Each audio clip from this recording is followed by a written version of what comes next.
Доброго дня всім! Всім доброго дня!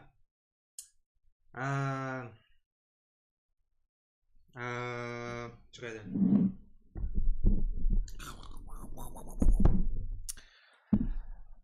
Сьогодні ми продовжуємо займатися по програмі 4Weeks Blender Guru Super Mega Tutorial по вивченню блендера. В нас продовжується вік 1, тобто тиждень перший. Вчора ми пройшли 6 частин відеотуторіалу про створення пончика. Це є найперший і найголовніший туторіал, з якого починають усі. Я його вже якось проходив, але вирішив зараз пройти іще раз, щоб записати основні речі, які мені потрібні в оцей зошит. Щоб потім в мене ці дані були перед очима і я мог їх використовувати, коли мені це потрібно. Тому сьогодні наша задача або наше завдання. Ні, чекайте, ми вчора пройшли 8 частин, тому що взагалі в цьому туторіалі 16 частин, тобто ми пройшли 50% і залишили інші 50% на сьогодні, щоб сьогодні вже завершити цей курс. Тому сьогодні ми повинні пройти 8 частин туторіала Blender Guru. І, напевно, годин за 6 ми повинні це зробити. Мабуть, трошки більше, трошки менше, подивимось. Будемо, напевно, робити якісь невеличкі перерви деколи. Небагато, одну-дві перерви. Ось. І зараз я відштовхну від себе. Ну, ні, як це?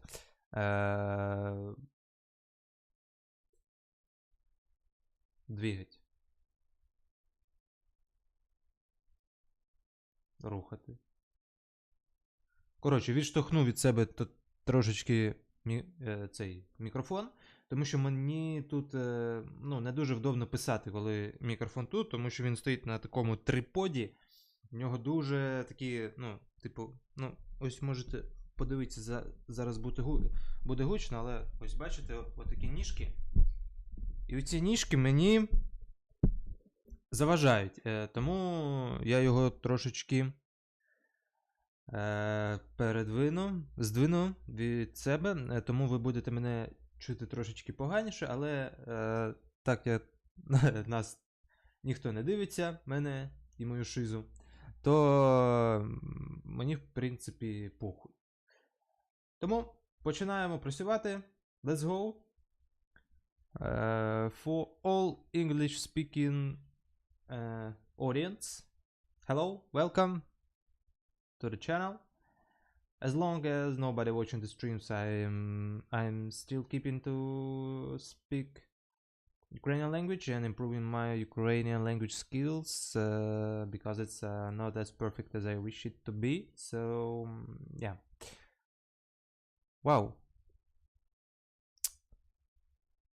Mm-hmm. Mm-hmm.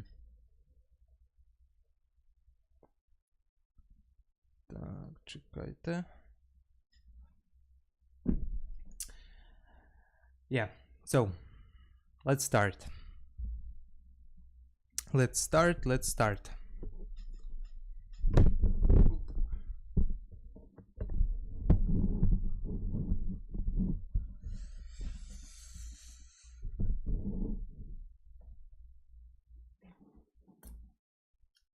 Поїхали. Відкриваємо Blender. Blender.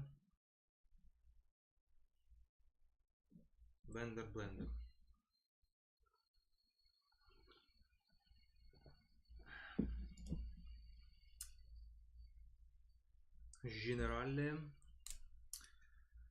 Ні, який генеральне? Що ми робимо? Open. У нас вже є сейф нашого донатса, тому навіщо нам це робити?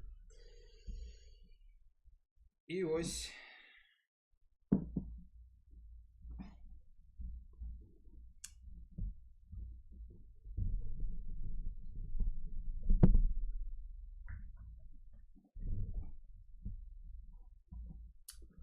І ось на чому ми зупинилися. У нас є донат. Так, мене чутно? Ну, більш-менш чутно.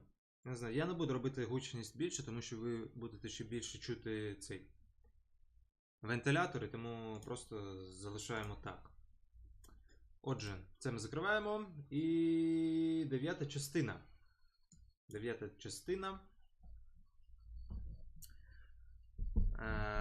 Туторіалу. Поїхали. Так, зробимо отако. Мені це не цікаво. Тому, будь ласка, зникне.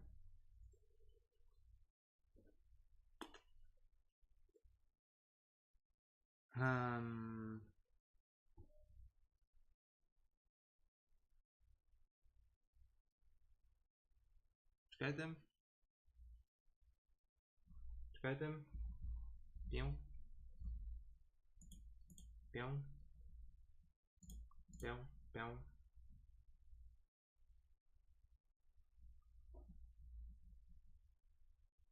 П'яу.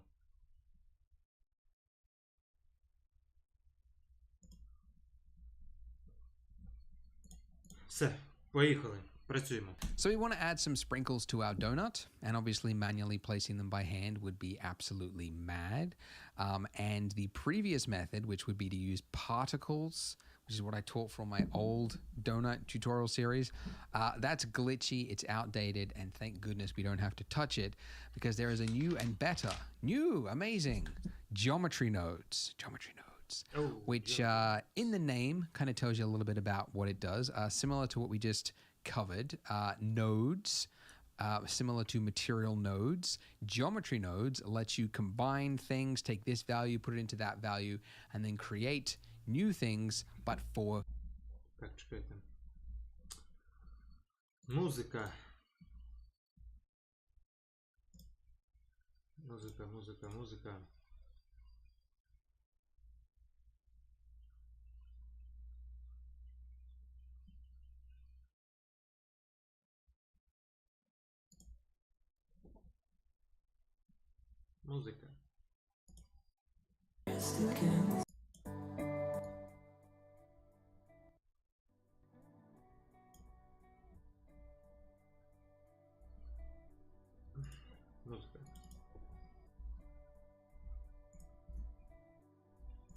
Geometry, as in the actual mesh, the objects that are going on in your scene.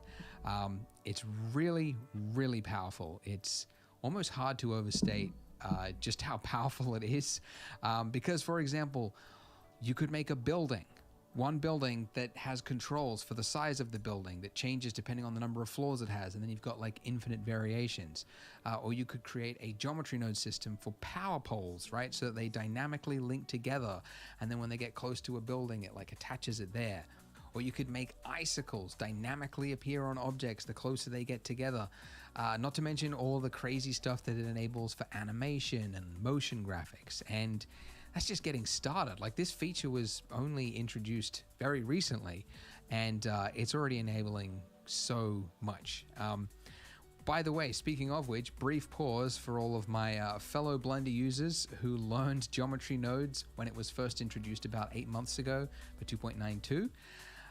Most of that's kind of redundant now because they have updated geometry nodes to a new fields-based system, and it's much easier to use. Don't get me wrong, it was the right decision, but it's surprising that it happened so soon after they just first introduced it. So I did a tutorial on it, and now that tutorial is kind of outdated. Shame for me. But anyways, I'm going to show you the new method. It is easier for everyone to use, and it's good that they did it. But anyways, let's get to it. So you want to obviously select the object you want to have the sprinkles scattered on, which is our icing. And to access geometry nodes, you could do it a couple of ways. One would be to split your view and then change this new view to the geometry node editor. But I instead prefer to create a workspace for it. So if you click the, because there's not one here by default, if you click the little plus icon, then go general, there is one that you can enable called geometry nodes. So click that, and now we've got this extra one at the top. I already have it. Good. There for geometry nodes. I'm going to move this over. Oh, you can't actually move it over. Yeah, how about that? I just assumed that you could. I don't think I've ever tried to do that in Blender. All right, well, it's over on the right-hand side. I know where it is.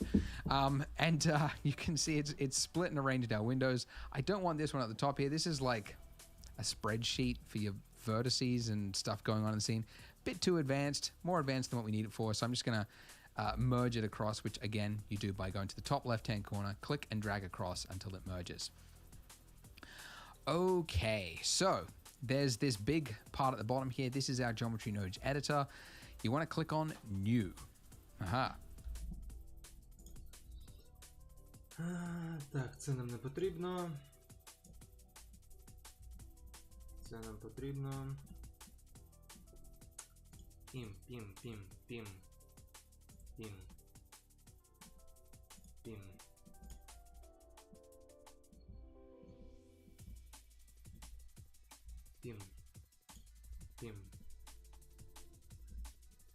New. Pim. Icing. Tune. So when you do this, you will notice that yes, we've now got a node editor here to play with. But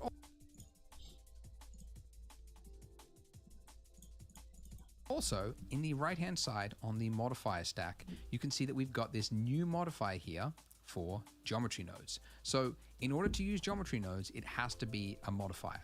And you will only see what is displayed here in your geometry nodes on the selected modifier. So you can see there's a faint outline around this modifier. If I was to click off this and click on the subdivision right there, this has disappeared. Okay, so that's, if you've ever lost the geometry nodes, you're like, what happened? It used to be, just click the modifier. If you click the little pin button, that will ensure that it will always be there. So if you click off it, it doesn't matter. So if you've only got one system, I usually just click the little pin icon. Так. In geometry nodes.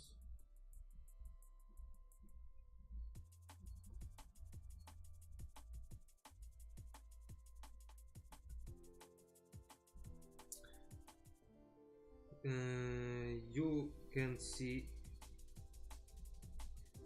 the nodes only when you click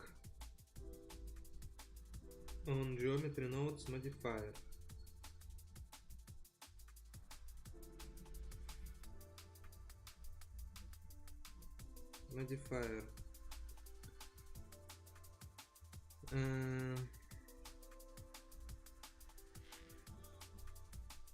To make it still visible,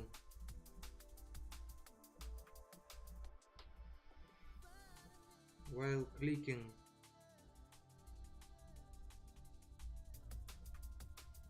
on other modifiers, click pin button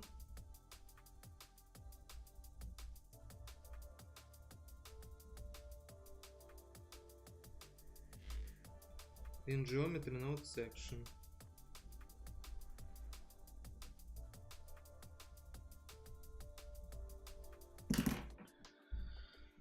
Давайте нажмемо, щоб у нас було. І тепер у нас тут немає ніяких модифаєрів. В нього тут чомусь Subdivision, я не знаю чому. Але типу... хай буде. Хай буде. Будемо знати. It just makes it easier. Anyways, so similar to our shader, right? It works left to right. But what is interesting in this case is that we've got an input. Okay, we've got the geometry, and then that is being fed over to the right-hand side to the geometry output. Okay. The reason for that is that we've got mesh to start with. We've got all of this mesh info. So it's saying take this geometry data and then put that out over here, and then that is going to be the resulting mesh. So whatever we put in this middle section here is going to result in the output mesh. As a very, very basic example, I'm just going to type in, I can't actually remember. There's so many nodes, it's hard to remember where they are, but I'll just say set position. So I'll put this in here, and then let's offset this by 5 centimeters. Okay, so I have taken my icing, which is still there. The mesh, the original mesh data is what it started with, and then it changed its position, moved it up 5 centimeters, and now it's output there. Okay, so I mean, I could animate this value. I could make this value be driven by something else. You can see how the possibilities. Maybe it's pretty cool. Right. So that's the example. So we want to scatter something over our mesh. And if you hit Shift A or just go to add, you'll see a whole string of different things here. And look, learning them one by one, I think that's the wrong way to learn things, in my opinion. I think it's best to follow tutorials, see what it is you're trying to do, and then just pick up the nodes as you go. And you'll eventually have learned so much that it's like you've learned them one by one, but you'll have actually got some context for where it's actually used. So the one that you're looking for in this case is underneath point, distribute points on faces. Okay, so if I select that and I drop this in right here, depending on what you've got, because you might actually see like a big point, a big dot appearing. But if you don't, in this case, we've got 0. It is actually creating points on our icing but the density is so low for the scale of our donut that we're not seeing it. If I increased my density, I would see we've got points. Now, the reason these points are so ginormous is that we're working on a 10 centimeter scale for our donut, and so it's created really, really large points.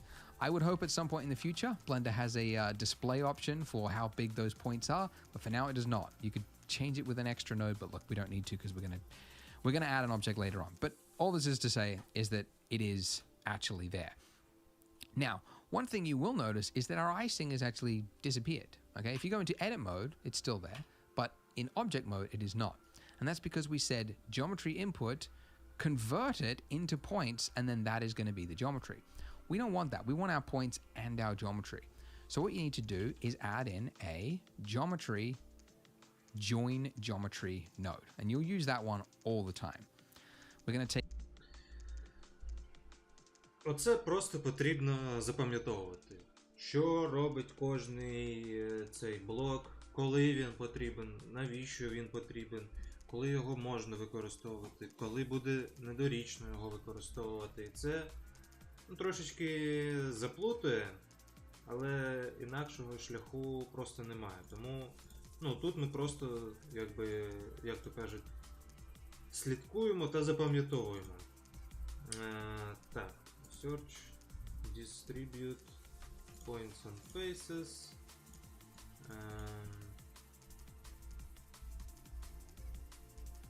Бачите? Зникло.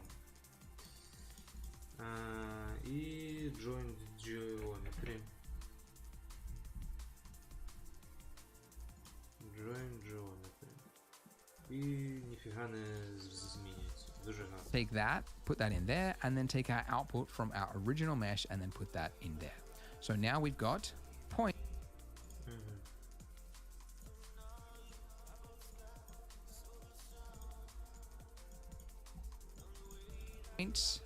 as well as our original icing underneath it. Okay, so these points, as you can see, they're just blobs, and this is just a viewport representation of what it is. It's just like it's data that Blender is seeing. It's little tiny things that do not exist. If you were to render it, you would not actually see anything. You just see your original donut because it's not using these points anywhere. So what we need to do is we need to, well, first of all, we need to have an object for this to replace our points. So let's set our density to 0 just so that we can actually not see those ginormous points blocking our view. And we want to model the object that we want. Чекайте, перерва в туалет 3 хвилини. Скоро буду.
Я тут. Поїхали далі.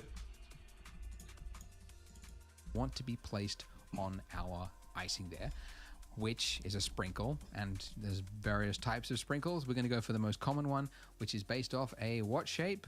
A cylinder. So Shift A, I'm going to add in. This is a new object, so it's not in edit mode or anything like that. New object, cylinder. Now when you do that, again, scale of Blender, thinks we're working at like 10 meters scale or something. We can just turn that all the way down to its like absolute smallest size. To like down here, and it's like almost the right size, but yeah. And then the vertice count, because this is going to be scattered all over our donut. You can see the number of like faces on there. It's quite a lot. That's a very detailed singular sprinkle. We don't need that much, so I'm going to set that to instead 8. All right. So now I've got that. Let's just move this to the side here. Move this up, and I'm just going to increase the scale of the x-axis, sorry, the z-axis, so S, Z, just so that I can just roughly get about the size of the sprinkle, and also just scale it just S without any axes, just so that I can make it a little bit bigger, and that looks pretty good to me. Okay, so now with my icing here selected, I am going to, between here and here, where it joins in, we're going to create our, Так, робимо sprinkles. Шифта, mesh, cylinder, пів, 8, пів, G,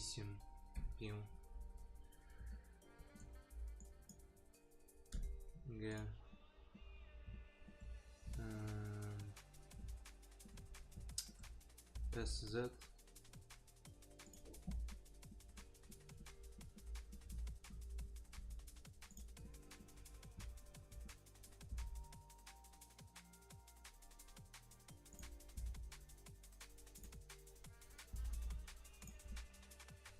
ну щось типу цього.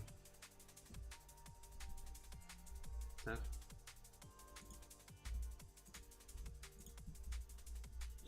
Щось типу цього. We're going to start referencing this new cylinder as our sprinkle.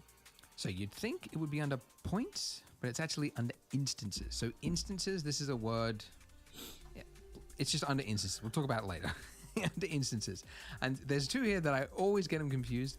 Instances on points or instances to points. And the one we're looking for is instance on points. And I always get them confused.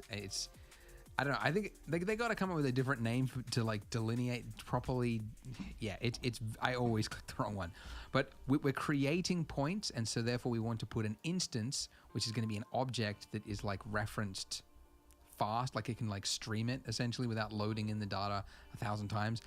That's what an instance is. Yeah, so we're putting that instance on our points. Okay, so we've got this node here. Я не розумію, що він зараз сказав.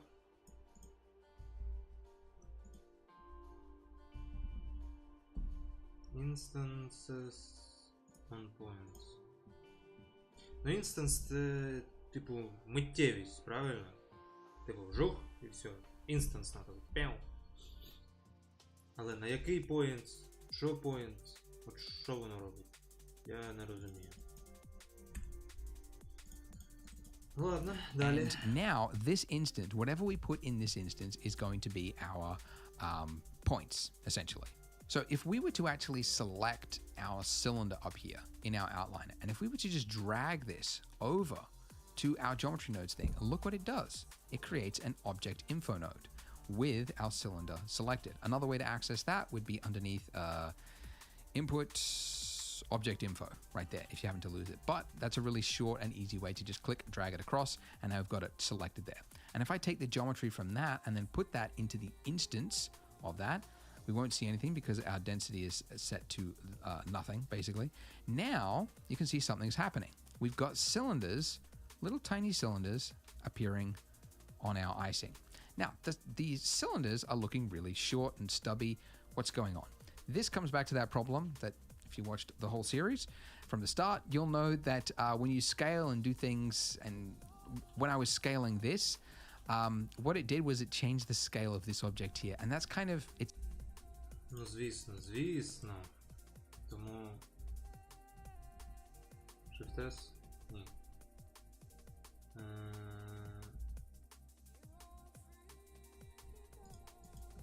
Shift-A? Чому?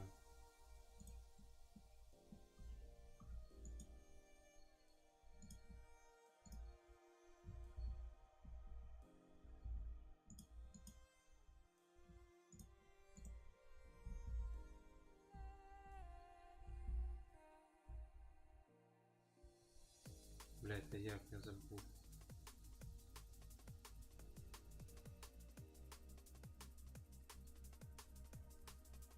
Як скейлити, блять?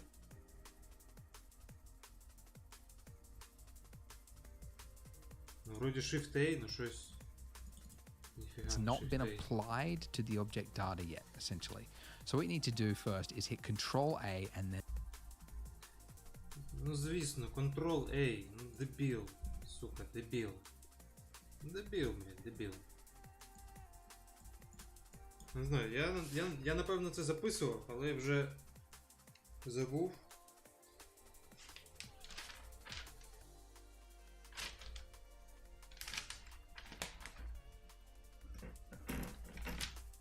Допишемо. 12.1. Ctrl-A. Scale Objects.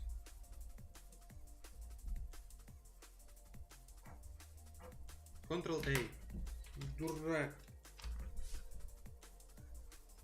Як можна було таке забути? Так, Instance. Density. Пім-пім-пірім-пім-пірім-пім.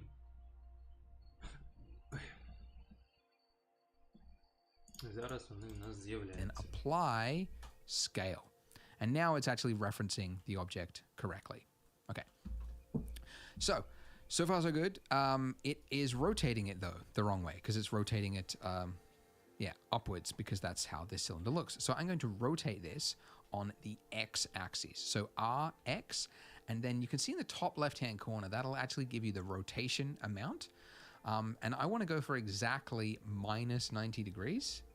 And you could actually type it in by hitting minus 90, and then you'll get that. Or another way is to just hold down Control, and then it will snap it to the nearest 5-degree increments. So that's a way that you can rotate something to an exact axis or an exact amount, basically. So now I've done that, nothing has changed because again, we've now changed the rotation here, but it hasn't really applied to the object. So I need to apply it, Control A, rotation. Haha. Okay, so now something's happening. I'm going to increase the density here so that we can see more of our sprinkles, okay? Things are getting better, but you can see now we've got another problem where it's like it looks okay at the top, but down here it's now jutting into it like that. So that's because what we needed to do is to follow the rotation of these faces down here, not use this blanket value across the whole thing, but follow the rotation of the faces. So, and this is where, a lot of people find geometry nodes is very complicated and complex, and it is. It does kind of change your workflow from being like a canvas tool, like an artist, to kind of thinking more mathematically.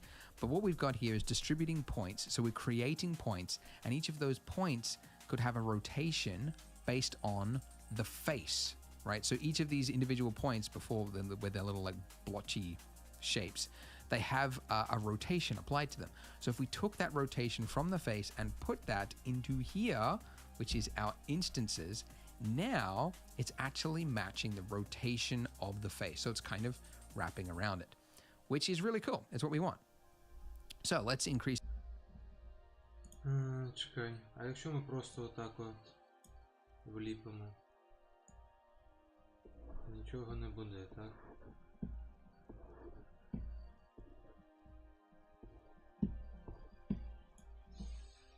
Добре, чекай.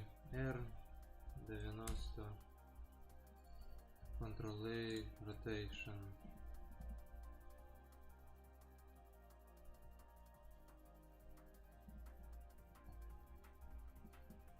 Okay. Our density here, And you have to use really high values here because we're working at such a small scale. So this Тому density нам потрібно додати помножувач, тобто multiply. value, if you were making a, let's say like a grass or something across here, right, like working at like 2 meters, right, let's say, or like a human scale, right, you would need to use far, far less, you know, maybe 50 if you want like 50 scattered rocks across here. It's essentially, what is it? It's density per meter. And because we're working at like 10 centimeters, a tenth of that, is like we have to really crank this up to get, you know, if we want 90 sprinkles on our donut or something, I guess we have to go 9,000, something like that. Anyways, we just have to use really, really large amounts. All right, now, once you start adding, once you get to, yeah, let's go 50,000. I'll show you how to make this easy. I'm just doing it progressively so you can understand things. But yeah, let's go 50,000. You can see that, okay, it's cool, but like, okay, now our rotation looks silly because it's following it like it's made of straw. It's like all combed into it. Whereas really we want each of these points to individually rotate, still apply to the face so they're not like jutting out crazy, but rotate around it. So between here and here, this rotation value we need to tweak. So again, you're not to know, or you'd never guess what node to use. It's one of those things you can only learn from tutorials. But the node that we're looking for, Shift A, is underneath Utilities, and we're looking for Rotate Euler. Is that how you pronounce that word? Euler? Euler. Euler. Euler. Oh, no way. Euler. Wow. Euler. Euler? Leonard Euler. All right, that is wild. That's why. All right, he's Swiss. Basil Swiss. All right, cool, man. Euler is how we're supposed to pronounce your name, but you're dead, so Euler is. I'm going with Euler. It makes more sense to me. It's got an E and a U and an L and an ER. Euler. No, Euler. Euler. All right. So we drop this in here, making sure it's in the rotation. And now we can tweak it. So if we hit rotate by, and we just like, you know, rotate on one of these values here, you can see that we're rotating it on that specific axis. And look, we're getting some weird looking effects. Okay. The axis that we want to use is the Z axis because we're looking top down. So hit the little Z thing up there. We want to rotate along this axis. Okay. So if we just increase this, you would see that we're rotating it, but it's not actually on the right axis. Like something weird's going on. And that's because by default base orientation is object, which I guess is the orientation of this object, but we want it to be local. And now it is local, I believe, to this sprinkle. That's my understanding of it. Whatever, could be wrong, but that's fine. Cool, so that's good. Now, you can see that we're rotating it, but they're all getting the exact same value. So we want to add basically randomness to this single value there. And the node for Euler.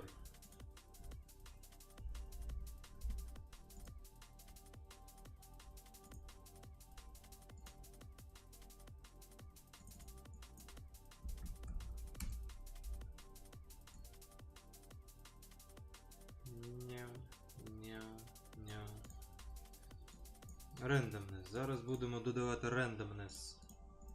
for that, let me just move this up here so we're Randomness. easy to understand, is just type in search and it is random value. This is one you will use all the time because it is very, very common when you're making something, you want to have random values for each new iteration or point or whatever. So this will generate a random value, and there's a number of ways to do it. The default is float, which means just basically a single number, and it'll give you something between 0 and 1, okay? Now, if I was to take this and put this into here, you can see that it is working. It's rotating each of those points on its own individual axes. But yeah, it's on all axes. So all the axes are getting a random value between 0 and 30. And it's not what we want. It's a little bit mashed up. So what we want to do is change it from float to vector. So vector, and this is where some people go like, oh, geometry nodes, it's too complex. I get it. Like vector, right? What is a vector? It's basically, it's 3 axes, okay? Your X, your Y, and your Z, your X, your Y, and your Z. So it's just like this, 0 to 30, but we've got it for each individual axis, which is exactly what we want. So if we were to put this into here, rotate by, Now it's generating on 0 to 1, but we can say not the X and not the Y axes, just the Z axes. All right, so it's working. Each point is getting their own individual rotation. It's adhering to the direction of the icing, but it's not fully rotated, right? Something's going on. That's because this value here. We need to increase this, and you'd think like 360, right? Because 360 degrees. And I was actually confused by this because it looks like, yeah, like it's already rotating like way more than, 360 degrees. This is actually a radian, like this is degree because it's got the little degree thing there. This is a radian value, which is, I guess like a... Так, random value. Random value. Пяу. Вектор. Пяу. Ну, типу, завжди, коли використовуєш random value, мабуть, цікавіше використовувати саме вектор, тому що ти вже спочатку можеш якби регулювати кожний з цих X, Y, Z, а якщо тобі потрібно коригувати всі одночасно, ти просто виділяєш всі три отак і коригуєш як тобі потрібно, і це буде те ж саме, що і float. Ну, по суті. Integer. Boolean це, мабуть, типу, перевага одного над іншим, але щось таке, типу. 0, 0, rotate by.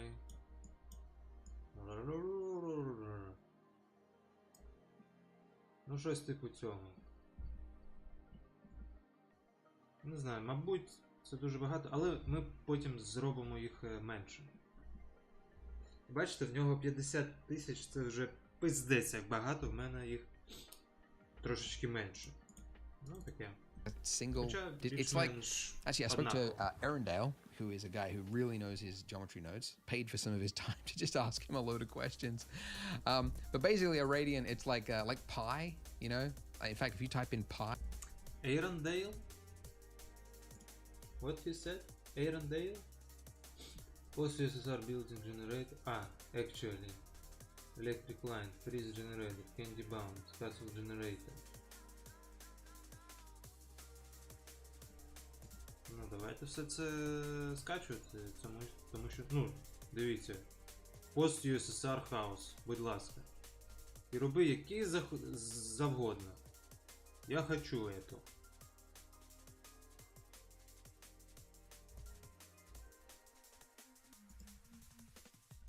0.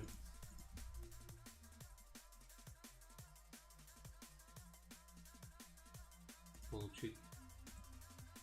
Дать email. А я вам не покажу мій email.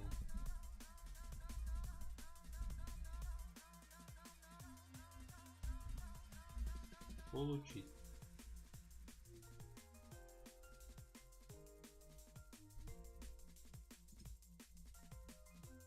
Скачать.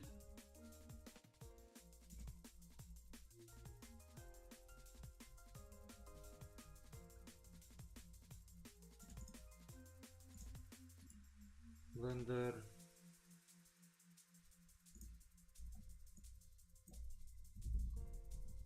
Programs and add-ons. Think. Зберегти. Далі. Electric Line. Теж потрібно. Бля, до речі, гарний сайт. Треба його зберегти.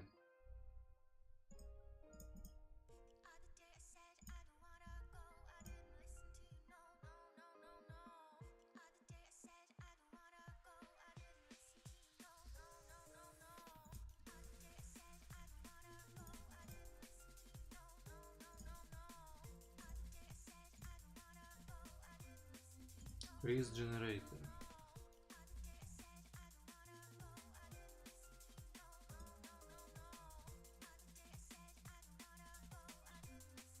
Блять, $1. Ні. Не буду платити $1. Castle Generator. $2, блядь. $2. Багато, блядь, багато. Це дуже багато. blendergumroad.com. Це гарний сайт, насправді. Його треба зберегти. Тако. Добре. Скачали все, що потрібно. Поїхали далі. PI, you'll get the value 3.142. That'll give you 180 degrees because it's like half the circle. This is where I like blanked out in math in class. I just like, all right, what do I need to do to like pass the test? but he evidently knows what he's talking about. It's double pi because it needs to be more than 100. It needs to be 360. So it's double pi. I discovered is tau, T-A-U. If you type that in, it's double pi. And that's all the value you need. Like, so basically, I mean, you don't have to remember like to type in tau for the thing. It just, anything more than 6 will give you the correct thing because it just has to be more than 360. So that was all to explain that, yeah, basically.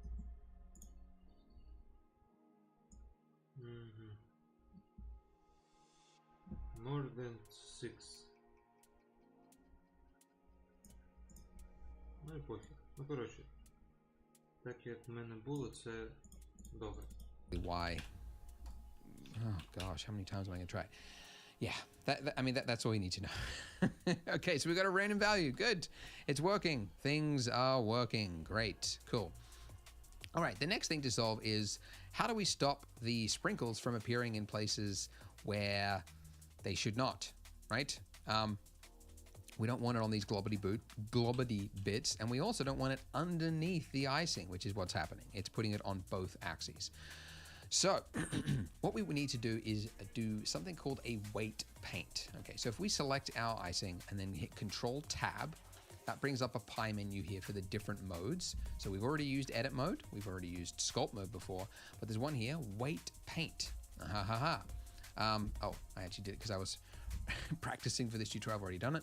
When you do weight paint, it will automatically add in a vertex group to it. So a vertex group it's basically like a value of between 0 and 1 for each individual point on your mesh. And you basically paint it in. Now it's covered in sprinkles right now, so I'm going to go to my modify stack. And as we learned before, this little button here will disable a modifier from your viewport only.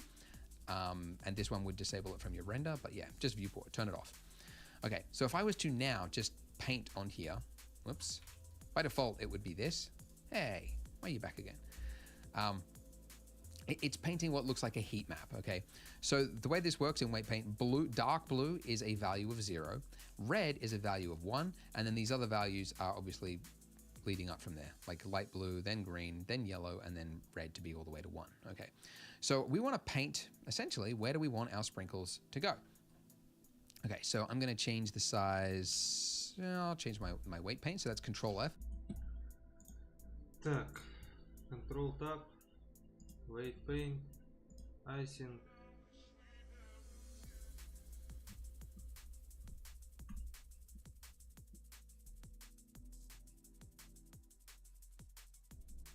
Control Tab, Edit. Вибираємо Icing, Control Tab, Weight Paint.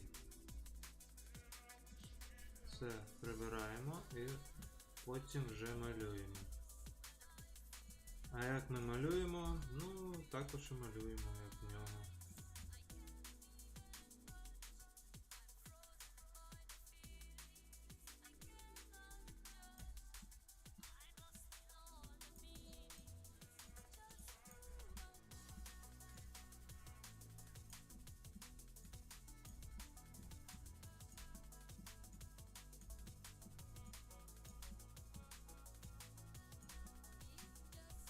Ну а тут вже ось так робимо і ось так робимо.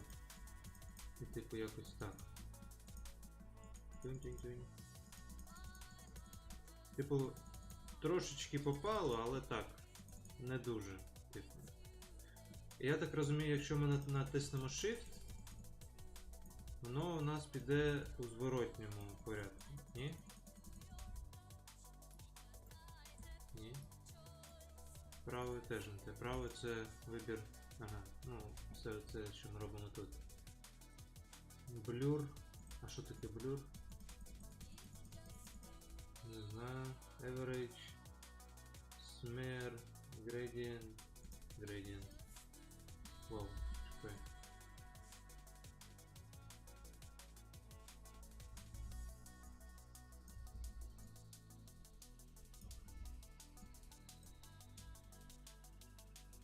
А, ну прикольно, що прикольно.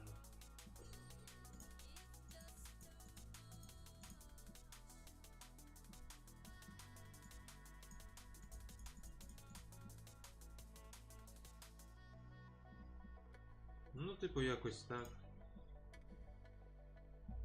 Що далі? Same hotkeys as before for texture paint and sculpting. F to change the size of your brush, and then Control F to change the weight in this case. All right, so I don't want it on those inner parts. I definitely don't want it down here, like that. So just where it could logically actually appear.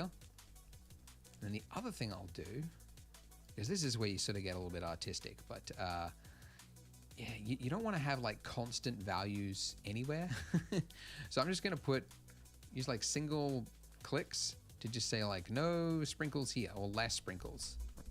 Ну це правильно взагалі, так, я щось до цього не додумався. Робимо отако, отако.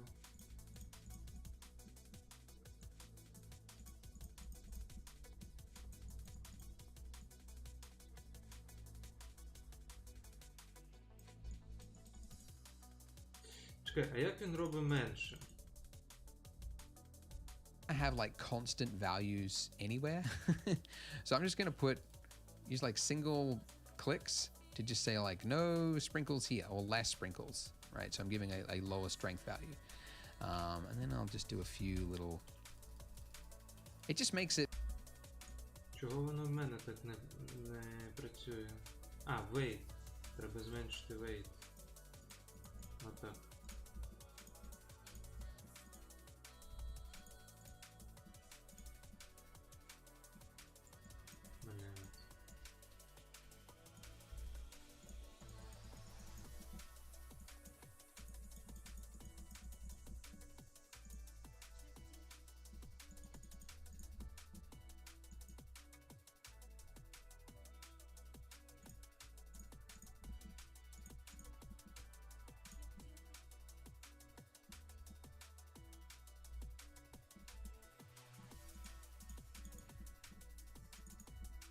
Ну, коротше, якось так, похуй. Yeah, it just makes what you're creating look more interesting when you've got something that is a little bit more unpredictable than what you would get normally. Okay, so once I finish weight painting, hit Control Tab again, and then go back to object mode. You could also just do it up here, by the way. Okay, let's turn on our geometry nodes. So how do I get that reflected?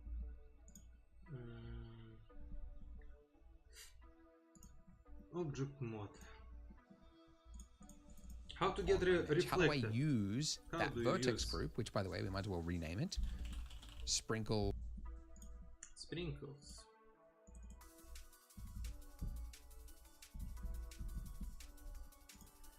Sprinkles. Density. How do I use that? Блядь. Блядь. Density. That in my density right here. Now, I was asking Arundel about this. I imagine at some point there would be a node that you could reference the weight paint group. At the moment, this is the only way to do it. We drag this value into this blank input down here of our group input, okay? Now, what this does, this is actually a really handy thing, not just for this, but for anything. This is exposing a value. When we take something from here and we put it into one of these blank things, what it's also doing is it's putting that value over here in your modifier stack. So now I've got access to that density value over here so that I don't have to jump to my geometry nodes. If I want to change the density of my sprinkles later on, I can just play with it right here without having to open up the full thing, right? Really handy. next to it is a box, and this is the box that is important.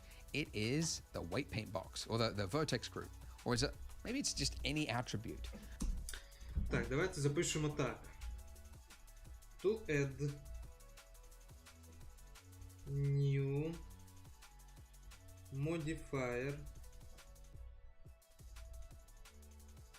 in geometry nodes that you need to be present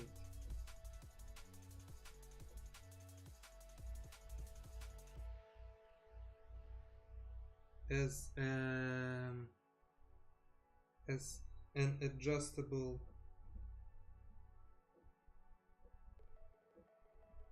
value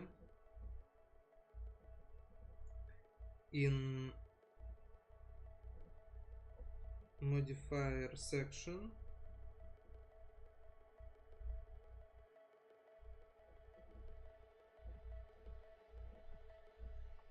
drag the value to group input blank point.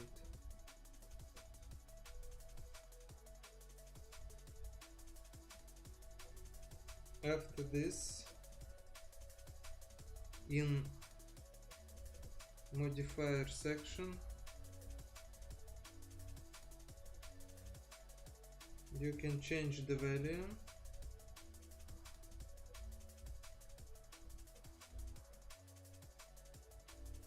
and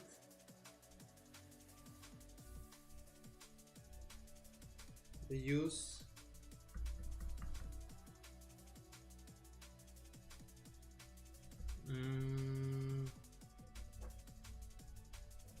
a weight map and other tools in special block. І зарисую цей блок тут так схематично.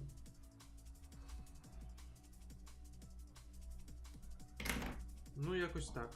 І що ми тут Anyways, робимо? you'll see that if I click that little thing, it changes from a number to basically a text field. And then you can reference different attributes of the object.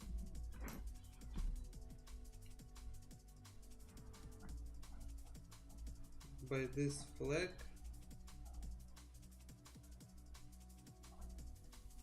you can change from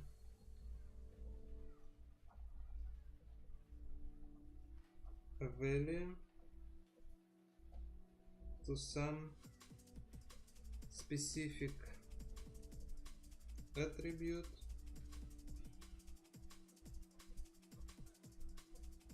to be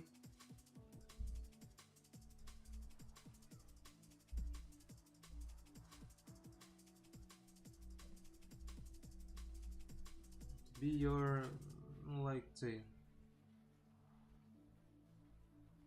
to be your density map. Хай буде density map. The one that we're looking for, of course, is the one that we have called sprinkles density. All right, now when I did that, Так, тобто робимо наступне. Отако. Отако. Отако. Відкриваємо модифаєри, бачимо sprinkles density. When we do that, what exactly happened? Nothing. nothing. And that is because it has assigned a value of 0 to 1. Okay, whereas previously, before, we were using values of 50,000. So I would need to convert my 0 to 1 to a 50. Так. In geometry nodes, always remember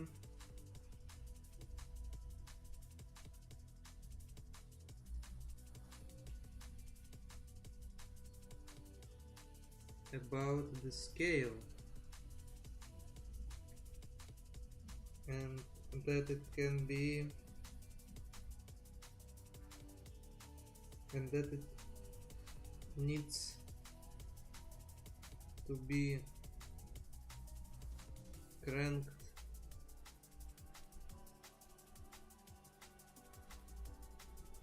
a lot sometimes.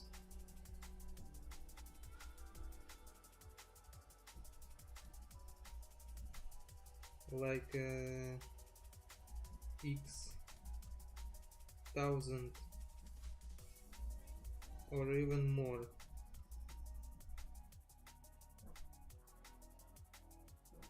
Crank.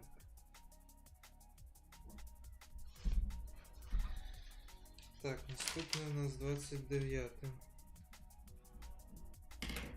50,000 thing, which I could do with a math node.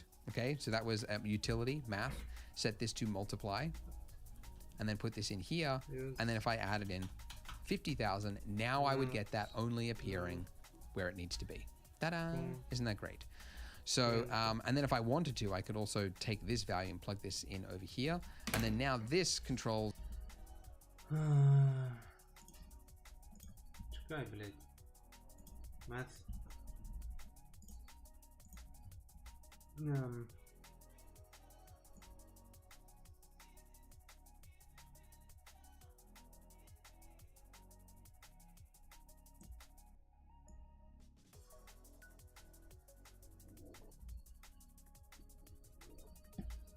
Бачите? І зараз ми можемо. Що ми можемо? Value. І зараз ми можемо змінювати цей value. My density, right? It's like it's my exposed density of this thing. Oh, and it's also, yeah, I guess it's got a maximum. I mean, this is the other thing. Like, we're going to change this in a second, because there's another problem that we've now got. Okay, so it looks cool, but how do we stop the clipping? Тобто він зробив щось типу цього, так? Properties. Value отут. І максимум 10 тисяч, а потрібно 50 тисяч. Так, це теж потрібно записати.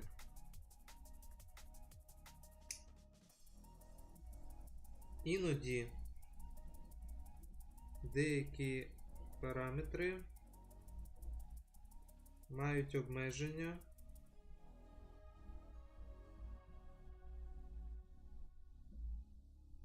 Обмеження у Geometry Node. Змінити їх можна,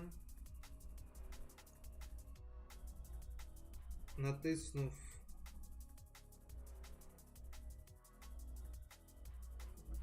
N, коли потрібна нода виділена.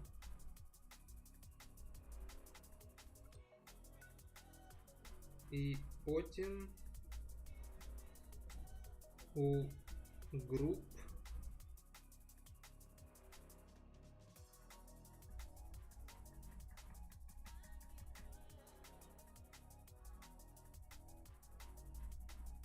змінити max value потрібного параметру на необхідний.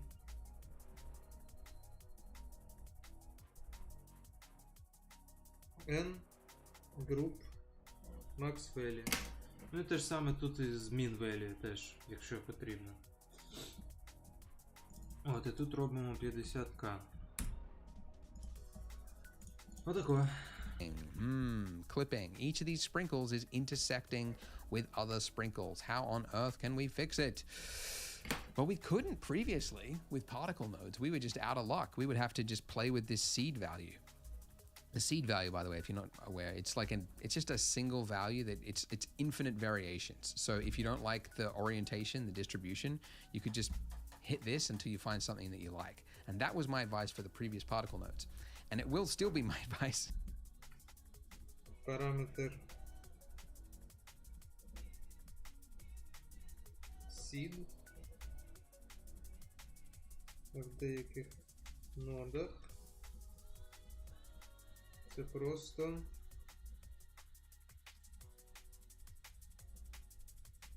необмежена кількість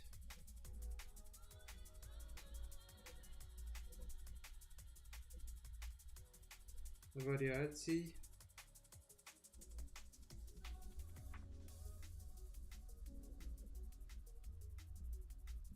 можна гратись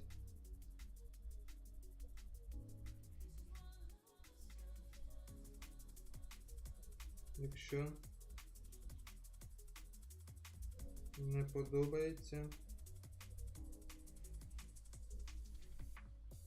загальне розташування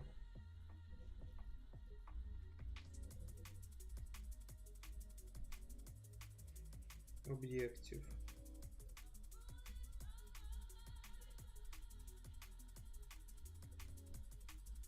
На які впливає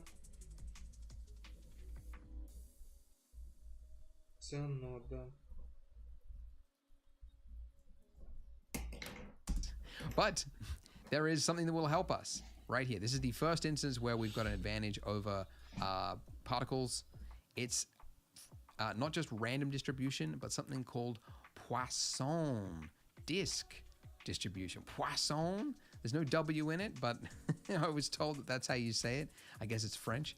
When we use this, okay, first of all, we've lost something, okay? Так. Poisson диск у distribute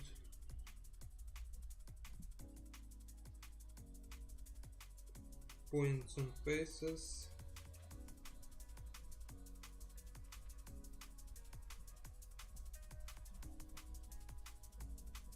дозволяє задавати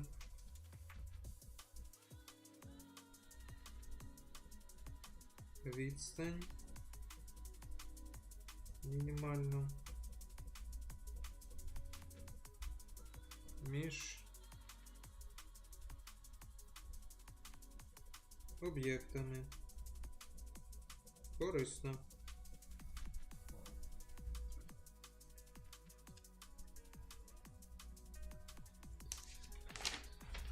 Наступне. We've got some new, so let's just talk about this a little bit. Okay, so we've got, by default, it'll be set to 0, and the density max is probably set to, I think, 10. That's probably what yours is. But if we set this to 50,000, that is now identical to the random distribution, okay? So random, Poisson disk, density max is the exact same thing as your density value. What Poisson disk gives us as an addition is something called distance min. And the way this works is each of these points, right? So that's a point right there. It's going to create a radius around it. So if I was to just increase this to something really small, because this is meters, so we're working on like 10 centimeter scale, it's going to create a radius around it. And then if there's a point inside that radius that's near this one, it's going to cancel that point. So it's going to delete that point. And then of course, obviously if I Poisson disk. Poisson. 50 тисяч. Чекай, так. 0,1. Занадто. 0,01. Вже краще. 0,001. Добре. 0,005. Занадто. 0,002. 25. 3.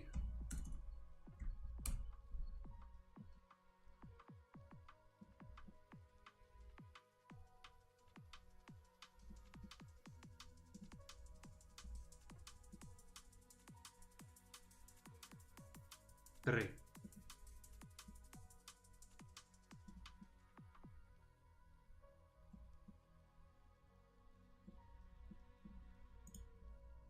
35. This is where your story begins. I'm sorry I won't 4. but I don't want you to be sad. I want you to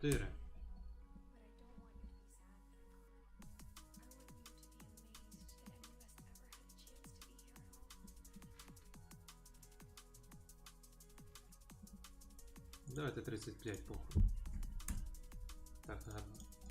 Increase the size of my radius, it's now going to find more points and it's going to delete that point as well. So what I want to do is just keep increasing this until I'm using annotations. I turn that off. Until it starts to look plausible. Now the thing is it's still not perfect because it doesn't know the rotation of these points. It doesn't know what this object size is. All it knows is that there is a point there and it's creating things and it's, you know, canceling out that point. But sprinkles, obviously, if two of them are like side by side, it shouldn't be canceled out, right? Because they're not intersecting, okay? But it doesn't know the rotation of it. So really, the only way to fix this would be for Blender to have something called circle packing or some sort of packing algorithm so it could read what the size of the objects are and then try to arrange them so that they're not intersecting. Currently, the two options we have with this method is to increase it to a really high amount so that even the 2 points couldn't touch each other end to end like that. But then it doesn't look realistic because the spacing is too big. So what I suggest is use something that is a little plausible. Like you've still got them pretty close together and you'll get rid of most of the clipping this way. But then the seed value, you want to change that until you got something that it's like there's not as much clipping. So my advice is still pretty similar to before, but at least it's better because we've got the radius. So it'll detect most of the clips and it'll get rid of it.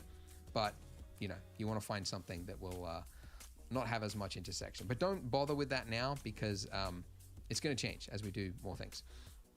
All right, so what I want to do now is I want to, because I haven't, you can see we've still got we're not using the weight paint group anymore. So when you're using, if you're just using random, you would use this, the weight paint group, which as you might remember is this. So it's using our I hope this isn't too confusing. Sprinkles density vertex group. So if we wanted to use it in random mode, we would use that.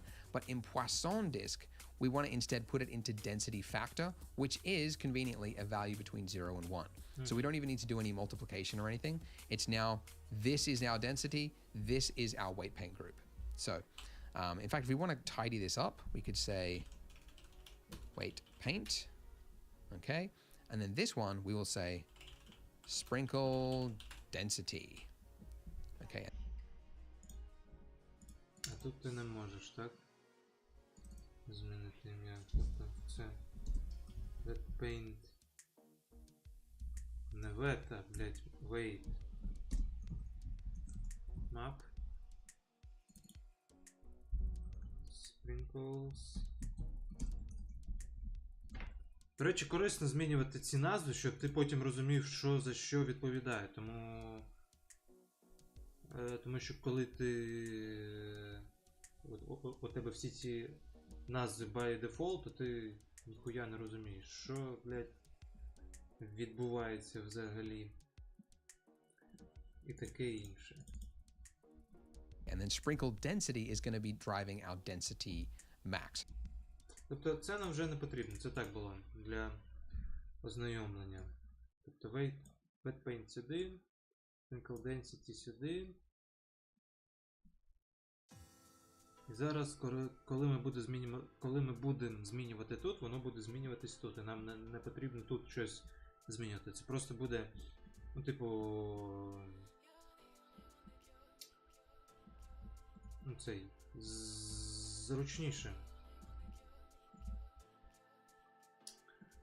Ось.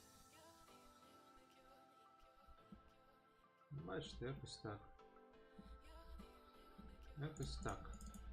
So actually I actually like Poison Disc more because you get random, it just like puts it all into one thing and you have to do a bunch of nodes to mix it up.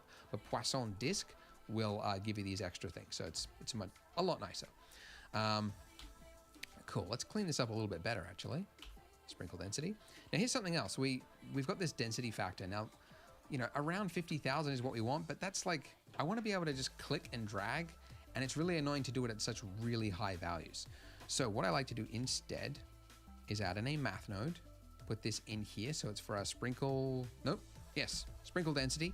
And I'm gonna hit a multiply, just like we did before, but for 10,000. Oh no. I was supposed to, oh, okay, it didn't crash it. All right, but it multiplied this value, which is 50,000 roughly, by another 10,000, which is not good. I was supposed to first set this to 50 so that it. Так, тут він змінив їх отако. Тінь.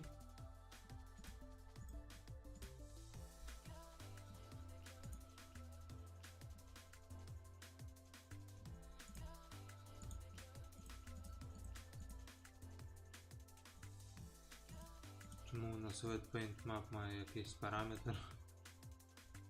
Цікаво.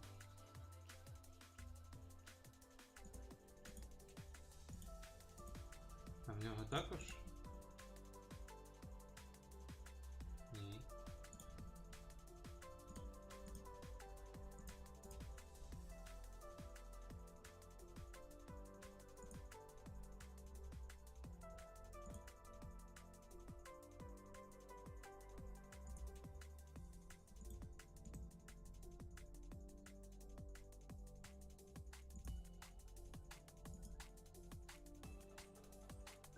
Чекайте, я щось зробив не так. Sprinkles Density, wait. Ось, так. Wait Map Map. Я не знаю, чого воно так, це баг. Тупо баг. Так, тут робимо 50, тут робимо Math. Мас додаємо сюди, тут робимо 10 тисяч. І тут можемо вже змінювати, як нам більше подобається. Навіть, напевно, 50 тисяч.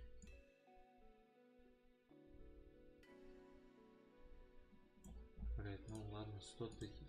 А, це add. Чекайте, це add. А нам потрібно multiply. Тако. Ось, тепер воно буде працювати як нам потрібно. Ну щось типу цього. Ну і все, ти там вже робиш як тобі потрібно.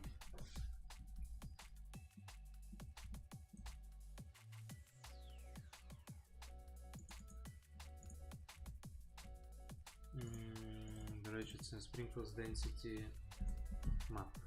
Так буде краще. Але потім потрібно в модифаєрі це вказати. Sprinkles Density Map, тому що назву змінили. А тут взагалі? Раз. Начебто тут.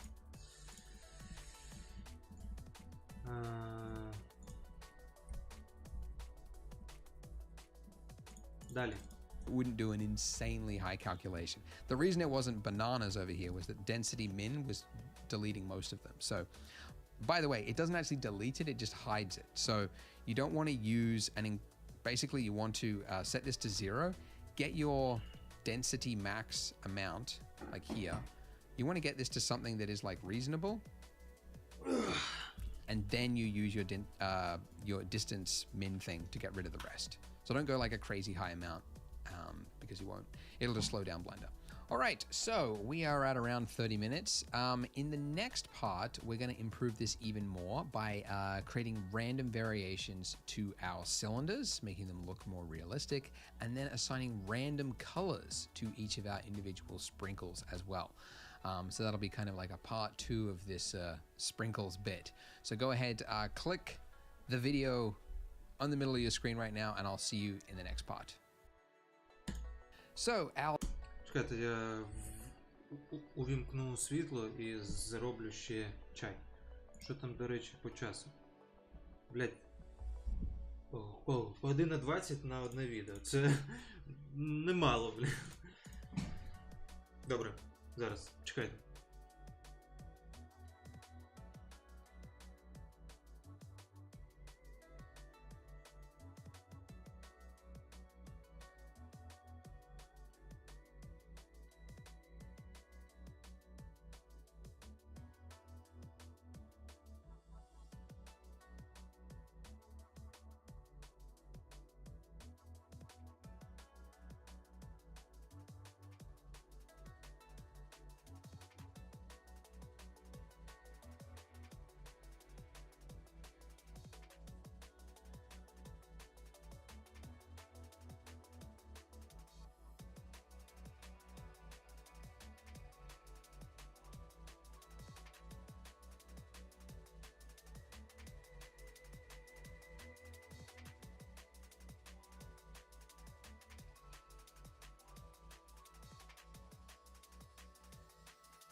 Добре, працюємо далі. Our donut is referencing a single sprinkle. It's doing a good job. We set it all up correctly. We've got these little controls here if I want to change the density of things later on. Did a good job there. But now we're going to make it look even better. So basically no two sprinkles are the same. You could see that not just the colors are different, but also the shapes of them, right? Because I believe it's actually like piping. So they like pipe out this like hard, like a liquid thing, and then once it's hard, then they like chop it with a knife. So some of them come out like all squiggly, some of them come out straight, but they all look a little bit different. So yeah, let's do that. First of all, though, let's make this look not so sharp, because they end up being like rounded on the edges, right? They kind of look like, I mean, not quite a tic tac, but it's rounded on the edge there. So to do that, I want to use a subsurf modifier, which you may remember we've used a lot, really. So for that, you could go in here and add it as a modifier, but the hotkey, if you want to know that, it's Control 1. That'll add in a subsurf of level 1. Control 2 would do level 2, 3, 4, etc. So I'm just going to go Control 1. Whoops. 1. Okay. Control 1.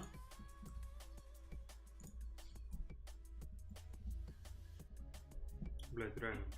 Це, до речі, важливо.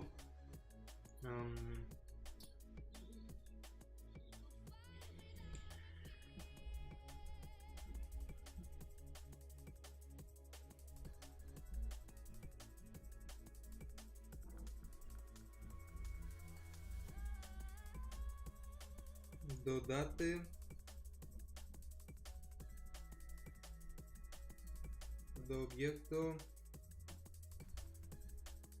Subdivision Modifier першого рівня.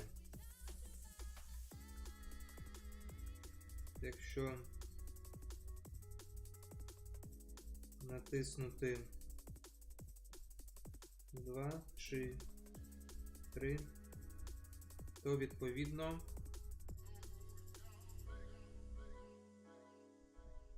другого та третього рівня. Далі. Блядь, що далі? Далі. Дебіл. Ладно, чекайте, що там? And also make sure render is just set to 1, because yeah, we definitely don't need that much detail for our final render. All right, now it's doing this weird pinching thing, but that makes sense for our mesh, because you may remember when we talked about subsurf, it's like the way it works is it takes, 3 vertices like that, in which case this is a right angle, and then it is blending the 2 across it like that. So of course it's going to look very pinched going that way. So what we need to do is add in more detail here. So I'm going to add in a loop cut. Okay, so I don't think we talked about this, but a loop cut is, it's basically what this is right here. I want to make one happen here. And to do that, I'm going to hit Control R. In fact, let me just turn on my tool so it's actually handy. Control R, there we go. And you'll get this little yellow line that'll appear. So that'll ask you like which part of the mesh do you want to put it on. So I want to put it here, click. And then I want to drag this over to the left-hand side, and then do another click, and then I'm going to hit Control R again, click, and then drag this over for the other end. And now that looks a lot better. Better! A lot better! Control-R. Better! Control-R. Oh, it's a lot better! I'm sorry, Blender Guru, I'm just a dumb kid, sorry. I respect you, you are a really cool guy, sometimes I can make such bad jokes, sorry.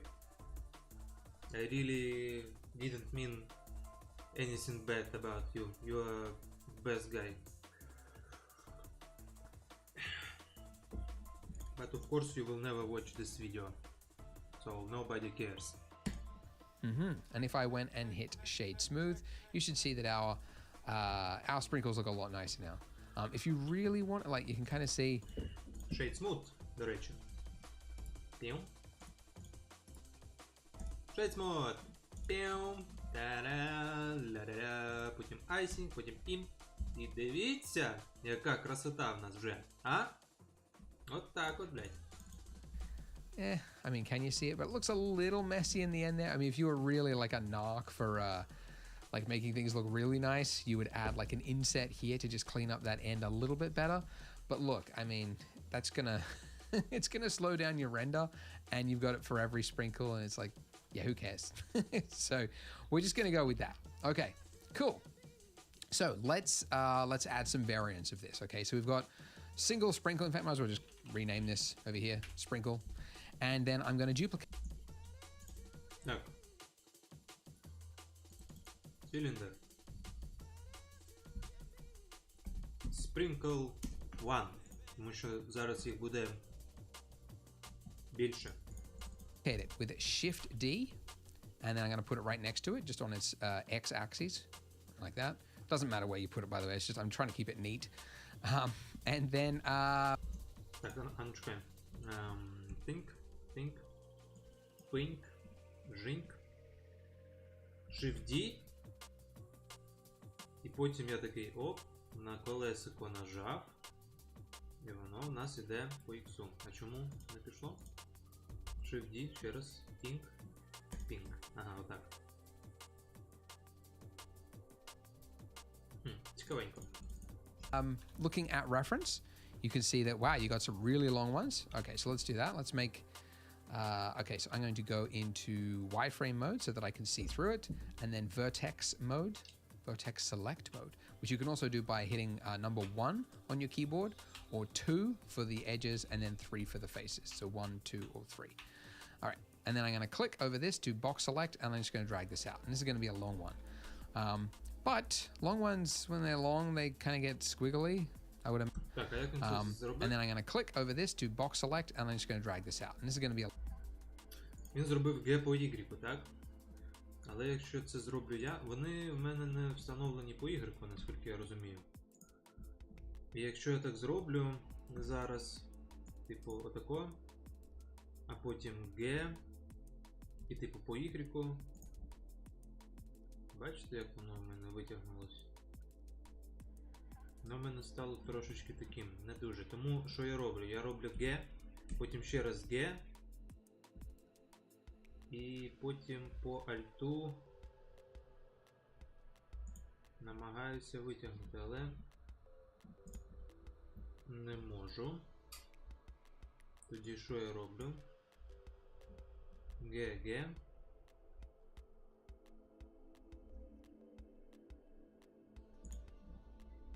Щось воно так не працює. Добре. А якщо я візьму тільки оці, потім GG і по альту, тоді витягнеться.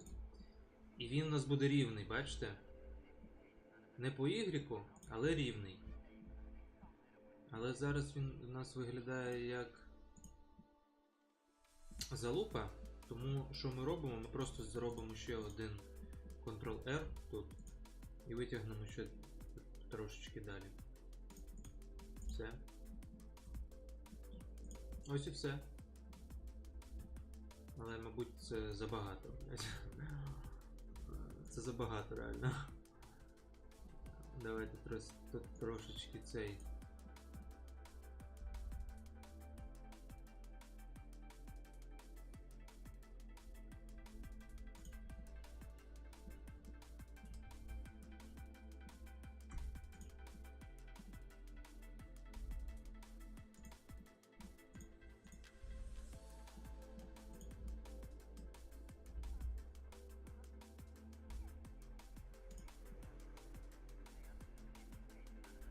Не хочу рухатись, так?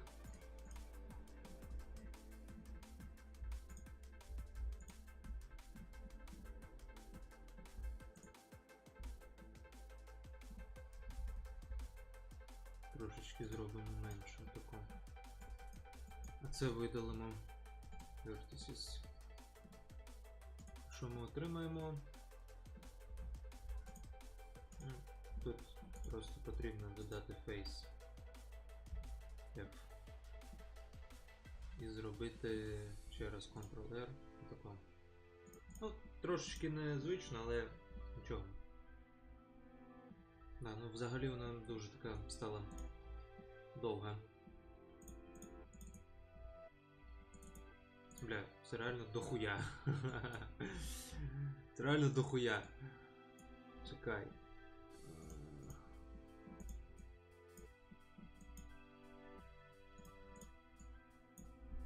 Delete vertices.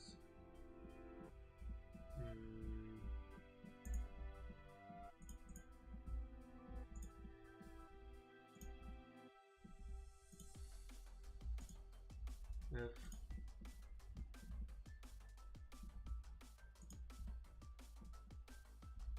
G Alt G Alt. Чому воно так не рухається, блядь, а? Ось. Ну, типу, отак от. Трошечки. Таке. Просто потрібно правильно навестися. Тоді воно працює як потрібно. A long one. But long ones, when they're long, they kind of get squiggly, I would imagine.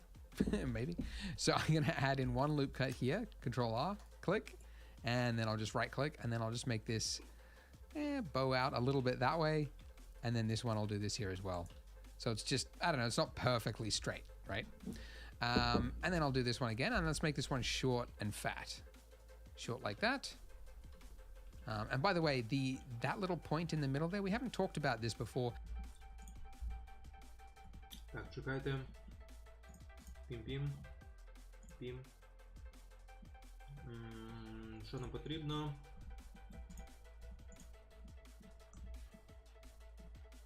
Нам потрібно зробити ще раз Ctrl-R. Отако. Потім зробити отако. Натиснути G. Трошечки смістити. Потім взяти це все і теж трошечки смістити. І в нас вийде така кривенька штука, але навіть і не помітно, що вона кривенька, тому ми зробимо отако.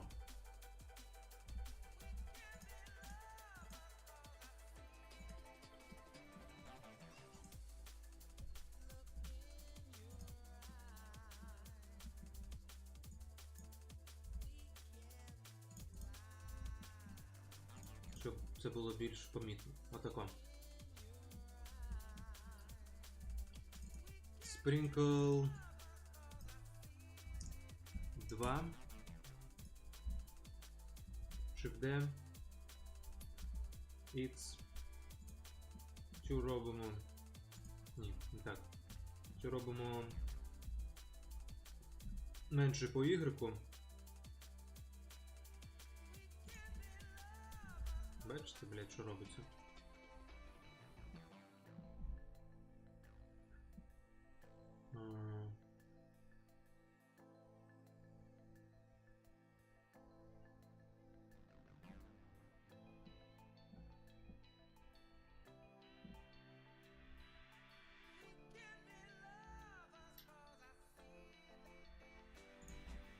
А якщо ми натиснемо S, ніфіга, блядь, не робиться, так? Добре, тоді інший метод. Беремо отако, так? But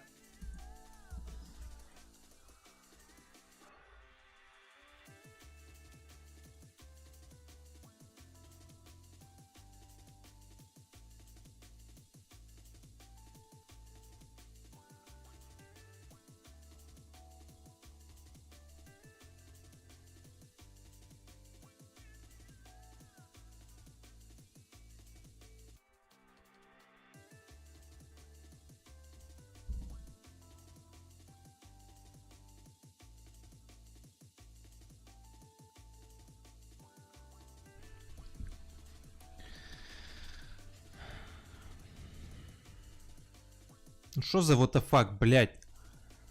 Сука! Знову, блядь, вилетіла йобана програма, блядь, йобаний блендер, я їбав тебе, сука, в сраку.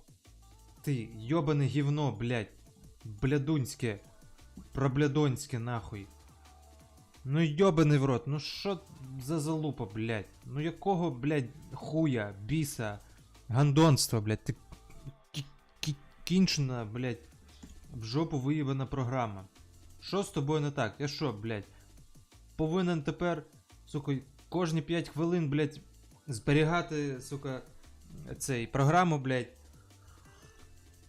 свій проект, тому що, блядь, ти можеш в будь-який момент, сука, нахуй, блядь, вилетіти. Що я такого, сука, робив, що ти, нахуй, вилетіла програма? Мені от просто, я не розумію, блядь. Добре, в попередній раз, коли ти, блядь, вилетіла, там було дуже багато цих мешів, хуєшів, там додано ще з інших програм, там всякі текстурки і все таке інше. Але, блядь, зараз-то що? Я просто, сука, цей підлаштовував, блядь, йобану хуйту, блядь, циліндр йобаний.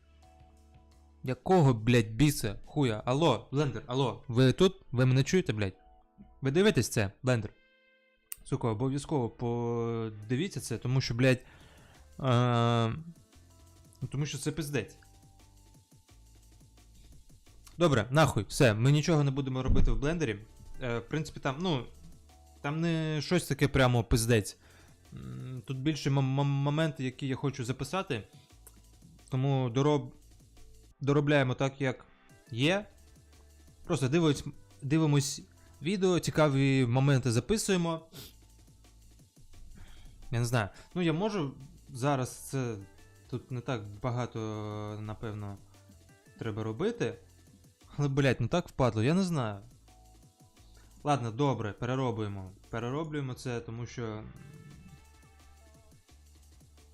Тому що. Хочеться ж доробити все до кінця, правильно? Ой, блядь, ну це така залупа, просто, ну така йобана залупа, ну якого, блядь, хуя, якого біса, блядь, просто, ну іди ти нахуй, кончена, блядь, мразота. Бля, ну це реально бісить, сука, коли таке трапляється.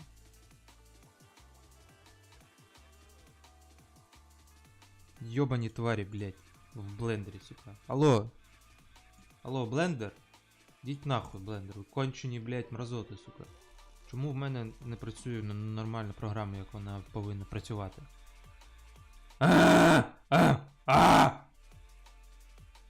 Сука.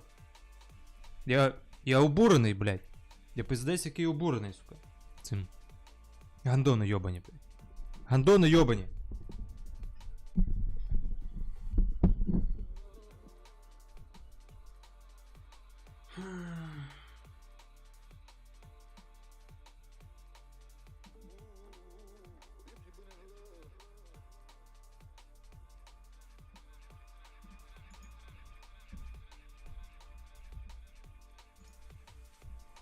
Не буде в нас спринклсів, похуй, буде без спринклсів, блядь. Похуй. Every Все. object has an origin point, which is kind of, I guess the way to think of it, like that's where it rotates from, that's where, like the center of it. It's kind of like the center of the mass. So that's actually where it will place it on it. So if I actually wanted it to be rested not in the middle of it across here, but on like the end, so like the sprinkles are kind of perched on top of the surface, I would put it up like that. But I don't. I want them to be half submerged because I think that's how it usually works when it falls in the icing. It becomes half submerged, so it's fine. But I do want it to be sort of in the center. Move that across. Okay. All right, so that's a short, fat one. And now let's make some squiggly ones. So you can see over here, got some long, squiggly, weird looking pieces. So I'm going to duplicate this one. And let's add 2 loop cuts. So you can increase the number of loop cuts after once you've got it active and it's asking you where to put it. If you use your scroll wheel, it's now increasing the number of loop cuts. So I'm going to create 2, click, and then right click. And I'll move this over. In fact, I might, okay, I'll go into vertex, what is this? Not solid view, wireframe mode. and then click and drag. And I'm going to turn on proportional editing, and now I'm going to rotate, and then I'll do the same for this side. Haha. Look at us now. It's coming along. And then, I mean, you could keep doing this as many times as you want, but I'll make one more. One more. Like this, duplicate it across. And let's make this one sort of a, I don't know, somewhere in between. It's not straight, but it's not entirely squiggly either. Something like that. They kind of get weird shaped, right? Після цього ми ще раз будемо робити вже без підказок, без туторіалів свій донат, щоб закріпити усі знання. І тоді ми все це зробимо ще раз. Але поки що похуй. And I'll just change the height of it as well. Or the size of it, the length of it. Something like that. Okay, cool. Now, you may have noticed that this is not reflected on our donut. And that is because we are still referencing the one single sprinkle in our object mode. And obviously you could swap this out for a different sprinkle, but we cannot use more than one object. And that's because this is the wrong node. What we need to use instead is not an object info, but a collection info node, and reference a collection, which will be our sprinkles. So first of all, we need to move our sprinkles to a collection. So I'm going to select them all. Let me just grab a drink here. There we go. Now I'm going to move it to a new collection by hitting M for move. You could also do it over here, M, and then hit new collection. Так, щоб використовувати декілька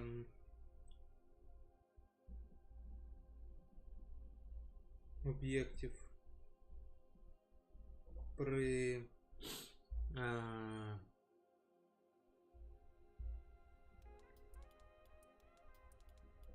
при додаванні Geometry Node.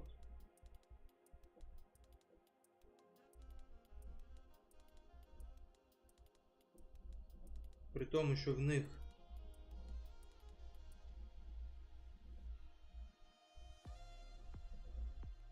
будуть абсолютно однакові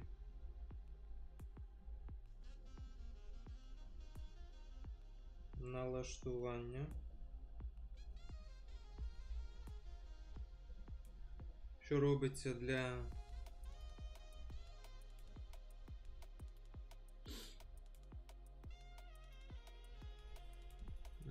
більшої різноманітності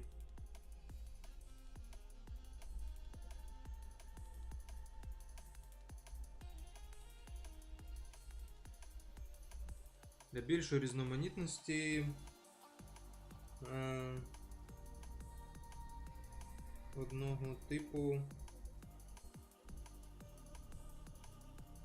об'єктів на моделі.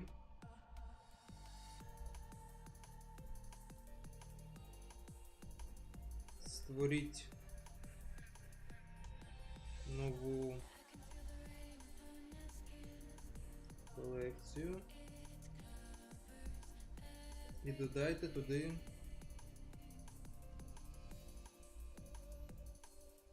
усі потрібні об'єкти. And I'm going to type in sprinkles and then okay. Okay, so they're now all moved into here. So now if I was to take my collection here and just like before, click and drag this over to here, you can see it's now added in a collection info node with our new sprinkles selected. And by the way, I mentioned it briefly at the start, but a collection is it's like a folder. It's like a bucket.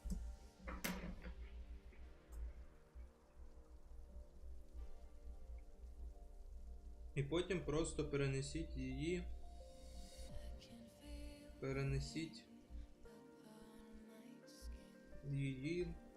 до Geometry Nodes. І там з'явиться Collection Info.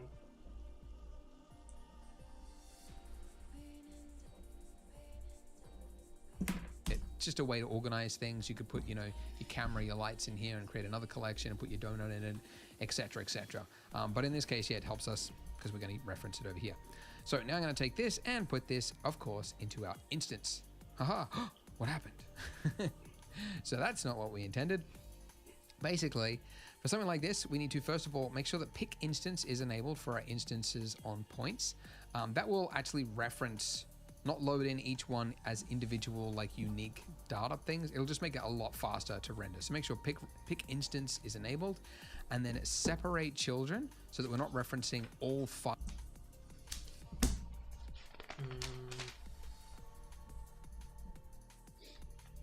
Коли використовуємо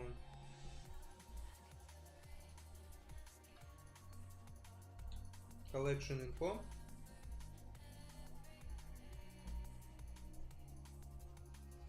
з instance on point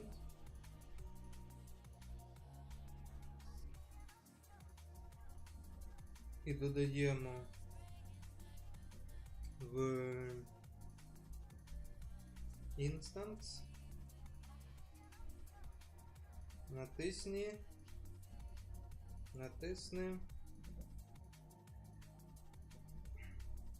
pick instance.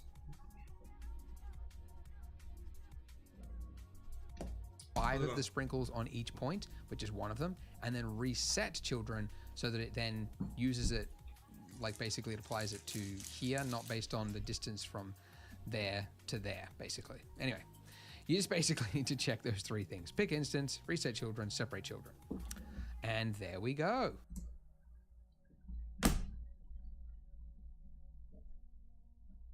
При застосуванні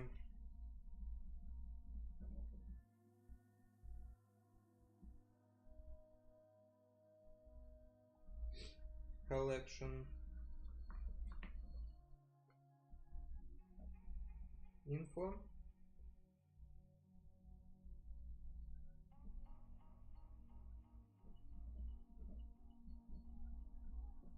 instance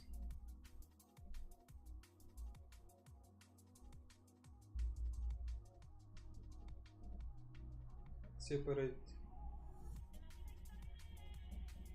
children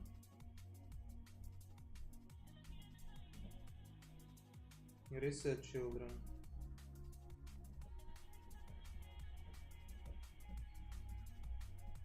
That looks pretty good. It's the first time I've actually used this like really long one, and I don't know if I like it because it's introducing a lot of clipping. So I've changed my mind, but that's okay. You can change your mind because it's 3D. You know, if we painted this in 2D, we would have some trouble. There we go. That's better. Okay. I'm happy with that.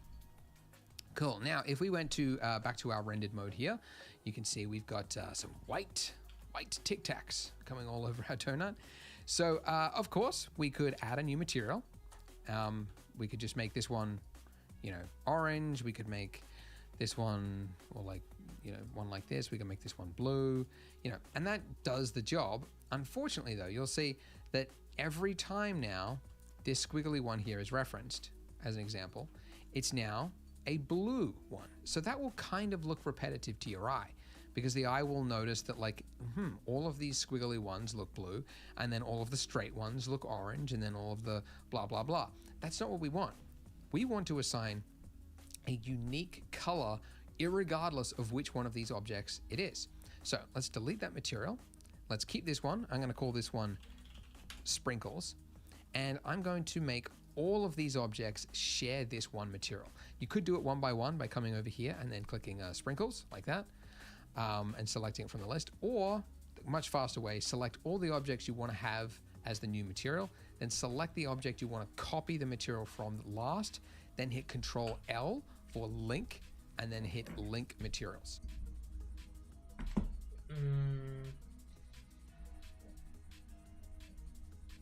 Коли потрібно відзеркалити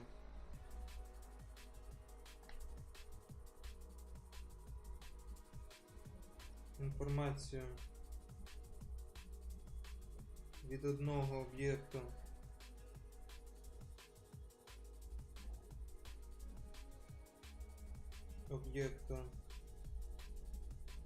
до інших.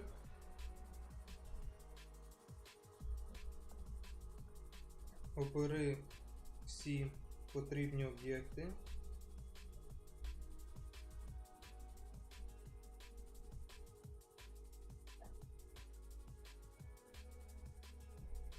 Останнім обери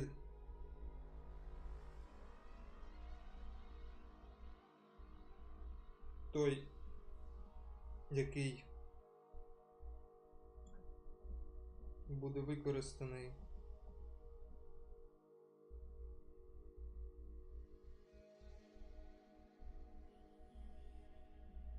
для віддзеркалення.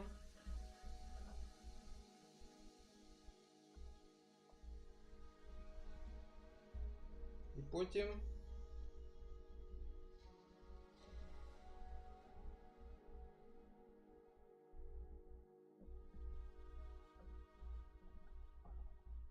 link. І обрати те,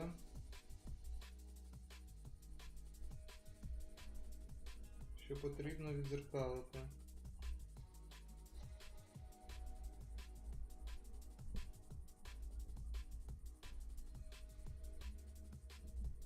Наприклад,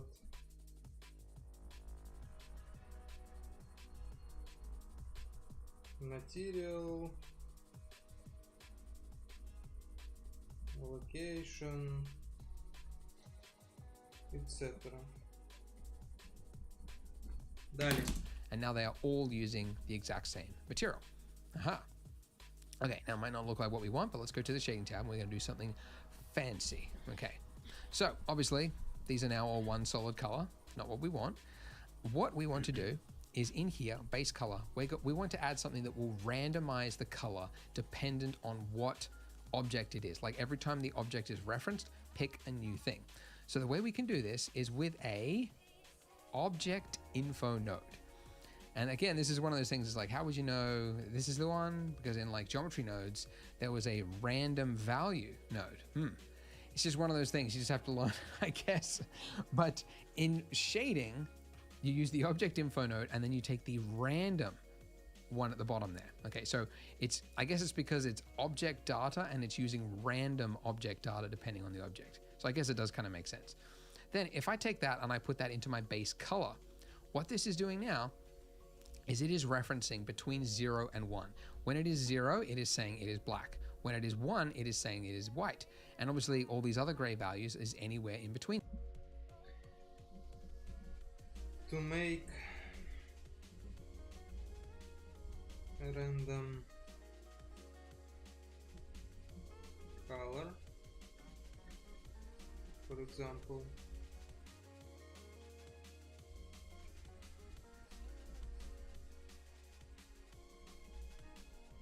choose object info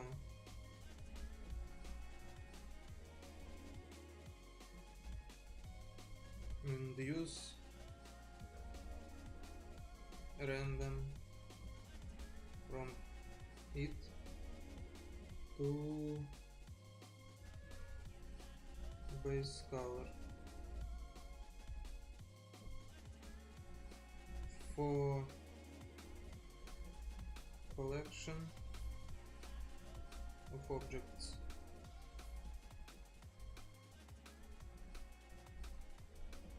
to make their colors random.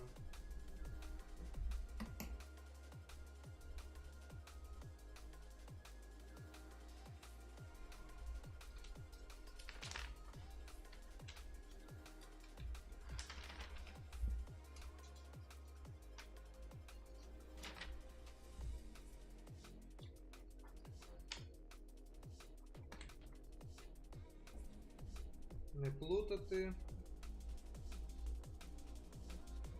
з random value.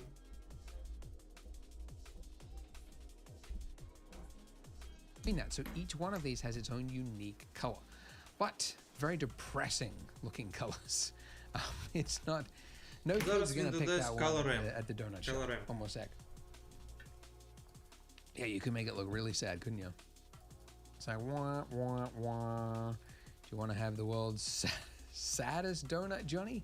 Come on. Anyway, what we can do instead, as I mentioned before, there is a node that we use a lot, and that is Shift A, Converter, Color Ramp. Now, if I put this in between here, it's still using the 0 to 1, but it's now converting it through a color ramp. So everything that is on the 0 end of the scale will get this color. Everything that is on the white, the 1 end of the scale will get this color, okay? So instead, I could make these colors anything I want. I can make this one red, I can make this one blue, something like that. And look at that, haha, we have something interesting. So already we've got really nice looking colors. But you can see that, some of these ones, like the difference in color between this one, and this one, they're similar, but they're all slightly different. And of course, that is because it's using an independent value somewhere in this gradient. Yes, that's the word I'm looking for. And that's not how sprinkles are made. Sprinkle values are constant. It is either orange or it is white. It is not somewhere a blend between orange and white because, as I said before, it is piped royal icing, generally speaking. I think it is. My wife does cookies, but royal icing, and then it's hardened, and then you do like another line of a different color. So you have to like mix it in like food dye and then do it out. Basically, it's one constant color. So instead of linear, if we change the color ramp gradient type to be constant, there will then be no gradient. Okay, it's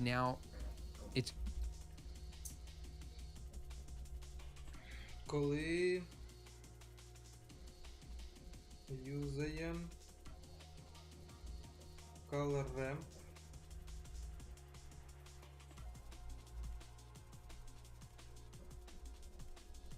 to make values not gradient but constant,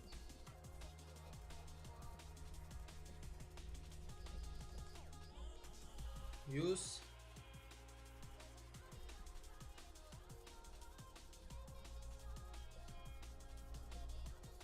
constant instead of linear.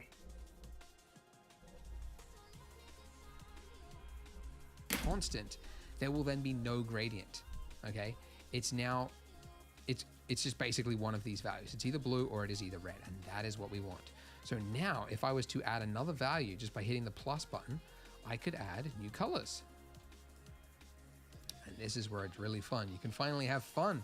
You can be creative with your donut. I feel like I'm losing my voice in the middle of this tutorial. Muscle through it. All right, let's make this one a purple color. By the way, here's a pro tip. Don't use 100% saturation, ever. Generally, like 0.8 is really all you ever need. So somewhere around that. And let's make this one 0.8, something about that. And then let's make this one yellow. And this is, yeah, you can have fun with it, right? I'm going to go for a color scheme, which is, let's go sort of a pink color. That's looking nice. And then you can go with like a white color as the final one. And you can see that the great thing about this one is I can now control how many colors of each that I get. Like if I think there's too many purple ones, I could, increase it and make it like now there's more blue. Or I could go like this way and make like there's more pink ones, or there's more yellow ones, or there's more white ones. So you can have creative control of it. And in fact, this is actually recommended like as a sort of an art rule. You never want to go like when you're using colors, you don't want to use the same amount of each color. You actually want to use like, I actually got a video on color schemes. If you want to watch it, you can click up there and watch it. But yeah, it explains, if you're going to use like a complementary color scheme or something like that, you don't go like, purple that goes with the yellow and you use like 50-50 of each. It looks nasty. You want to go like 90% of one color and then 10% of another. So anyways, something fun there.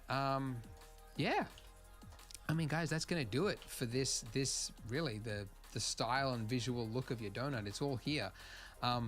So if you want to make it your own, now is your chance. Like, you could change it and make it like a chocolate donut, right? By the way, I didn't explain this, but you can like click and drag any color from one to another, and it'll like copy it, which is cool. You could make it like a Halloween donut that's like red and I don't know, spooky. Oh, that looks like yeah, it kind of looks like a 4th of July donut or something. I see a lot of 4th of July decoration. I want to go to a 4th of July party one day. I've been to America a few times. I don't think I've been there during 4th of July. Looks like it'd be fun. Eating a lot of sugary foods and hanging out, having a barbecue, setting off fireworks. We don't have fireworks here in Australia. They're illegal, along with many other things. We can't even have gel blasters. Our government's like, no. We're going to side with Syria, North Korea, and Kuwait by also banning gel blasters. It's Що це таке? Джо Бластер?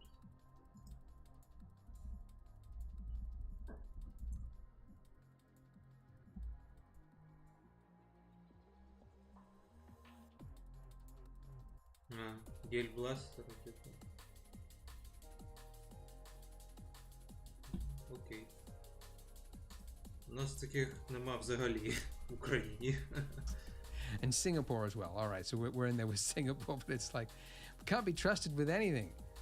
Don't let us have anything. But anyways, but yeah, have some fun with it, guys. This is your chance to make it your own before we start animating it and doing stuff. There was a guy on Twitter who was actually like, he was like mad that I was making another donut tutorial, and he was like, "Are you actually going to encourage people this time to make the donut their own? I'm sick of seeing all these pink donuts." I was just laughing because I like that, like, someone out there, like, that's how they start their day. You know, they just like open up Twitter and they're just seeing pink donuts. And they're like, "Oh, I said no more pink donuts." So, you know, first of all, he didn't watch the last one, obviously, because it was the same instruction. I said, like, make it your own. Have some fun, you know. But, you know, that's Twitter. Oh, and one final thing I forgot. The balls. Baubles? That's for a Christmas tree. But the balls, because something I really like that I saw on Pinterest was this one. I like the way that the balls sort of break up the, I don't know, just the repetitiveness of the sprinkles. So I did it for the last tutorial. I'll do it here as well. And as you can imagine, it is, you know, you add a sphere. So let's go Shift A, sphere, UV sphere. There's icosphere, which is used occasionally when you feel like it. I don't know. You'll get the hang of it, but usually you want a UV sphere. And it's ginormous by default, so let's just scale that in. You could also do it, you know, when you add in the sphere, but, you know, I usually forget. Okay, scale it in, and then, okay, so then I'm going to shade smooth, of course, and let's give it a material. Let's go blue, something like that. I mean, the one that was in this was like almost like metallic, but I kind of like it like this. I might just lower the saturation a little bit and the roughness. I'll make it like a sort of a hard lolly like that. Cool. Now, if we were to move this into our sprinkles collection, then, oh, okay, it is actually working. It's just that this sphere is, we haven't cleared the scale. So if I was to clear the scale, there we go. Now we can actually see them on our donut. They were there. They were just so big that they were out there. You can see that it's now for every, you know, what is this? 1, 2, 3, 4, 5. Every 6 sprinkle, it's using one of these balls. Still a little too big. And I mean, this was an area that actually particles had an advantage because there was use count. If you followed the last tutorial, where you could say, like, basically the ratio of which, like, the number of objects that's spread out in a particle system. You can do it with geometry nodes, but it is incredibly difficult, way too complex, and I want to keep it simple. And look, honestly, we don't need that many. We really only want like 3 or 4 on the whole donut. So I say, just move it out of the sprinkles collection and then just actually physically put it on the donut, like this. Move it across, you know, like that. And here's a pro tip. you never want to use like 2 of something. It just kind of looks like that would look too balanced, right? So it's better to have 3 or 4 in this case. And you also don't want to have it like a triangle like this. It looks like they've been too evenly placed. You want to make it look a little more plausible, you know, like someone tossed it onto the donut. So maybe one here, and then I'll chuck one at the bottom as well, like so. And that'll do it.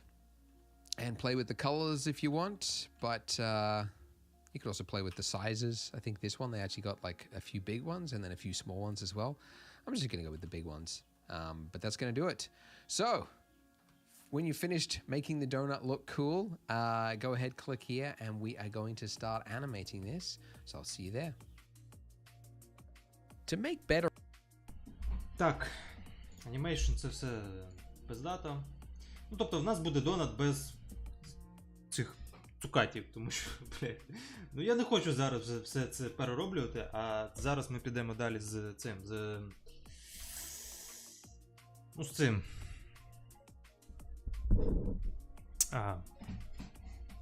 Сука, як воно називається, блядь? Animation, yes. And yeah. Тобто робимо animation. Поїхали. Renders, you often need better assets, which is why I created Polygon, a library of models, textures, and HDRs that work in any 3D software. Join for free at polygon.com. With our donut now finished and looking the way we want it, we can now start animating it. So you might remember from the first part, this is the animation that we are going for. We want to have it slowly rotate and then pick up speed into a quick spin and then go back to the start. So it's an opportunity to learn about keyframing, essentially. So first, let's delete the plane because we no longer need that. That was just so that we could play with lighting and see how it looks. We're going to have it operate just in a, suspended in midair.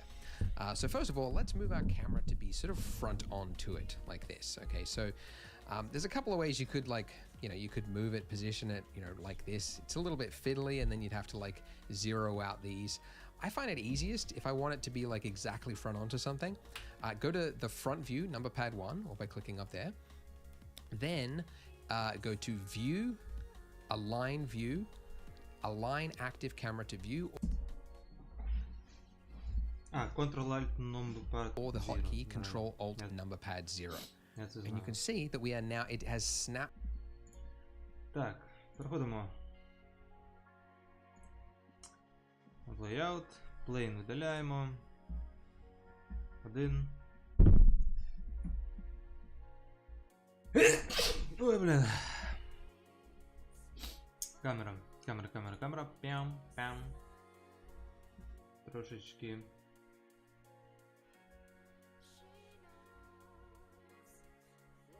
Ну, якось так. Our camera to the exact location that we were at, which was front view. So now you should see that our camera, assuming our camera is selected, it should show 90 degrees 0, 0. Okay, lovely. Ooh, so now let's rotate our donut to position our camera. So if we were to rotate this, you can see that's, these objects are just moving independently of themselves because there is nothing that we've told Blender to say that this should be attached to this. And I've got this set to the wrong way. You could, if you wanted to, like rotate them all like this, but then they've each got their own individual like rotation amounts, and it would just be a nightmare to animate with. So instead, let's tell Blender that these are all linked. So I'm going to select my icing, okay, and then I'm going to select last, holding down Shift, the object which is going to be the parent, the one that it's sort of based on. So that's my base. So icing, then Shift select the base, and then I'm going to hit Control P for parent. Okay. And there's a bunch of options here. Normally the ones you want is either that one or this one, depending on if you hit object and then it just like moves around. It usually means like your rotation or your scale was not applied. But if it is applied, then object should work. But otherwise, keep transform. Okay, so now that that's done, I can select my donut and the icing will move with it. And I can select my icing and the donut underneath it will stay stationary. But you can see that there's a dotted line that connects between that and the base just to show that it is parented to that thing. Okay. So now I need to do the same. Так, paint. Ctrl P, object. Зараз ми рухаємо це, воно рухається разом, рухаємо це, рухається окремо. Те, що нам потрібно.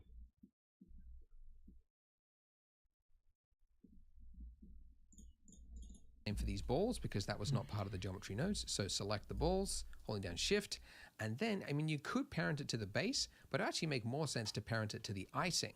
So control P, object.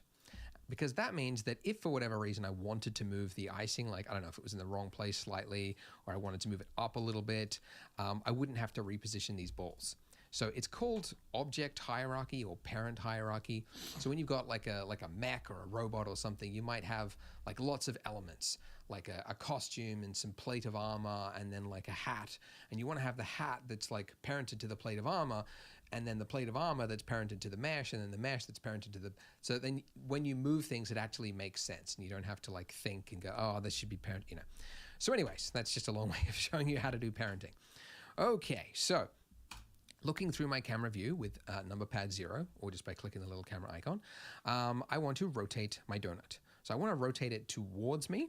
So that would be the x-axis, like this. I can also just up here in your properties, just increase the angle amount.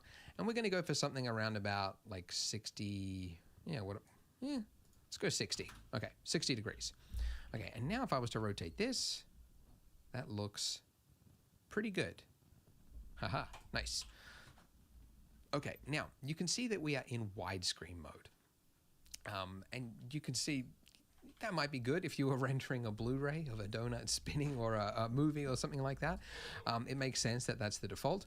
But we're going to commit a sin. We're going to use vertical mode. Shock and horror.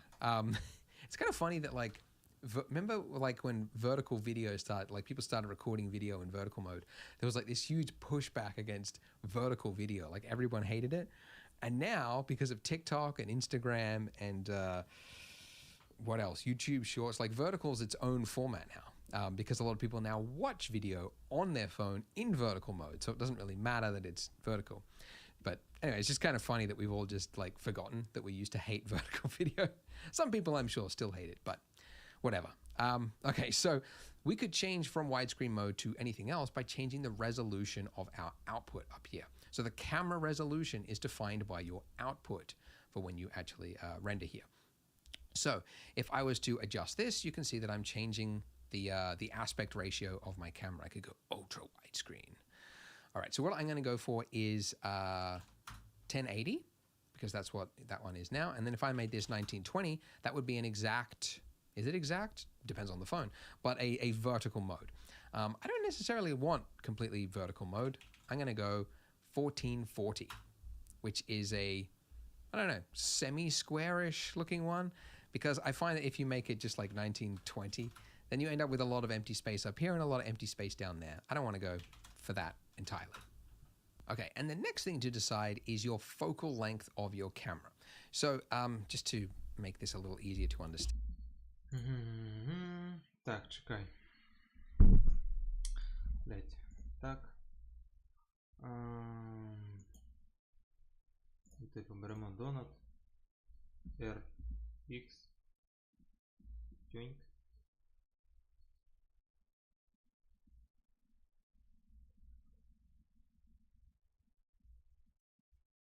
Ну щось типу цього.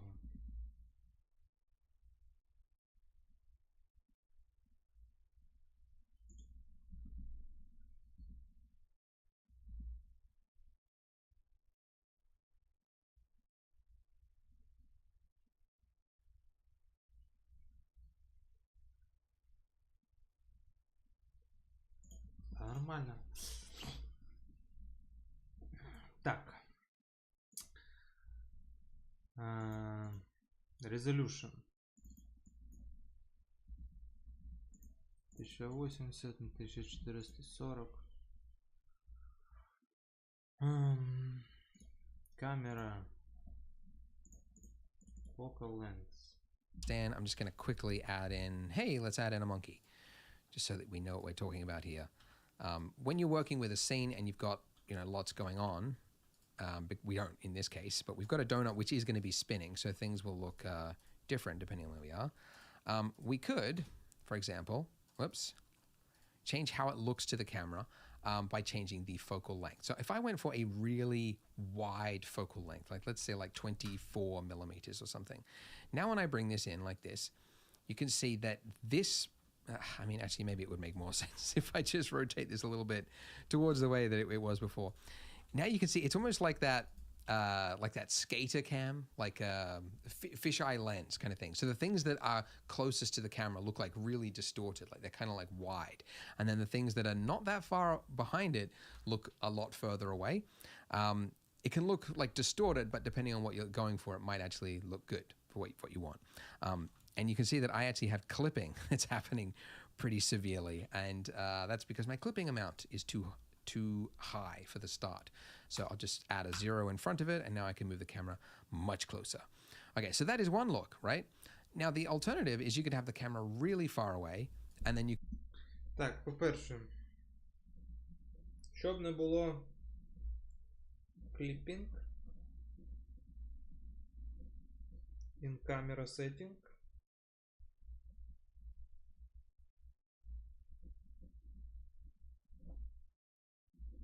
decrease clip start.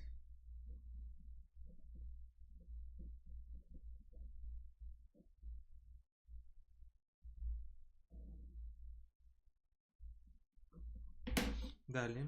You could use a large focal length. And now you can see that it's kind of flattened out, right? Like it's hard to actually tell, like without lighting, let's say, with all these here, like where the objects are in relation to each other, right? Like this monkey is much further forward than this one behind it, but because we're so far away, you can't see the depth. So when you're thinking of a focal length, just think a high focal length means I'm going to flatten it. I'm going to compress the depth so that basically things just look really, really flat. Так. High focal length.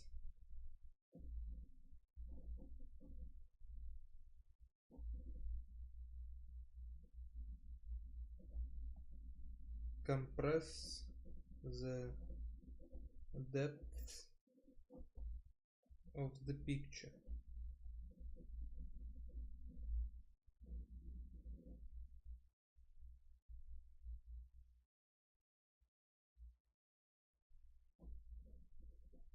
Low focal length.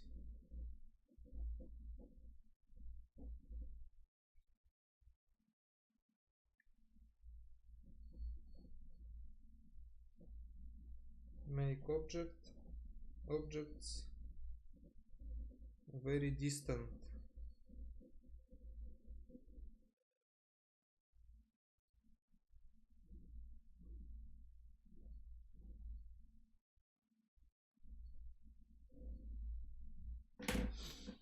Like I could go really flat, move the camera even further away. And now all those monkeys basically look the same height, even though they're the same distance, although they're much, much further away from each other. And then if you want to exaggerate it and make things, yeah, like a fisheye lens, like a skater cam kind of thing, you would use a smaller one, right? You just have to move the camera once you've changed it, obviously, because it now has to be closer to fill the frame. In this case, I'm going to make it something in between. I'm just going to make it at 40. So the default is 50, but as it rotates around, I want to kind of add, yeah, there's a little bit of depth to it, right? So I'm going with a 40 focal length. Delete these monkeys because I no longer need them. I don't know if it was even helpful for the demonstration, but whatever. All right, and now let's move my camera. By the way, here's a little tip. If you want to see, you know, what is the center of your frame, with your camera selected, if you go to composition guides, and then there's one here for center. You can see I now get like a little crosshair in the middle there. You can also use like rule of thirds, if you want to see the rule of thirds, which wouldn't make sense for something where you've just got one single object. Just keep it in the center. Diagonal, I don't know. Who uses diagonal? Look at that. It's a real crosshair now. Anyways, okay. So now I'm going to move my camera in a little closer. Yeah, that's pretty good. And then I'll just rotate this back to what it was before, which was around about 60. Okay, lovely. So with lighting, I mean, look, we're going to do the lighting later on. We're just going to look in solid view and do some animation. Okay. So animation and playback can actually be done anywhere. So we're in layout mode, we've got 3D view, we could play our animation. So down here, this is the timeline, which we haven't really talked about yet. But you can see we've got a timeline, which I can click up here, click on that little black part, and then you can click and drag across frames, and you can hit spacebar to play your animation. And nothing is happening because obviously we haven't got any keyframes, any motion yet. But you can see we are playing back an animation. Now, a quick point about playback. Okay, so playback is defined by your frames per second, because these are frames here. You can see it's not seconds, it is frames. So if you go to your output settings here, you can see your frame rate. So if I wanted a 10-second animation at 24 frames per second, that means I would need 240 frames. So you can see the start and end frames here. That is the number of frames in your animation. So if you were to hit render animation, it would render all the frames from 100 to 250. So if I wanted 10 seconds, I would set that to 240. The playback speed, this is the frame rate that you choose. I mean, it's almost like a religious war. You remember when The Hobbit came out? They came out with 48 frames a second, which is double the standard for cinema, which is 24. Some people loved it, some people hated it. 24 used to be sort of the standard. Then like a lot of camcorders and stuff came out at like TV was 30 or 29.97. That's a whole other thing. The American market added in color, and then they had to find a way to fit that into these cathode CRT things. Very crazy, but sort of like 30. And then there's like now 60. YouTube is now, you can show 60 frames a second. So again, some people love that, some people hate it. My final donut animation, I actually used 60 frames a second, because I find for like animations, it kind of makes it feel like larger than life. Like it's kind of like, whoa, like hyper real. It's kind of like popping out of the screen. Only downside to that is you need to render twice as many frames as 30 frames a second. So I wouldn't actually necessarily recommend it. So we're going to use 30 frames a second, which is sort of standard for what you would get on a phone or a camcorder or anything like that today. Camcorder feels so old school to say camcorder, but a camera, DSLR or anything, it's usually around about 30. So we're going to go 30. So if we were to, if we wanted to do an animation, we could do it anywhere. So we could put our timeline, a little slider thing back on frame 1, and then if I want to add a keyframe for my donut here, I could hit I. So that is I for insert keyframe, which is not the most obvious keyframe choice. It could be K, that would make more sense to me, but it's I. And then you could say what sort of keyframe are you using it for? Are you doing it for the location, the scale, or the rotation? I've never used any of these, to be honest. The one I'm looking for is, in this case, I'm just going to say location. I'm just doing this to show you something. Okay, so if I wanted, let's say 3 seconds of animation, I'm at 30 frames a second. 3 times 30 would be 90 frames. So I would then move to where I want the action to end, and then I would move my object to that point, and then say I again, and then say location. Then if I went back to the start here, which you can do by hitting shift left arrow, and then hit spacebar, you can see that we are playing back. Haha, lovely. So 30 frames a second. If we were to count this and go... Чекай.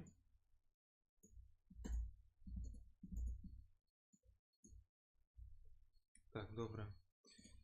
Donut і location.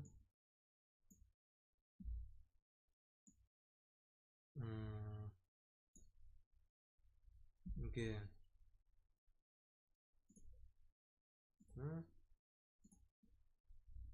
І location.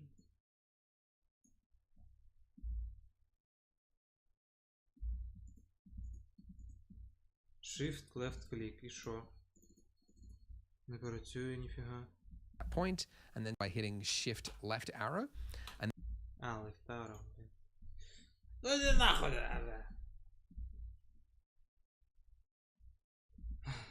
Зрозуміло. Далі що? then hit spacebar, you can see that we are playing back. Haha, lovely. So 30 frames a second. If we were to count this and go, okay, 1,000, 2,000, 3,000, 4,000, 5,000, 6,000, what's happening? Why is this not playing back at 30 frames a second? That is because Blender is trying to show you everything on your screen. And we've actually got quite a lot of complex detail here. You can see in the top left-hand corner, we've got frames per second, and it's lighting up as red to show you that there is actually frames that it's not playing back at its true speed. It can only render on my screen 12 frames a second. You might be able to get this down if you were to like turn off your subdivisions and like make things a little bit lighter. Oh, I can actually. So it was just that. It was that.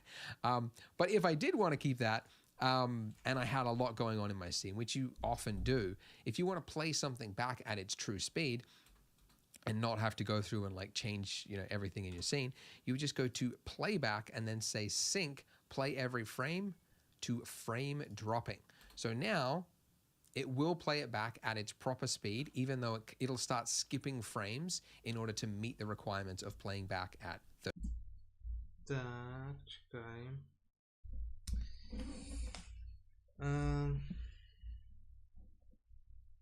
Якщо лагає плейбек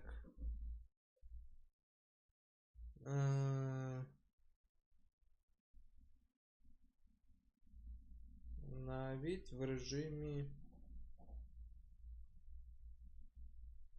Solid,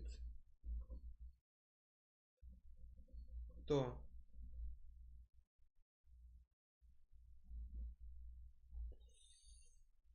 спробуй вимкнути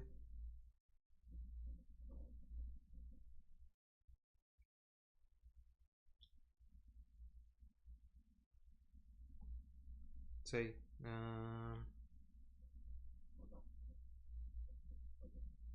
visible in render для modifiers in modifier menu of this object.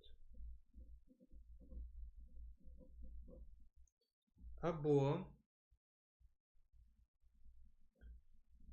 press playback, потім sync,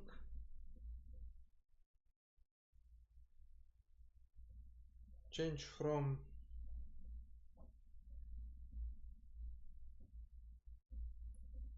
every frame to frame dropping.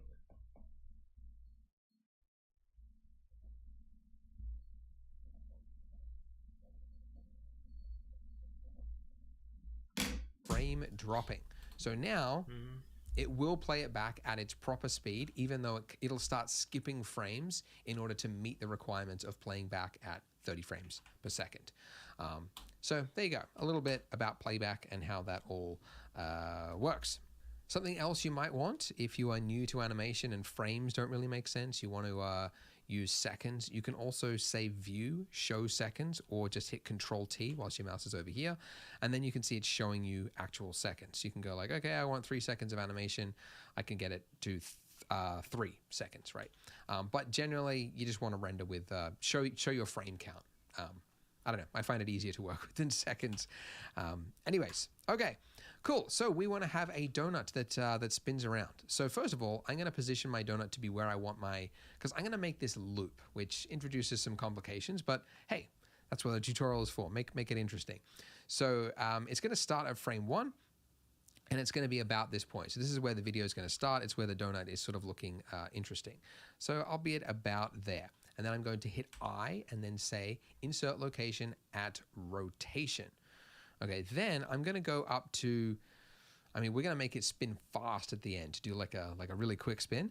And I'm going to do that around about here to 10 is where it's going to start to speed up. So this is where sort of the, like what's interesting to the donut has stopped showing. And then it starts to show the back of it, right? So I don't want to show like a slow pan around the back. I want it to like speed up from this point.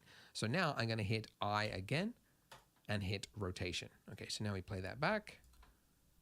Go from here to there. So is it doing frame dropping? Yes, it is. Okay, so this is the true playback speed. Okay. Oh, I also want it to be 10 seconds of animation at 30 frames. Okay. Oh, frame that back. Go from here to there. So is it doing frame dropping? Yes, it is. Okay. So this is the true. Добре, тобто ми це видаляємо, переходимо назад. Робимо якось так. Rotation, потім сюди.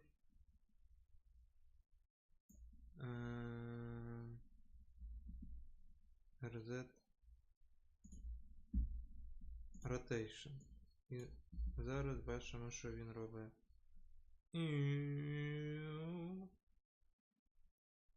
Ну, в мене зараз немає усіх цих айсінгів, хуяйсінгів, тому в мене FPS, в принципі, ну, нормально, там 25 FPS, тому мені зараз не потрібно навіть гратися з цими viewpортами, плейбеками і таким іншим. Playback speed. Okay. Oh, I also want it to be 10 seconds of animation at 30 frames. That means I want to change my end frame count, which you can do there or over here. Set that to 300. Also, if you just want to, like, instead of having to scroll in and out here to see all your frames, if you just say home whilst your cursor is over here, same as if you want to see your entire scene, it's home. Yeah, then it should... Actually, did it show me all the frames? That's odd. Huh, I've never seen that before. Okay. Usually, when you say home, it like shows you the exact timeline view of everything, but in this case, it didn't. Oh, maybe it's because of the keyframes. Maybe if I don't select keyframes. Anyway, I think Blender's changed that. I think it used to always show the timeline. Small thing, doesn't matter. All right, let's move along. Now, in this part, I want to do like a spin. And actually, you can see at the start here, like it moves really slowly, then it moves fast in the middle, and then it starts to slow down again. So this is because these keyframes that it has added is a Bezier keyframe. So it's trying to blend into the next one, and because there's nothing here, it's just starting slowly and then ending slowly. So to see all this, it is better visualized in the animation workflow up here. Workspace is what it's called. All right, so it's got a 3D view over here and another one over here. I prefer to actually make this graph editor. This. Так.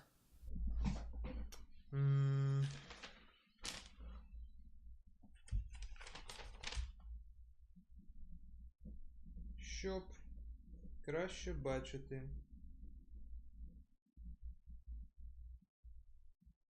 Що відбувається?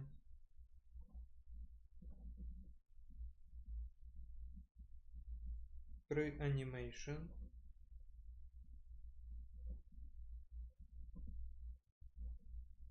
Зверху переходимо до animation.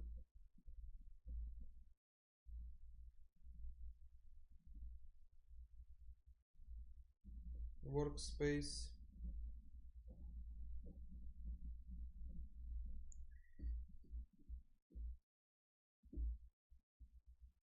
І зверху зліва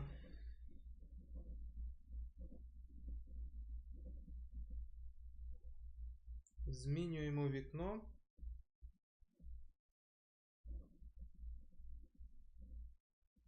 на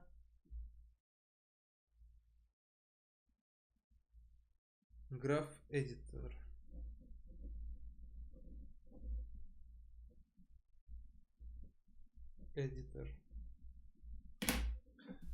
Graph editor. Так, Animation. Тик. Та, блять. Graph Editor. А тут робимо тик. Або навіть отак. І все. І от у нас вже є Graph Editor. So Graph Editor will show you the keyframes, but with like the Bezier curve information to show you where it's slowing down and speeding up. So to move around here, I'm holding down Control and then middle mouse button, and it allows me, if I move it like all the way up to the right, I can sort of zoom in, and then to the left, I can sort of like pinch it's like sort of zooming out on the keyframes, and then I can go down and it's just actually a really easy way to quickly see things. And then you can just say home if you want to see everything. That's М, Навігація в Graph Editor.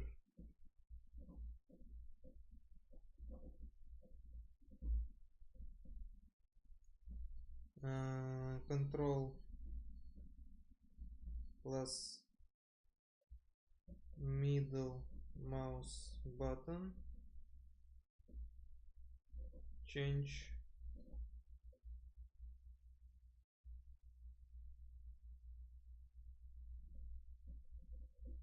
scale. Ближче.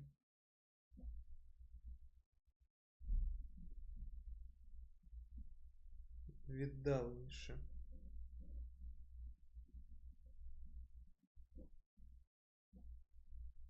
Home.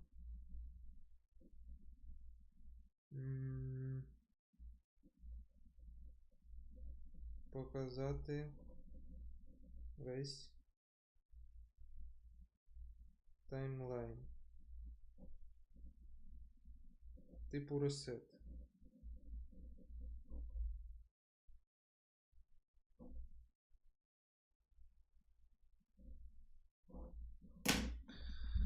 Так, пам-пам-пам. Пім-пім, пім-пім. Зрозуміло. Робимо так, натискаємо Home. Це як потрібно. That's probably easiest. Just hit home. Okay. Now, we're actually only animating on our Z axes. But when you add a keyframe for the rotations, you're also doing it for the X and the Y. And we don't actually need that. So I'm going to delete those. So with my mouse over these, I'm going to hit X and then this one as well. So we've just got the Z rotation. Okay. Юла. Так, Object Transformation, X, X. So we can see that it is, that's how it's happening. Okay, great. Let's complete our animation before we start cleaning up this. So I want it to go to here, and then this is where I want it to start speeding up and do like an extra spin, an extra 2 spins, in fact. So let's go up to, okay, so this is the degrees on the left-hand side, and then this is the keyframes on the up top right.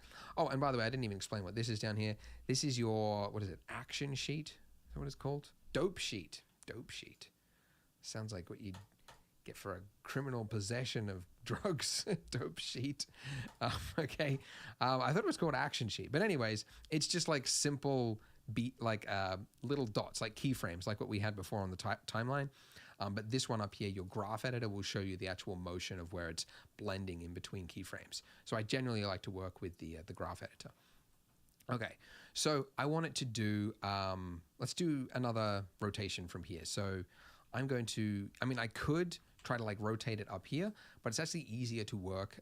I find it easier to work like this. So I'm going to take, I'm going to add another keyframe up here by hitting Control and then just left clicking. Did that not work? Right clicking, sorry. Okay, it's Control and right click. That'll add another keyframe where you've got your cursor. So I could go like this and add keyframes everywhere if I want to. Okay, so I want it to basically speed up here. It's done.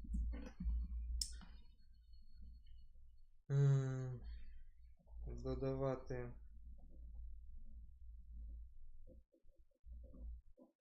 keyframes. Точки на графіку.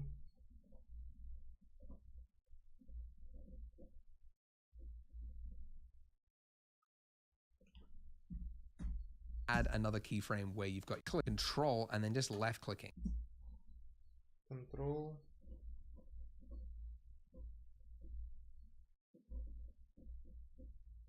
Right mouse button. And right frames everywhere. Here, it's done 1 revolution. I actually want it to do 2 revolutions. So I want it to move up again to around about here. Now, lining this up would actually be very difficult. It is very difficult. So we've got something that's starting at minus rotation, and then it's going up to here. And I want this to loop, right? So I want it to end at the exact point where it should join with the previous one. So I can actually find out the exact degree rotation for this by selecting a keyframe and then hitting N in my properties to bring up this. So here I can see the value of this. So this is starting at the start of my animation. It is starting its rotation at minus 34.5 degrees. So let's just make that an easy number. Let's go minus 30, okay? Something a little easier to start. Yeah, let's go minus 40. Minus 40. So it starts where it's a little bit, do we want it minus 50?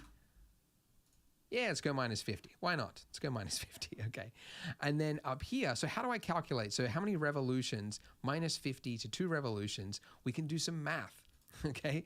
Everybody loves math. It's exciting. I hated math in high school. My dad's actually like a maths professor. He had did his thesis on maths and science. I was just so disappointed that I failed. Almost failed at math and science.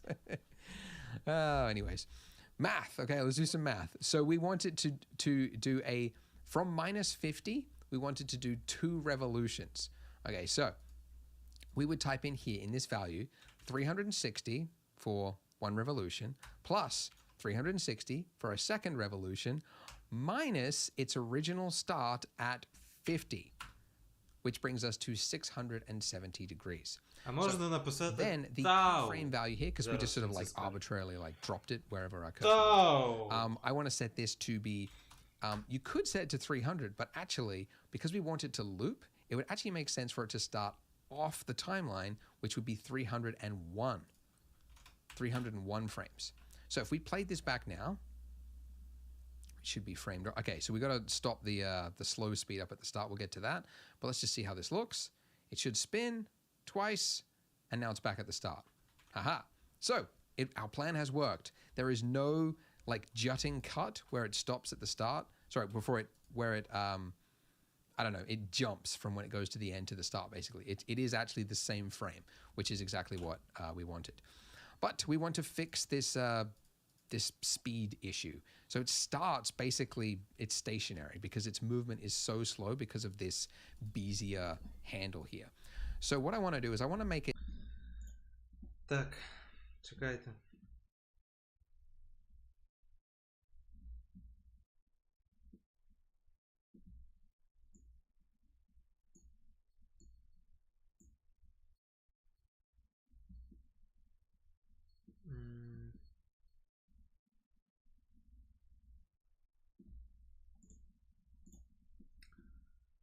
Так, отако. Скільки в нас тут? Мінус 41, давайте мінус 40. Чого ти не додав просто тау? Напиши тау мінус 40. Зрозуміло, блядь?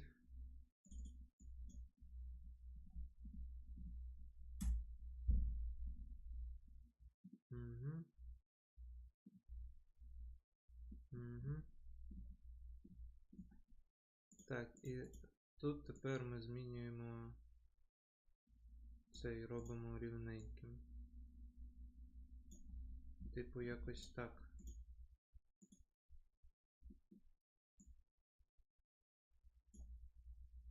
Так чи ні?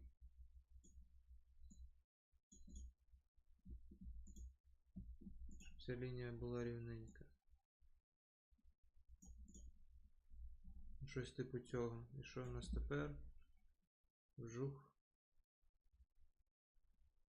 Вжух.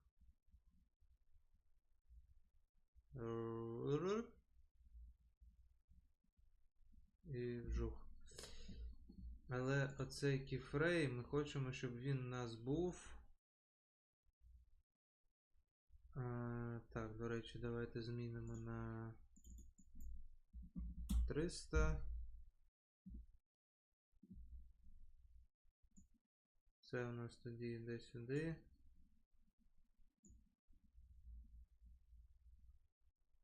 На 301, а це йде десь на 240. Animation. Перевіряємо.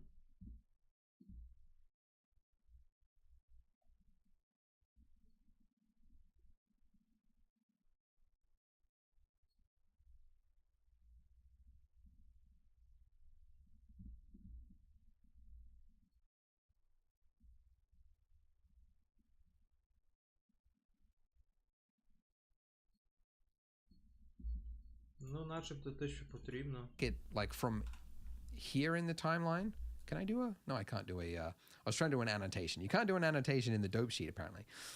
From here in the timeline to here, I want to make the motion look basically constant. So I'm going to grab this Bezier handle here, and I'm just going to scale in. So scale it all the way in. And then I'm going to do the same thing here, but not for this entire point, because I want this part to actually do smooth. Just this handle. I'm going to scale that almost all the way in as well. Okay, so now if I play it, it should be basically constant from here. Зрозум, не знав. Так, і це ми зменшуємо. А тут ми зменшуємо тільки оцю штуку. Отако.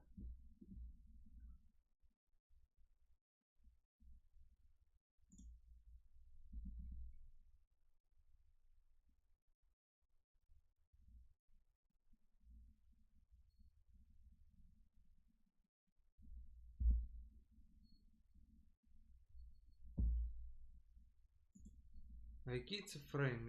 Як змінити фрейм? Active Keyframe 206. Угу. 240. І типу якось так. І що в нас буде? Жух. Ось воно крутиться. Вертиться.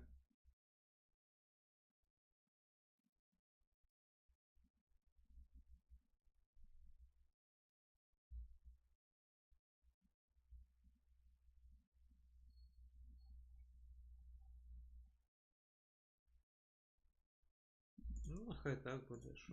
Нормально. Оп. Here to here. You could change the handle to a vector or something like that. I'm just going to keep it like that. That's fine for me. Okay, then I want this. Let's actually move this down so that it's actually the same. Because if I go like this, you can see that there'll be like a jump from that amount of rotation to like the next bit. You can see like there's a bit of a jump there. So I want this handle to be basically in line with this blue line over there. And I'm dragging that over there so that there is now like a slow build up to the next part. Haha, that's starting to look good. So it's a slow build up. Okay, and then it starts to speed up. It's faster, faster. There we go. So it's basically almost like a vertical bit here. In fact, I could just rotate this, because then this will actually, like, rather than it going back all the way to 0 in terms of rotation, it should actually be keeping with basically this line. Like if you drew a line across there, we should try to get that same line here with this handle, roughly. Okay, something like that. And I might just scale that out a little bit. And then I'll take this and I'll scale this one out a little bit.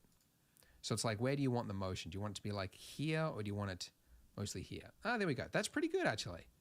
I like that. It's playing a... Так, на всяк випадок, блядь. Ctrl-S. Діть у дупу, Back. блядь.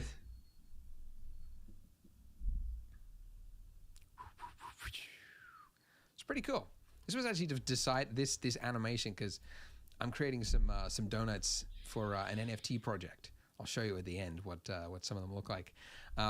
But yeah, this idea, because we're like trying to like figure out like, okay, what's the best way to make it spin? Because if you have it just like constantly spinning, it's really boring when it gets to the back part of the donut. And so yeah, I was like working with a contractor to like figure out, you know, how should it actually look? And he came up with this idea where it starts to speed up at the end of it and then does this like revolution. And I thought like, that's really cool. And then we made it so like some bits like fly off the donut as well. That's kind of an extra thing. But anyways, that is pretty good. So that is the basics of animation. So we are going to get into rendering later on. But yeah, that's going to do it for this video. So go ahead, click here on the screen, and I'll see you in the next part. We are going to make our Particles. spinning donut animation look a little more interesting with some lively floating particles in the background. and make them sprinkles. Something else you could use to liven up your renders is Polygon. Try downloading these rocks and then using them in this tutorial to make some floating rocks over an alien terrain. Join Polygon by clicking the link in the description. And I will say, by the way, for this beginner series, this is kind of what I would say a step above what I would normally consider as beginner level. We're going to use some math and get a little more technical in geometry nodes to pull this off. But this is optional. You don't have to follow this video. If you find you get stuck at anywhere in this video and you're like, I don't know what to do, you can just move on to the next one. Just delete it. You'll move on to the next one because it's not going to affect the final outcome. It's just something that's like a bonus nice to have that I thought I'd include in the series. But yeah, anyways, let's go. So we want to have points, some particles, right? But to do that, we need some object for it to start on. And for that, I'm going to use a plane. And I'll just position this at the back. You can play with it later on. And now let's go to the Geometry Nodes tab, which again, if you don't have, just go plus General Geometry Nodes and you'll see it there. Okay, so let's move in. Ми зробимо, але в нас буде будуть не оці спринклси, а щось інше. Не знаю, що. Але щось буде. Так. Keyframes поки що прибираємо. Створюємо plane. Plane рухаємо назад. Назад і... Що далі? Out. І відкриваємо Geometry ноди. Geometry ноди. Пім. Це в нас Geometry ноди нашого пончика. Так?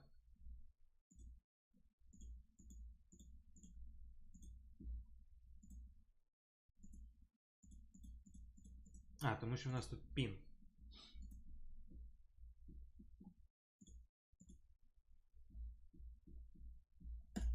Тому що у нас пін. Тому.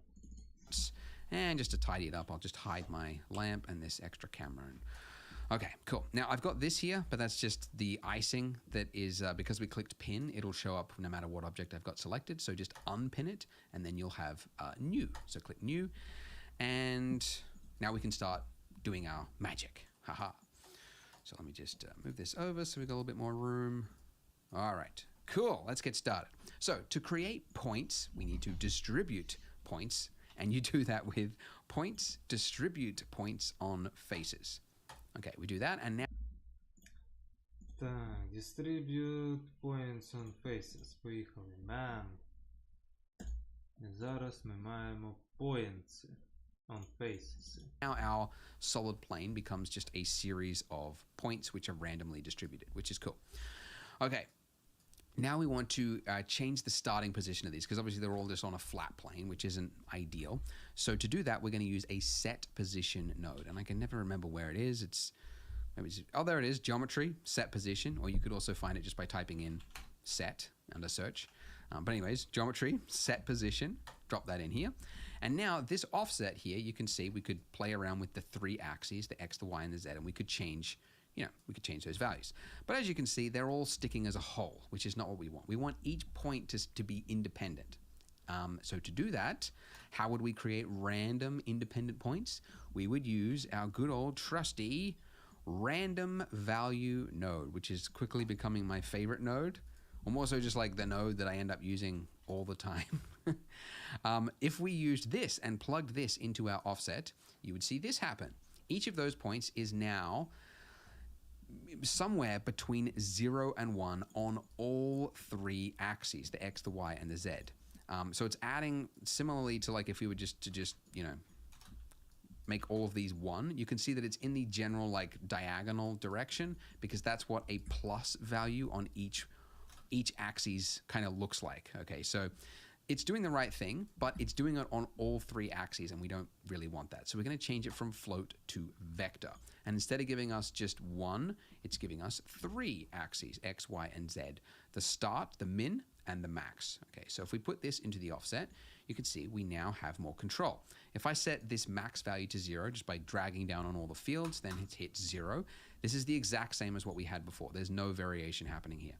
But if I increased just the Z, which is the bottom one, it doesn't show it, but it's X, Y, and Z. It's always in that order. If I, the bottom one, if I just increase that, you can see that I'm changing where each of those points appear. Okay, so I'm sort of creating this little imaginary volume. Okay, so that's the X. And then if I wanted it to influence the Y, okay, and sort of expand the shape of my volume going backwards, I could do that and then drag it over. And if I wanted it to start, you know, down here, then I would make my minimum value have a, you know, a minus value. Okay, so it's now going downwards because it's basing the 0 value off of where it starts, which is like here. Oh, yeah, I don't know why I just instinctively Control-Shift-Click in Geometry Nodes, but the viewer doesn't seem to do anything yet for that add-on, the Node Wrangler add-on. But anyways, the 0 value is based on where it starts, which is there. So it's just a minus value, we'll put it underneath it. Okay, so that's kind of, we've given it a thing. But if we hit play, nothing's happening. These points are not moving until we tell it to move, and that's what we're going to do. So to tell it to move, we're going to duplicate our set position node and place it straight after. So Shift D and then drop it straight after. And now you could see, just dragging this value here, I could change this, right? In fact, very easy to create a snow animation now. If I added a keyframe on this point, which I didn't mention really in the animation one, but you know, the I, hitting I to insert a keyframe, it works in any field. So if you hover over any field in Blender and you just hit I, you can see it's gone yellow to say this is now a keyframe on this point. And then if I went to the end point of my animation, which I could do by Shift right arrow, you can see I'm now on frame 300, and then put this all the way down here and then hit I again. Back at the start, hit spacebar to play it. You can see they're all falling. So look, it's snow, magical, ta-da. But a problem with this, for one, it's got that annoying like slow down and then ramp up at the start of it because the animation is set to Bezier. So I would have to change it here. If I, you know, I'd have to change that to vector, which I guess is easy to do. But also it's all moving as one. So I don't want this. So let me just right click and say clear keyframes, and that'll remove all my keyframes. Yeah, I don't want that. By the way, just quickly, because I thought it'd be cool to mention, the thing where you can hover over any value, you can do it for like colors as well. You can do it for any value. So like if I had my donut or my icing here and I hit I on the base color and then I moved to the last frame and then I went green and then hit I again. If you played back the animation, did I hit I? Okay, it's working. All right. You can see that it would change color throughout an animation. So anyway, I just thought it was cool to mention because it is a cool feature of Blender that you can like quickly add a keyframe anywhere. Like it doesn't matter. It's just kind of a cool thing. Anyways, sorry to detour there. Okay, so I don't want to use the keyframes because it's all moving independently as one. Instead, I want to use math, okay? So keyframing, it's really like if you look at, you know, what we had for our rotation, right? At this point to this, you know, and we play it back, right? This thing is changing, but it's really, it's like, it's just every single frame, it's saying update it to this new rotation, update to this thing. There's nothing that's really tying it together. It's just saying this frame correlates with this value, this frame correlates with this value, and your mind is creating the illusion of rotation. Well, with this, there's no reason we need to use keyframes for this. And in this case, it's actually good because we want to make random values. We don't want to make them all move as one. We want to give them different values. So we could actually take our frame value that's displayed up there, and if we could put this into this geometry nodes here, then we could use math to influence it, and we don't have to use keyframes. It's actually a lot easier to work with. So trust me, it is better. It's cooler. The way that we put a frame value into it is, first of all, Shift A, and then let's go input, and then use value. Okay, so value is the simplest node in geometry nodes probably. You'll also find it in shading and everything else. It's just a single value. But what you can do is you can type in hashtag frame. Haha. Now, if I play back my animation, you can see Хештег, фіга собі. Фрейм, тепер це фрейм. Цікавенько. see that value is changing with the frame. Okay, so hashtag is, by the way, kind of a way of adding in a driver. So you can say that like when it goes purple, that means there's a driver on it. So this value here is being driven by something else. That's what Blender's telling you when it's purple. So kind of Так, це, напевно, було б гарно записати. Тобто,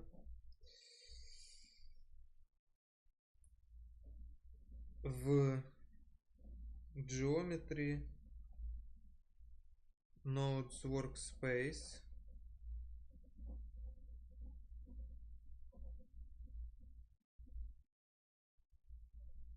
якщо додати блок value і в ньому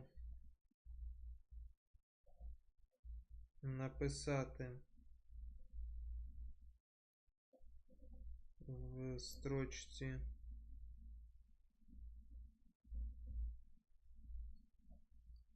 з цифрами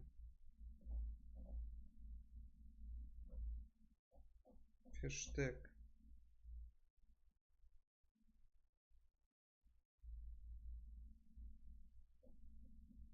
наприклад frame,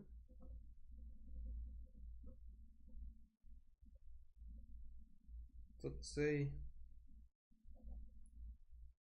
параметр стане драйвером цього value.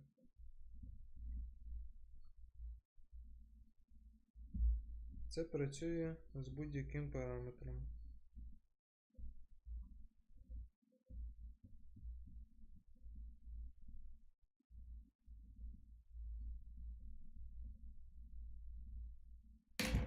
of like you can't change it, it's being influenced by something else, which is defined by what it is when you click it. So frame. Okay, so now watch what happens. If we take this and we put this into our offset, can you guess what will happen if we play it back? Try to guess. Think about it. It's going to go. It's going to shoot off into the stratosphere. Away! Now, the reason that's happening, as some of you might have figured out, is that let's say we're on frame 10, okay? It's assigning a value of 10 to each 3 of these axes. So it'll be in the exact same position as if we entered in 10, okay? Like that. That's what it's doing. Okay, so that's obviously, that's cool, but it's not what we want. We don't want it shooting off in one diagonal direction. We want to define which axis has which amount. So we can do that by separating these things, which oddly enough you do with a combine node, which I guess is true. But anyways, type in combine and you'll see combine XYZ come up, which by the way, it's a search. So Shift A, search, I use it all the time because I can never find the one. Anyway, combine XYZ. If we put this into here, this, by the way, will give us the, oops. Okay, if we put this into here, nothing will change. If these are set to 0 and this is set to 0, it's the nothing will have changed. The advantage that having this plugged into here is that you now get individual inputs over here, which you don't get over here. You can see this just gives you one solid value for all 3 of those. So if this node was set up to have 3 independent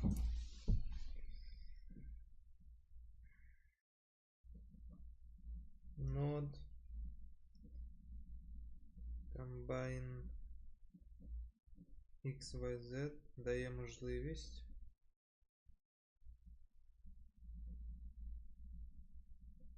працювати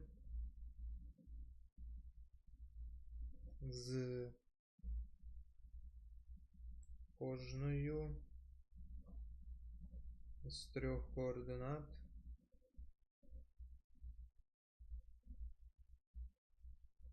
окремо. Окремо. Ну, напевно, те ж саме працює і з Combiner GB, але він, напевно, цього тут не скаже. Да й похуй. Дізнаємось на практиці. inputs for the XYZ, you wouldn't need this node, but it just gives you one. Так. Combine XYZ.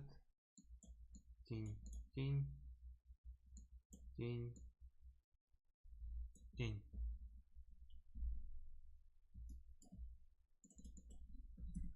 0.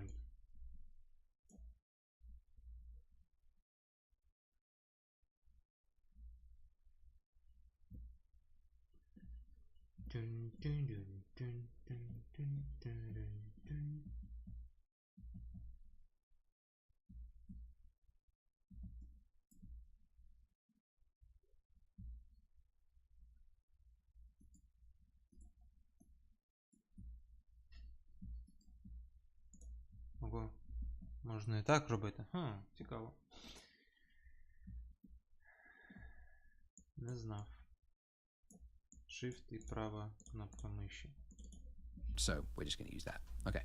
So now I could say, take this and put this into just the Z axis. So now the same thing is going to happen, but it's just going to shoot in one direction, which is up, because it is adding a 1 plus value. So it's moving it in one single Blender unit for every single frame along the Z axis.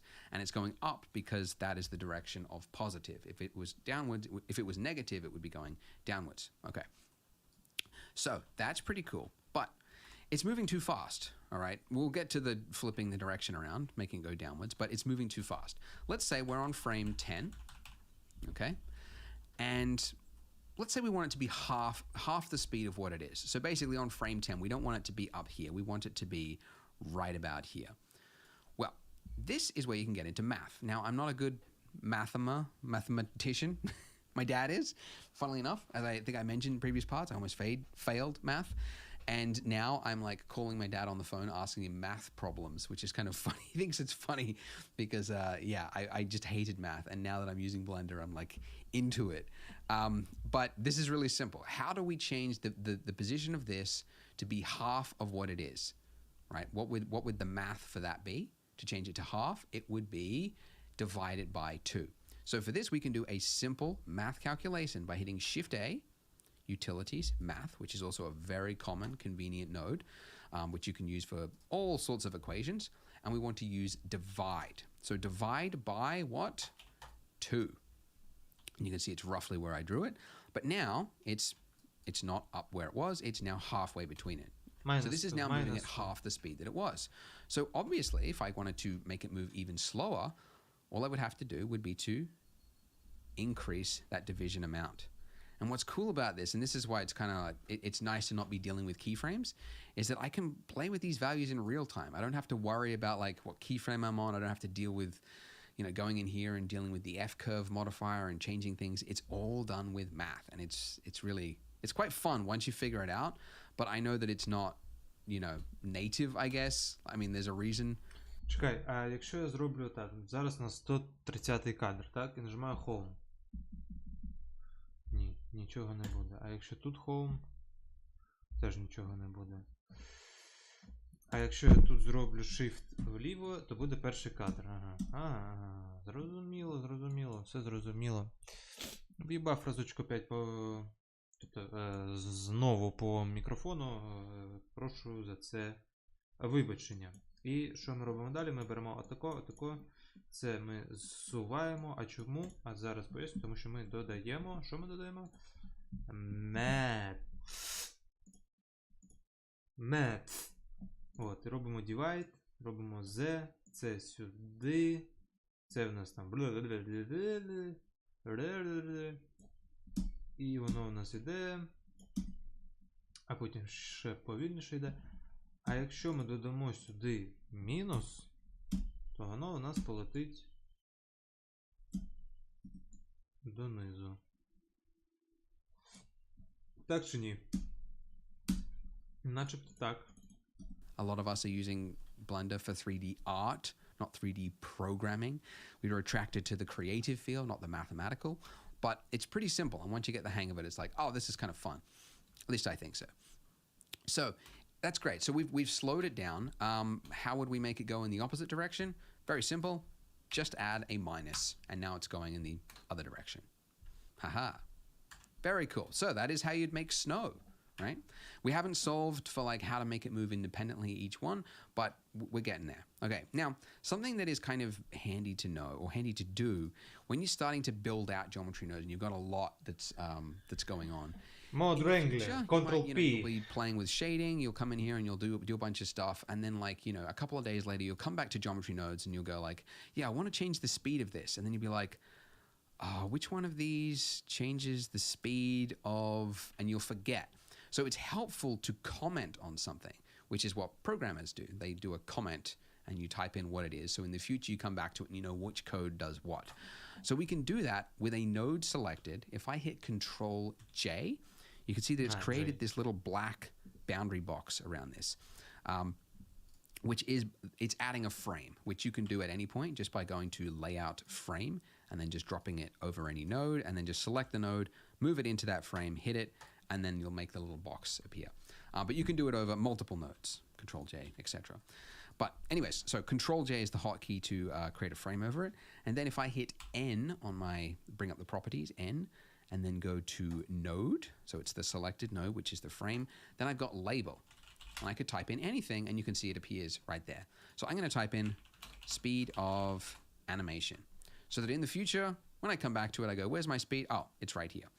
And then I might remember like, oh, what does this node do? You know, this is frame value, something like that, you know, if I wanted to. Okay.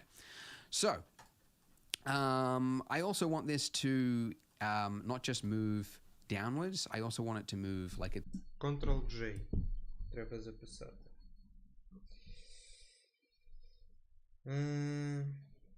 Щоб додати лейбл до ноди або просто додати лейбл,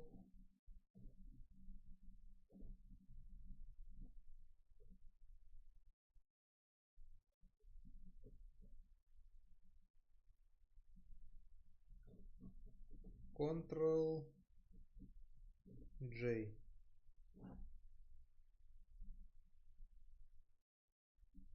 І потім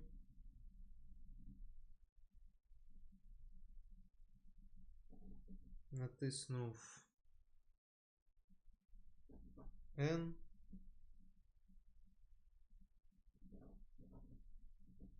У Properties можна змінити назву у вкладці Label.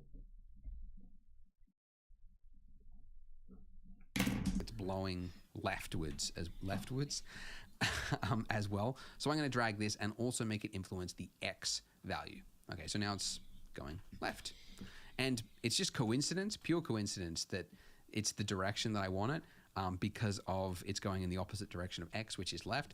But if, for example, I wanted it to move in the opposite, like make it go not right to left, but left to right, the other direction, I would just use another math node and just swap it from from negative to positive by going multiply -1, and then now it's doing it the opposite direction. So 1, this is the default direction, and then -1 puts it in the other direction. So it's math. Hey, math, isn't math fun? Anyways, cool. So we are getting there. All right, let's move this over. All right, so how do we make it so that each one of these particles is not moving collectively like a flock of birds, but each of them having a random value? There's the trick. There's the key there. Random value. So we're going to add in our trusty random value node. Drop this in here. And Так, це додаємо в X. Це ми все ось тако зсуваємо більше трошечки. Це ми сюди. Тут ми додаємо random value. Що далі? what we want to do is between here and here, I want to have this influence it. So the way I'm going to do that is by adding another math node and say math, drop this in here, and let's do it for both of them, the X and the Y. And to influence something and have this sort of multiply this value, you would set this to multiply. Multiply is, I don't know, it's like my go-to when I'm like, what would the math equation for this to? It's multiplying. But anyways, I'm going to take this and put this into here. Now watch what happens. Ooh, not much. But when I play it, haha. У-у-у-у. Оце так, звісно, ніхуя собі. Скажу я вам. В'їбу multiply. Це переріжу нахер. Це додам сюди. А це в'їбу сюди. І дивись, яка краса у нас. Тільки ось що треба робити. Змінити трошки density. І трошечки якось зробити отаку от. Отаку от. Ну, якось так, щоб воно у нас рухалось.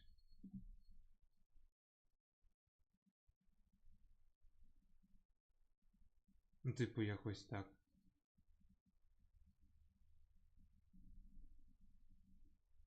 Так, дуже гарно, дуже гарно. Але бачите, мабуть, трошечки Z-ку потрібно таку. Each of these points are now affected individually by a random value. So some of them are moving at almost its full speed at like 1. Some of them are barely moving at all because they're like probably close to the 0 value. And then most of them are somewhere in between that value, right? So they're all moving independently, which is cool. And what's great about this is whilst it's playing, I could say, you know, these ones that are static don't look good. I want all of them to at least move at like half speed. So like 0.5, okay? And then maybe, you know, I could like dial this one backwards, but I can change sort of like how close they move together very easily with this in real time, which is like, it's really cool. It's quite fun. Who would have thought math was fun? Okay, cool. Ну так, це можна змінити теж там. 0,2. Нормально. Блять, воно рухається. So that's how we do that. Ta-da! So we've got the movement right. I'll come back to this. Let's say I'll add another little frame here. And let's say this variance of speed, animation speed. Let's say variance of animation speed. Дах вже їде потроху, блять. Okay. So now let's put the sprinkles. Let's make each of these points, which would not render. If you hit render, you wouldn't see anything because it's just data that's stored in Blender. It's not actually being used for any rendering purpose. For that, we need to, first of all, add in a point. Nope. Instances on points, not 2 points, on points. They're both next to each other. And put this in here. And now they've disappeared because we've said convert those points to instances and there's nothing in the instance. So for that, I'm going to drag the object or collection in this case down here. So my sprinkles, click, drag, move it down here, just like we did for our icing. Тобто instances on points читай як object, який замінить твій points.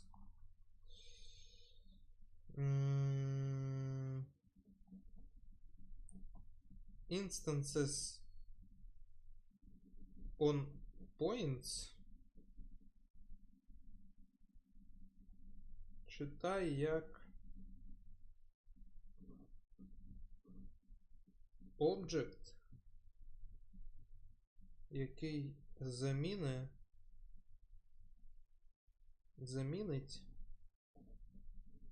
point.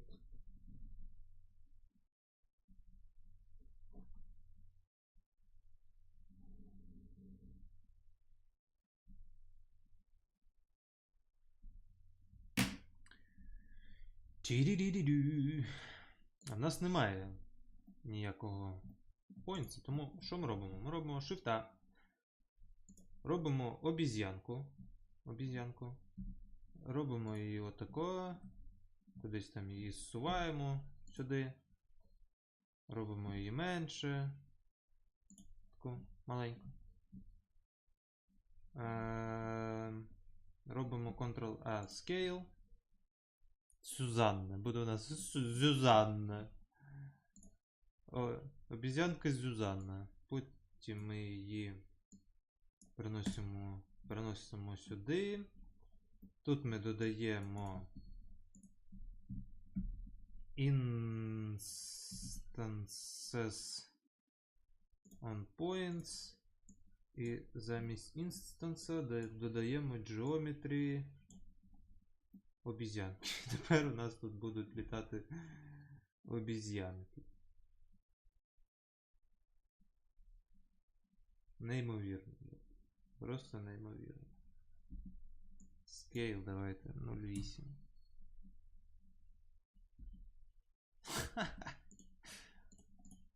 Та нормально. Хай, блядь, обезьянки будут. And then take this, put this into the instance, and I'm going to click pick instance, separate children, and reset children. So you click all three of those checkboxes whenever you're using collections on points, essentially. They have uses beyond, you know, but like if you had like multiple points that you wanted to be like part of a grass system, each item in a collection was a single object, you wouldn't say separate children, I guess. Anyways, doesn't matter. All right. Cool. So I'll just check, by the way, that my plane is okay. All the scale is at 1. If not, I would apply the scale. And then my scale here, like these are like they are showing up, but they're really, really tiny. So I'm just going to increase this, clicking and then dragging to the right. Or I could just type in a value, you know, 6 or something like that. Okay, cool. So it's working, but they are all the exact same rotation, so that's not good. So we want to add in what? We want to add in our trusty random value node. So yeah, let's go over here. Utilities, random value, drop this in.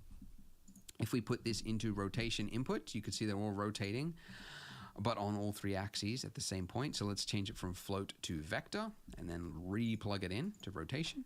Now we're getting somewhere.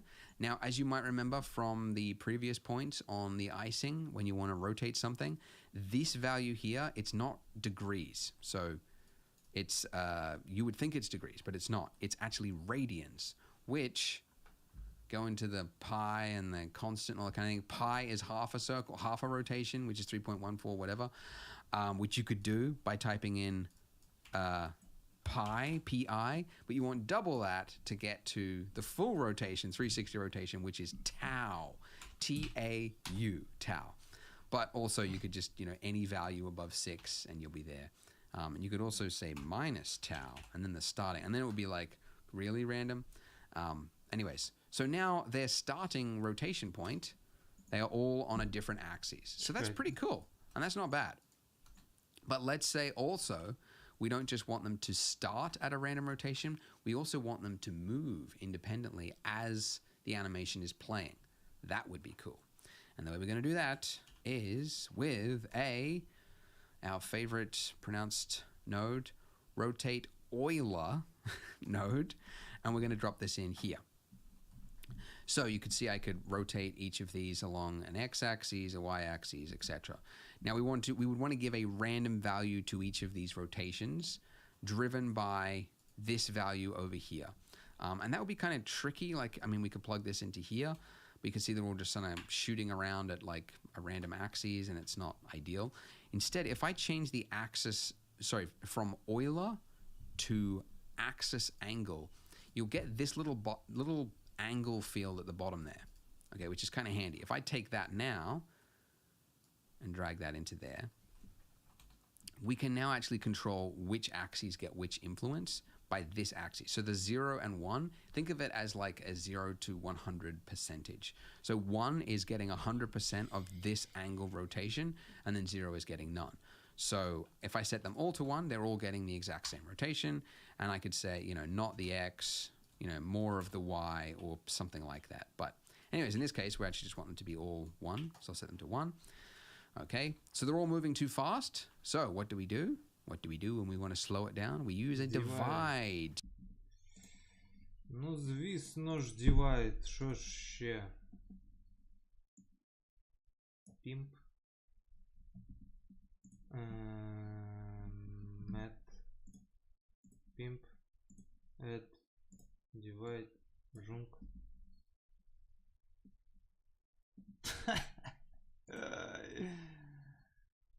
Неймовірно, блядь, неймовірно.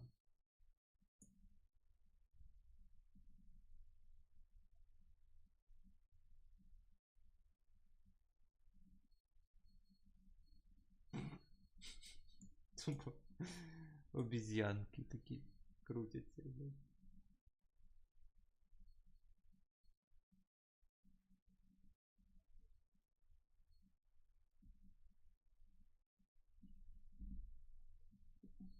Зузанна. Швейцмут. Calculation. So utilities, math, set this to divide, and then let's just increase this. Let's ramp it up. And now we should find, if we looked at them independently, maybe front on, we should see them rotate at a much slower speed. So let's go to the start. It's kind of hard to figure out because they're all like moving. In fact, maybe we could actually, how would I change it? Offset. There we go.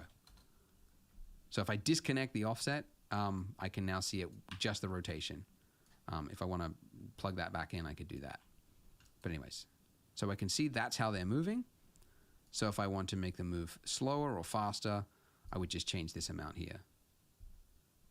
Okay, so they're all moving. It's all well and good, but we want it to move on a random value as well. So we could do that. How would we do that? Yeah, I guess we would just go random value again. Drop this in here. Okay, move this along. And then to make this influence another part of the field, we use our good old trusty multiply node. So math, and then drop this into here, and then say multiply. Whoops, multiply, multiply. So now some of them should be moving fast. Угу. Ну добре, так і зробимо. Це сюди.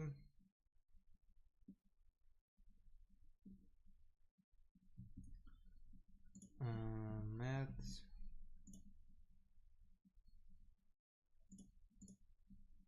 Multiply.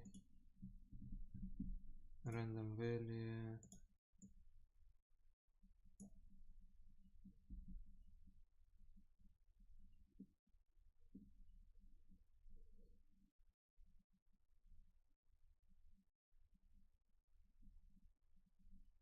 Ну, напевно, працює. Fast. Like if I set this to like 10, you should see it more. So some of them should be moving fast, and then some of them should be moving slow. But yeah, you can control it, right? Like some of them, do you want most of them to be moving at like half speed, and then like, you know, most of them like in between that? You could do it that way. But yeah, you could. Yeah. Anyways, now we've got to add some frames so that we know what is going on. We'll say variance of rotation speed, and then we'll say, yeah, rotation starting axes. No, rotation starting amount. Okay. And then where's the speed? Oh, there we go.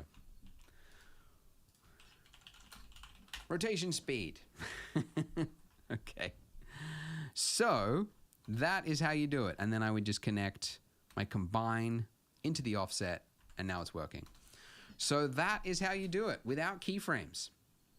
Now, obviously, I want my animation to start at the right points, right? I don't want it to basically like the sprinkles to disappear off the screen. So because we're not using keyframes or anything like that, we could, you know, either alter the speed or the position of the plane or anything like that. But I could do it right here. So I'm going to just drag my max. So this is my starting point of my volume. In fact, I could just define that. Starting position. Right? And let's make it up there, and then drag that up to there. У нас це That's my все вже depth amount. So if I want there to be like more and more particles like way in the background, I would increase this, right? But I don't. I want them to be relative. I mean, I don't really need any because there's already some depth from the plane. So I don't really need a much, but a much. And then the X value as well. So we're at the end of the animation. It's over there. Oh, I think I already did that. Okay. But now, if I play it back, provided I've done it correctly, let's move this across. We should see that. Ta-da! And the cool thing is, because it's all geometry nodes, it's all non-destructive, I can increase or decrease the amount of particles in real time. Isn't that amazing? That is pretty cool. Very amazing. If I do say so myself. I'll just make sure that my sprinkles, yeah, they've got each one of my little sprinkle objects here in my collection has subsurf in my viewport with that turned on, which I don't want. So I'm just turning it off. So that way, when I play my animation, it's not going to be using unnecessary geometry just for the viewport, right? So when it renders, it will use the full amount of geometry, but for the viewport it won't, which is good. That's pretty cool. All right, that's way too much. Too dense. Let's go 100.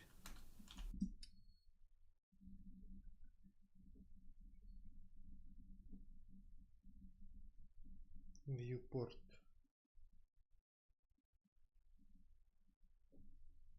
Something like that. Cool, so let me show you the final node setup so that you could check this out if you want. I'll include probably a link to this in the description so that you could see a screenshot, because it's going to be very hard to see on the screen in front of you, but you can kind of get it. But yeah, I'll include a screenshot to this so that you can check all your values and make sure that you've plugged it in correctly, so that you can, make sure it's done right. But that's it. If you've managed to follow this, well done. You have done something which is fairly advanced, I would say, for geometry nodes. Using math and axes and vectors, that's pretty advanced. If you followed this without hassle, well done. I think you've got, you give yourself more credit than you probably do. So well done with that. Go ahead, click here on the screen to join me in the next part of this beginner series. I will Експорт, see you експорт, there. експорт. Бля, ще 4 частини. The donut's spinning, the sprinkles are falling, and now we can Може actually do стрімно. some 3. lighting. So we've got one lamp in our scene currently, which was really just so that we could see what it is that we were doing. But now we want to create some pleasing aesthetic lighting. So first of all, I'm going to split my view just by clicking and dragging from the top right-hand corner. And I'll make this one my camera view with rendered turned on. And now I can move my lights around and see how it's going to influence my model, which is generally how I like to work. Okay, so how to create good lighting, which is rendered my view just by clicking and pleasing aesthetic lighting. So first of all, I'm going to split my view just by clicking and dragging from the top right-hand corner. And I'll make this one my camera view with rendered turned on. And now I can move my lights around and see how it's going to influence. Цікаво, цікаво. Давайте зробимо також, тому що... Ну, а як ще? А як ще? Ні. Ні. Тако. Зараз я чихну. Або ні. Не чихну. Тюнь. Тюнь-тюнь. Light. Ягами light.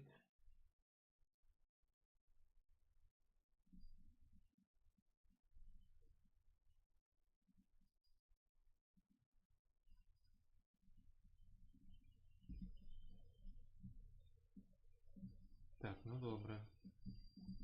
А тут ми вже можемо цей рухати як нам потрібно.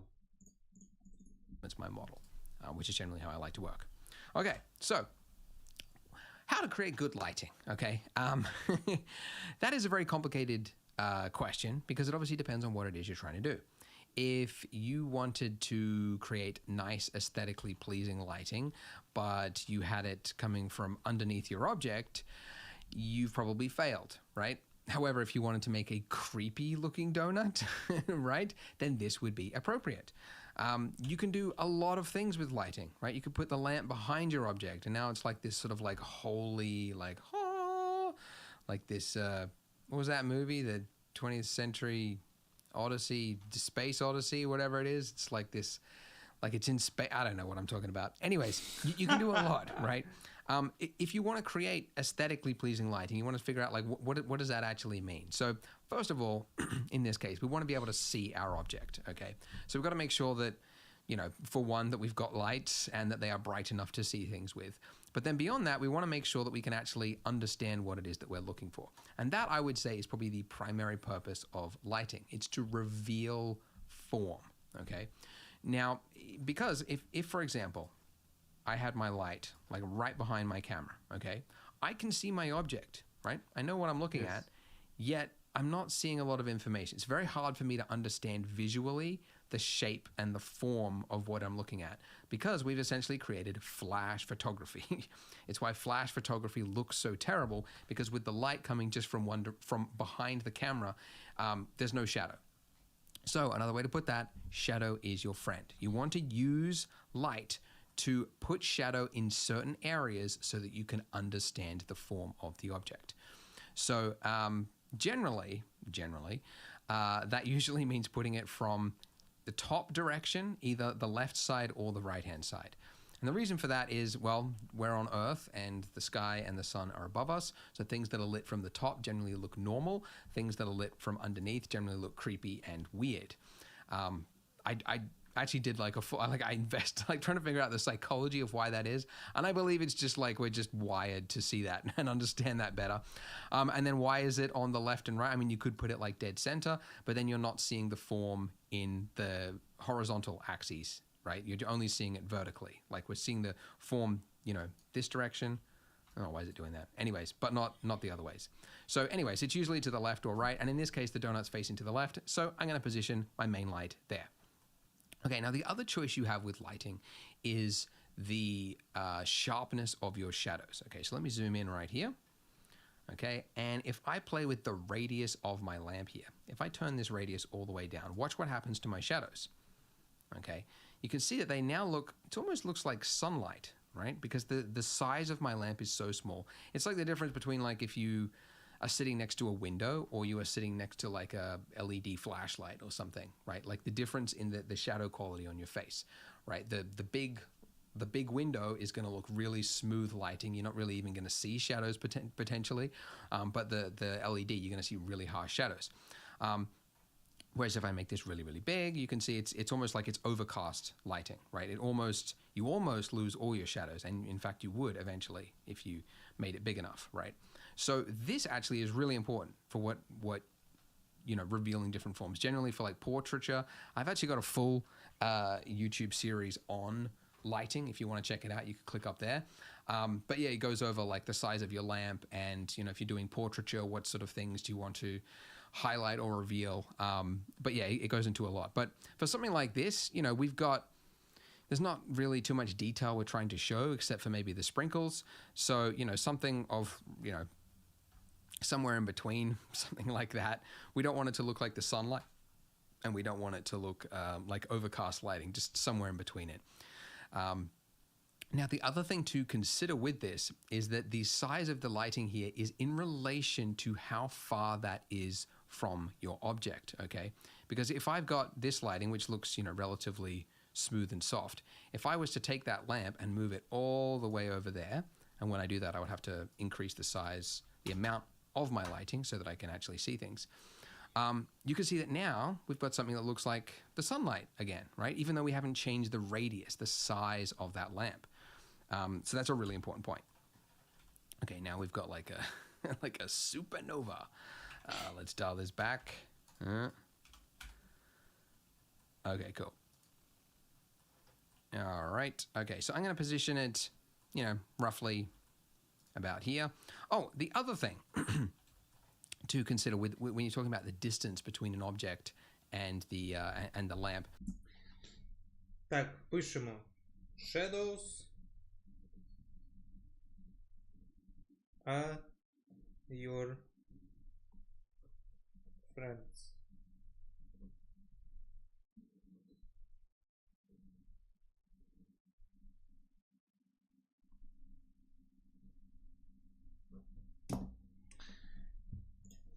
Shadows. From shadow to shadow. Це коли ти граєш за цього Shadow Шамана. Ла-ла-ла-ла. Бачите, у нас такий донат трошки скучний, тому що нема ніяких спринклсів, нічого нема, блядь.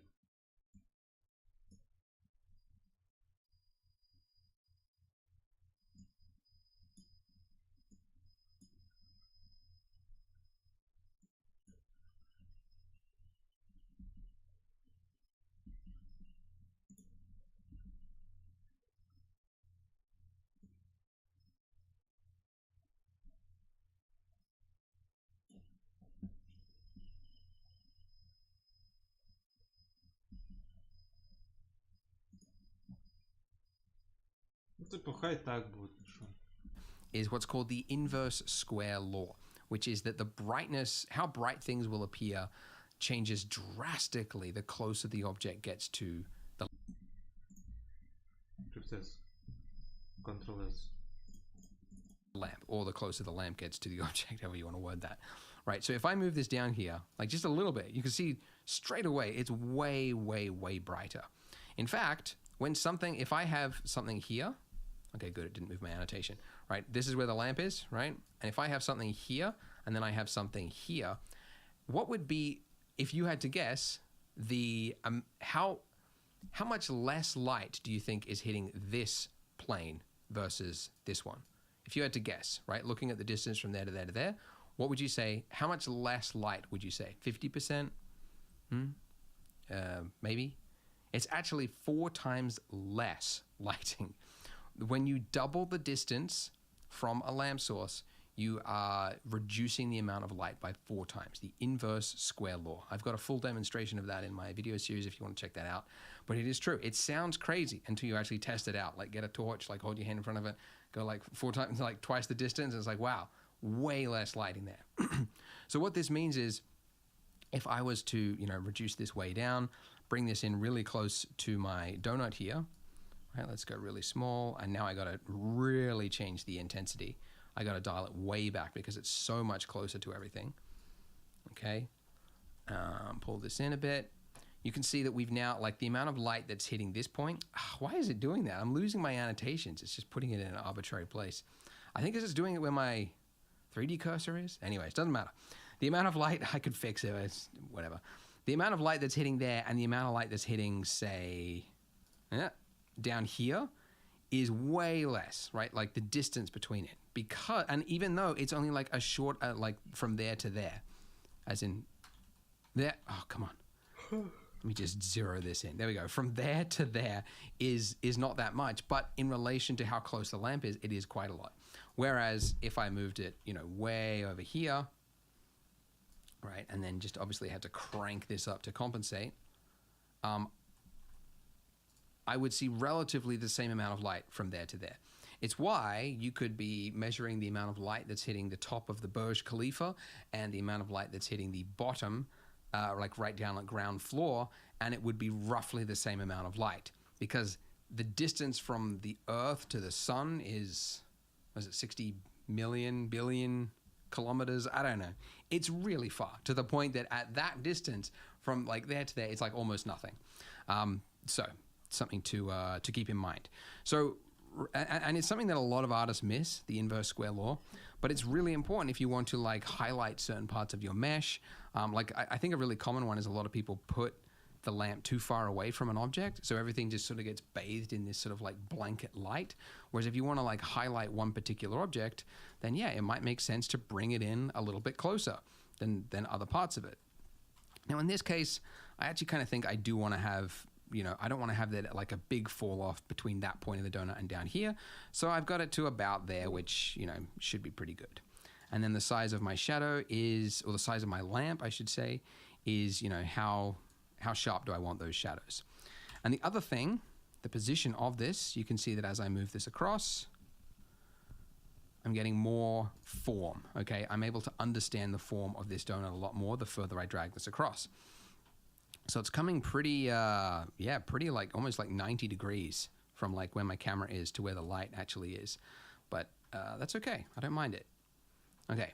Now, so I've got my main light where I want it. I could, play with this power amount later on. I'll show you how to measure those levels later on.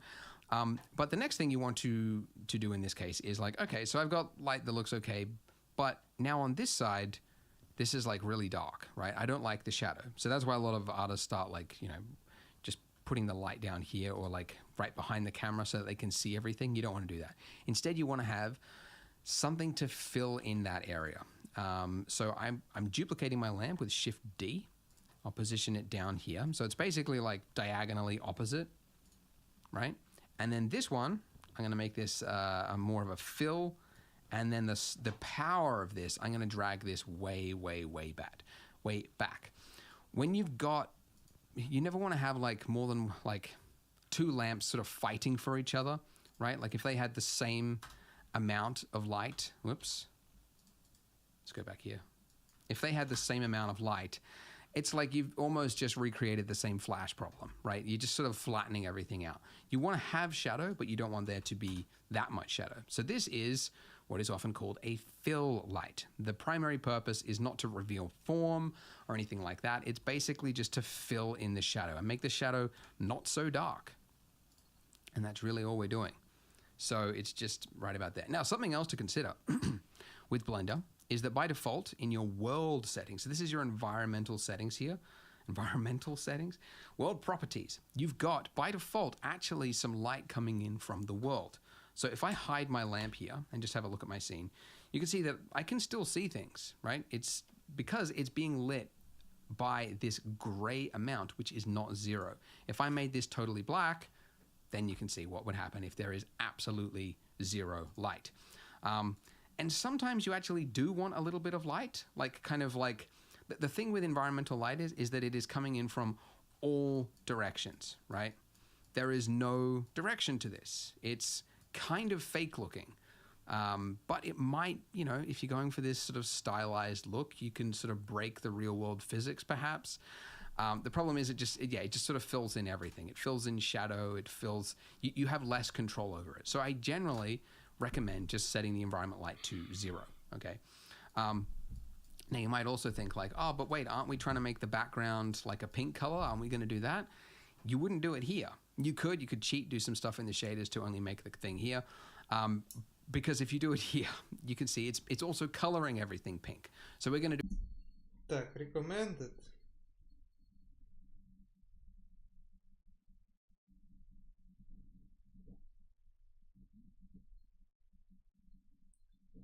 To reduce the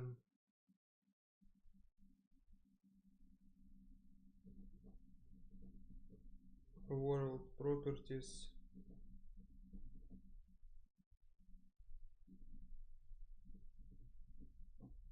surface strength to 0 and fill the object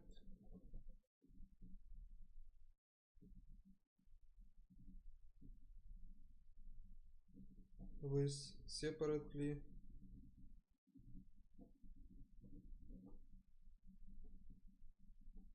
created light.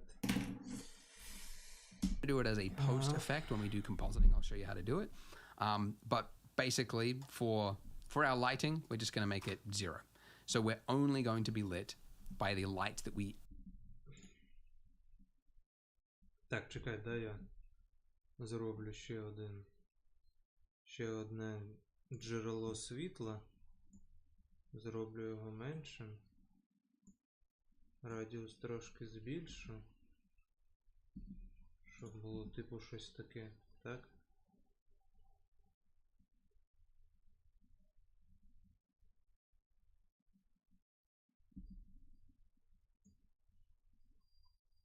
Так, трошечки, щоб воно там підсвічувало. Потім заходимо в World і BAM!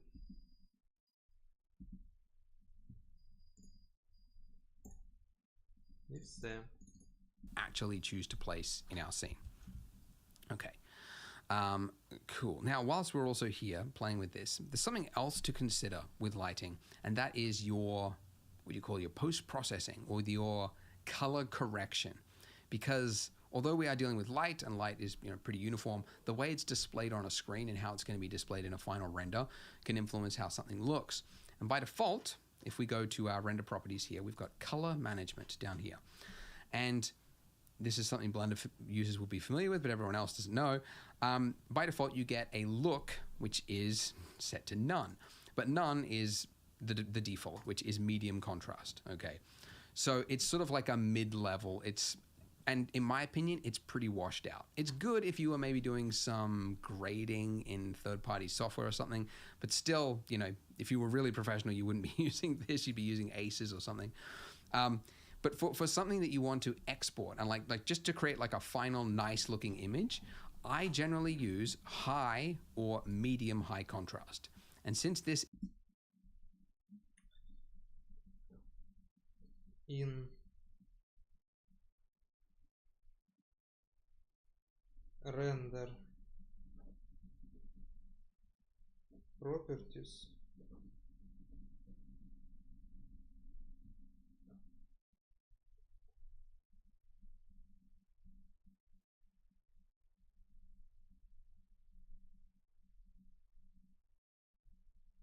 TV icon, open color management,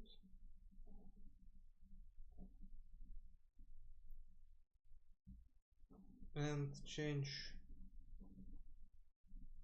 look from none to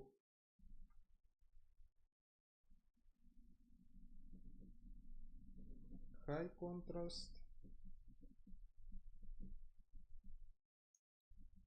or medium high contrast.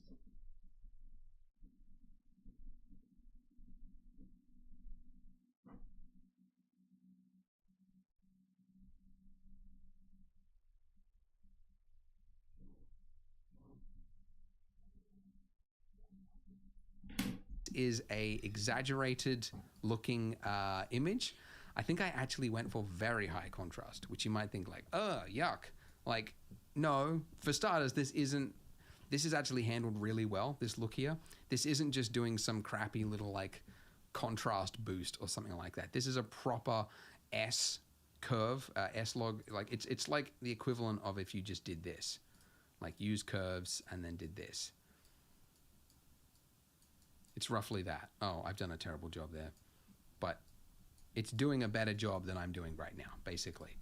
But it's doing it proper. So it was done by a guy who knows what he's doing. Troy Sobotka developed it. And I generally, I would use medium, high, or high contrast for most renders that I do.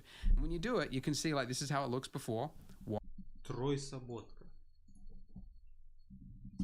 Трой Соботка. Трой Джеймс Соботка.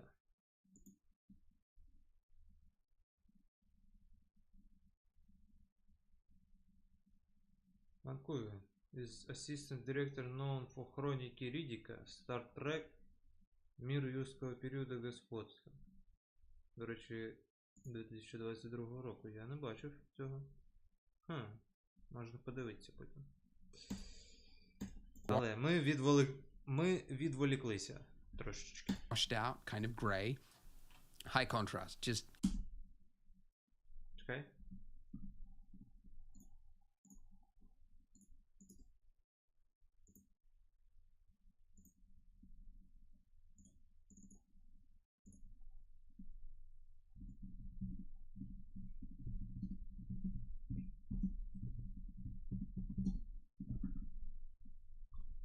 Тако.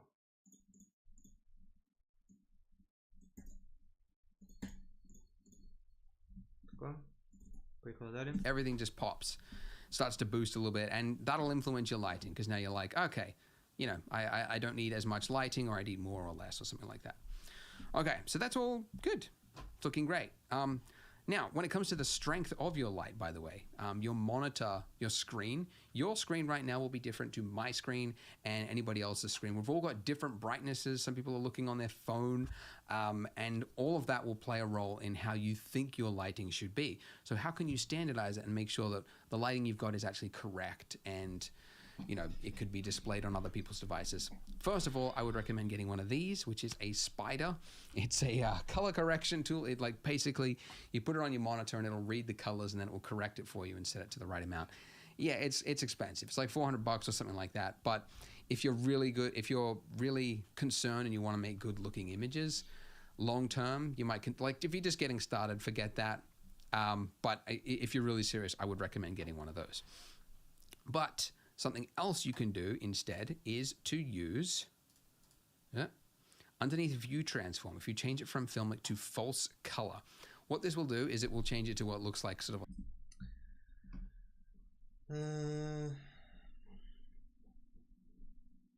to check that the color and brightness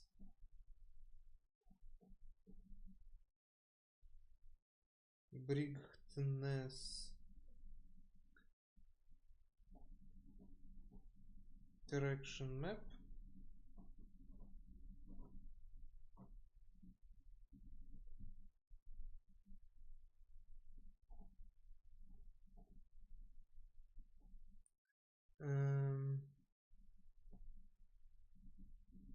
in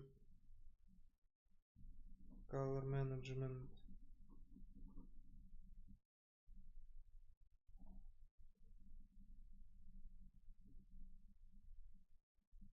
loop change to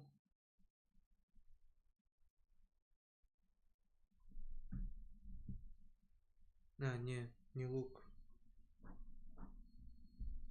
Viewport transform.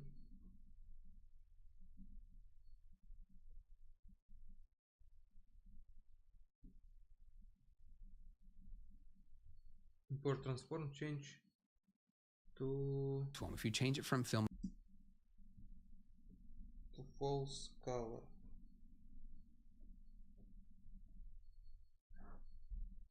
to false color. What this will do is it will change it to what looks like sort of like a heat map reading of your scene, and it's showing you the amount of exposure that it is reading on your objects. Okay, so the red and yellow, as you can imagine, that's like it's getting hot. Okay, if you were to increase your exposure range here, you can see what's going to happen. If I go all the way and I went way too exposed, once you've hit white, that means you have actually lost information. You can't get that information back, basically. So you never want to have white appear anywhere unless it was like maybe a couple of reflections or something. But you generally want to have values somewhere around this, right? You've got some red, you've got some oranges and some yellows, something like that. So now when I switch back to Filmic, it should look pretty good. It might look a little bit too much, so I might just dial it back a little bit, but something like that. Now this exposure, by the way, I should explain, there is no difference between changing this exposure value here and then, setting the exposure value down and then increasing this, right? There's absolutely no difference at all. So it's really just like, if you want a quick fix, like you've put in, you got lots of lamps and you want to quickly change the exposure range of the whole image, you would just do it over here. Whereas if you were just playing with individual. Якщо маєш багато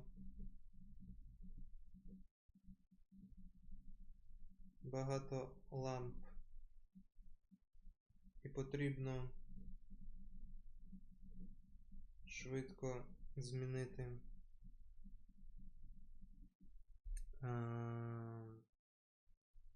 яскравість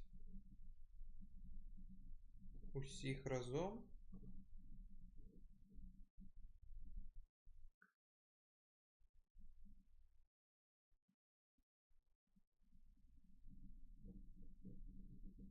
color management,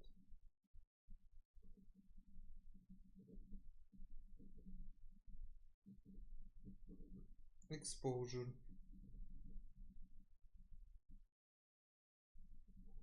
Можна погратися.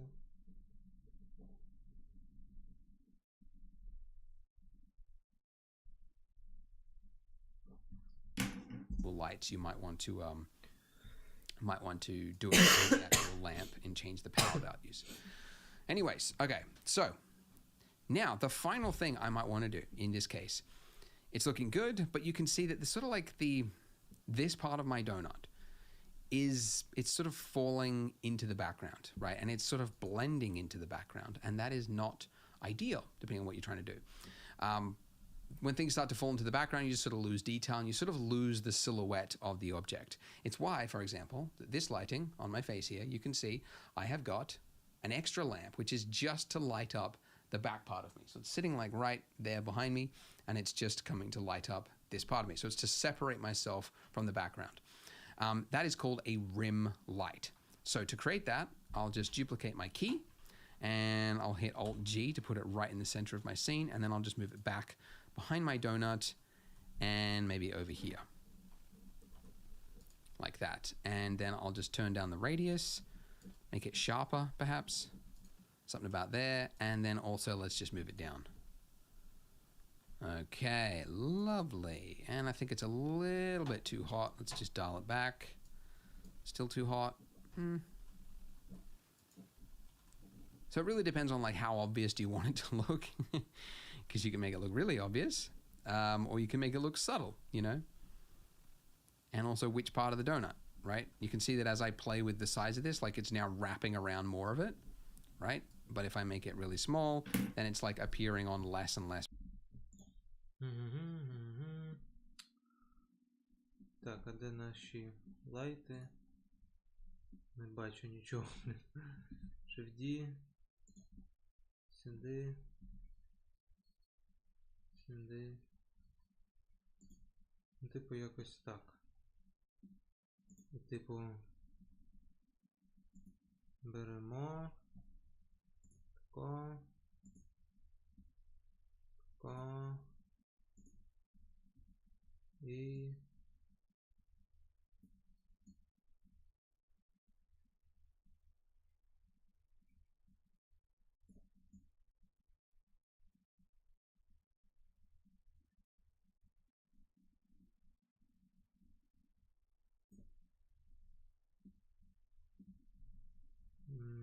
до речі, мабуть, треба його посунути якось отако і збільшити яскравість.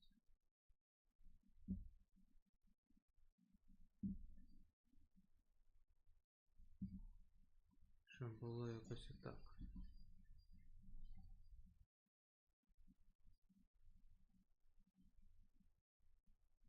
Так чи ні? Мені здається, це правильно. Ну зараз подивимось, як він робить. Parts of the donut. So it's to what degree do you want it to wrap around it? So I might play with that later, but that looks pretty good to me. Okay, so we have an animation, so let's just play it back and let's just see how this looks at different parts of the animation. I generally like how it looks. It's not too bad. Something I would recommend doing is when you've got multiple lamps is turning them off one by one. Oh, sorry, just looking at one in an isolated view one by one. Because if you're trying to like adjust the fill light here, you're like, oh, how does it look? You know, what am I actually adjusting? And you can sort of confuse it with your other lamps. Whereas if you turn off the other two lights and just play with this one, it's very clear, you know, what I'm doing to the sprinkles in the background, what I'm doing down here. It's all very obvious. So I might actually, now I can see that the light was coming a little bit too far forward. So it's actually kind of like lighting up there, and I don't want that. I just want it to be lighting up the shadows. The parts that my key light is not hitting it.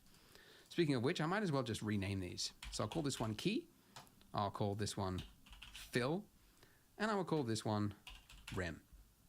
This, by the way, is the very popular common 3-point lighting setup, which I think actually can kind of lead a lot of artists astray because they just like follow a rule book, you know, a textbook. that says 3-point lighting. You must have 3-point lighting, and you don't understand what the 3-point lighting is for, and you end up just like copying it and going like, okay, 1, 2, 3, I'm done. But actually learning and seeing like, okay, what problem is fill lighting solve? I find is a lot more helpful. But it is a very good lighting setup to use, which is why I've used it.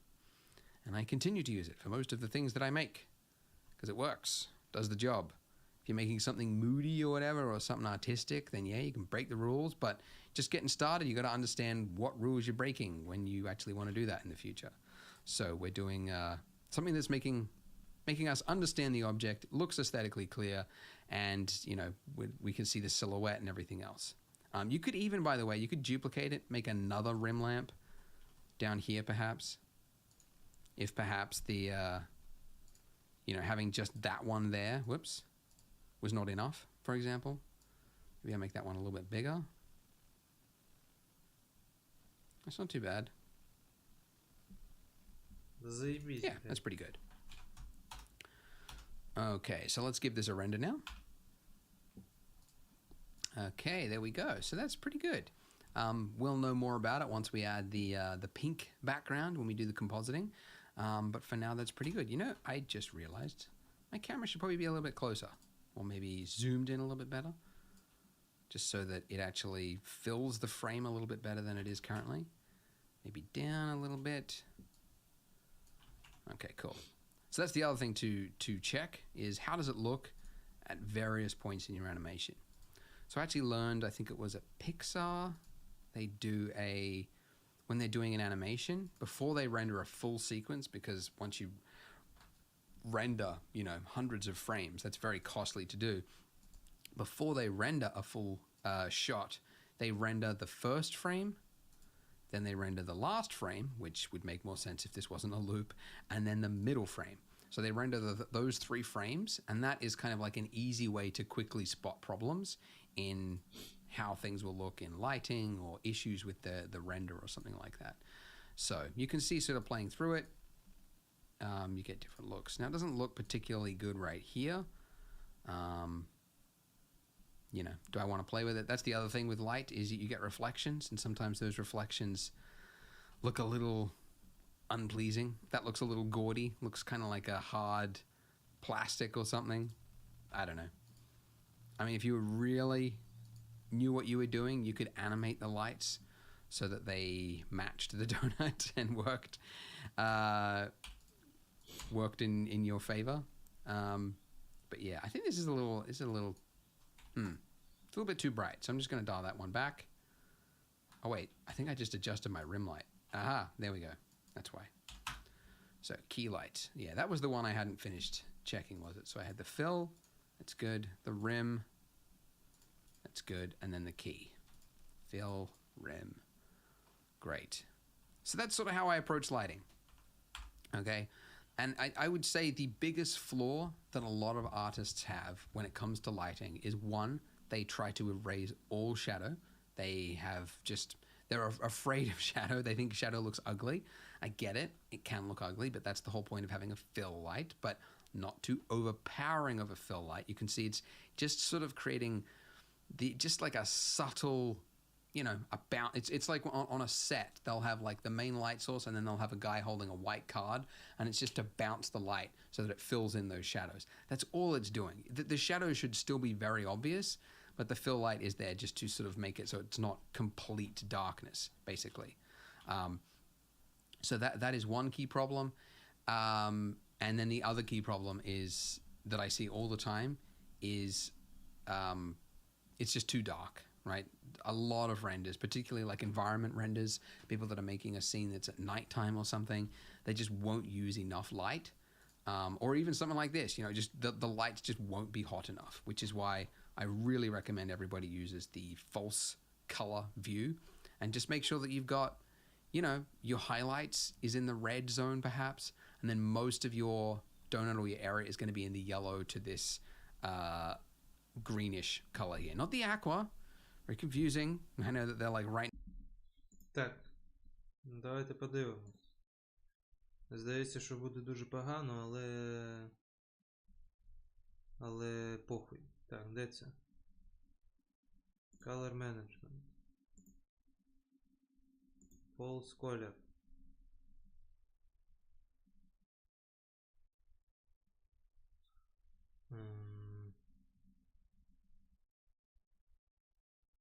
Ну, начебто файно. Мабуть, оцей лайт.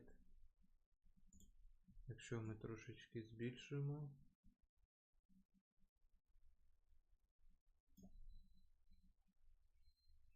Ну, типу, все як він сказав. І що в нас буде?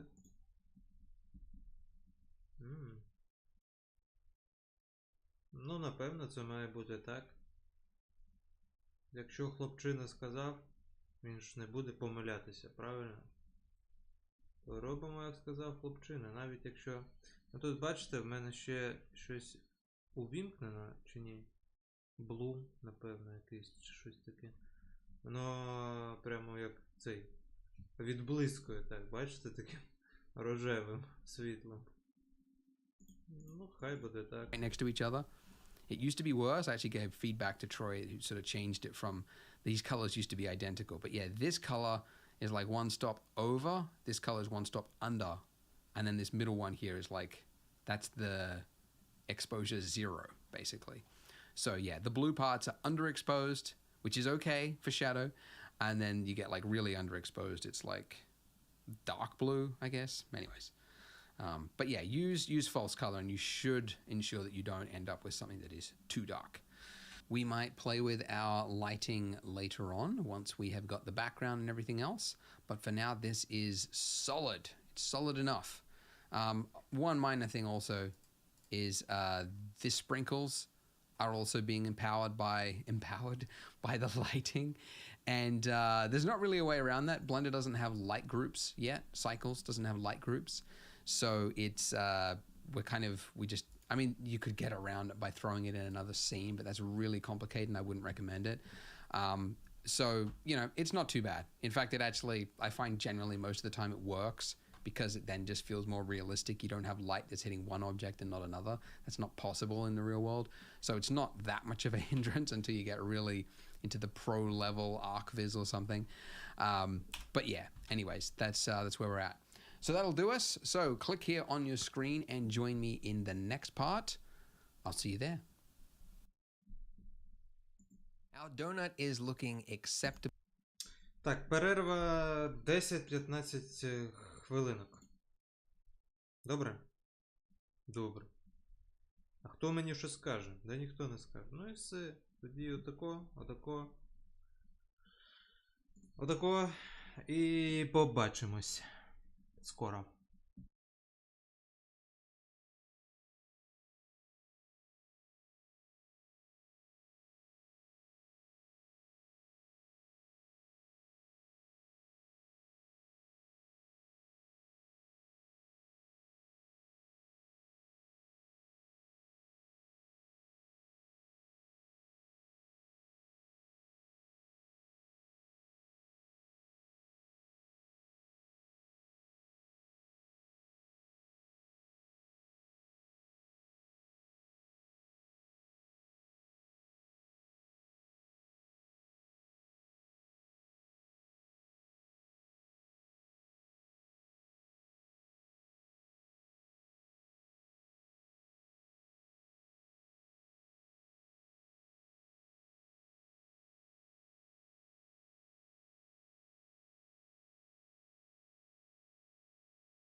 How would I?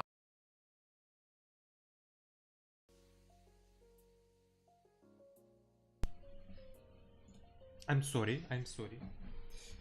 Перепугав, напевно, когось. Нікого, блядь, не перепугав. Тут нікого нема. Але все ж таки файно то гарно.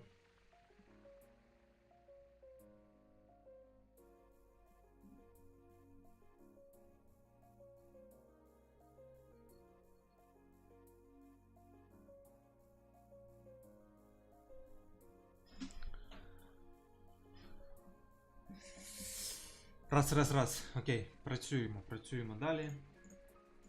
Працюємо. But it could be improved with some compositing.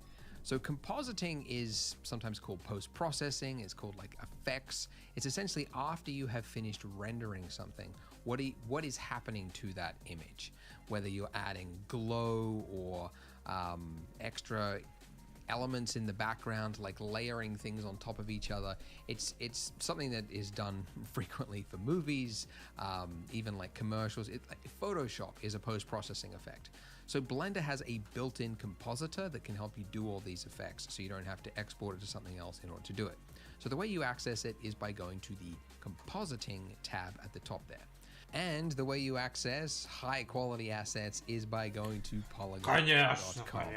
High quality textures, high quality models. Look, firewood, stone, amazing. And of course, HDRs. Sign up at polygon.com or by clicking the link in the description. And this will take you to a surprisingly blank looking screen. First of all, I don't want this dope sheet at the bottom. Don't know why that's included in the compositor. I'm just going to drag it down. And then I'm going to click on use nodes.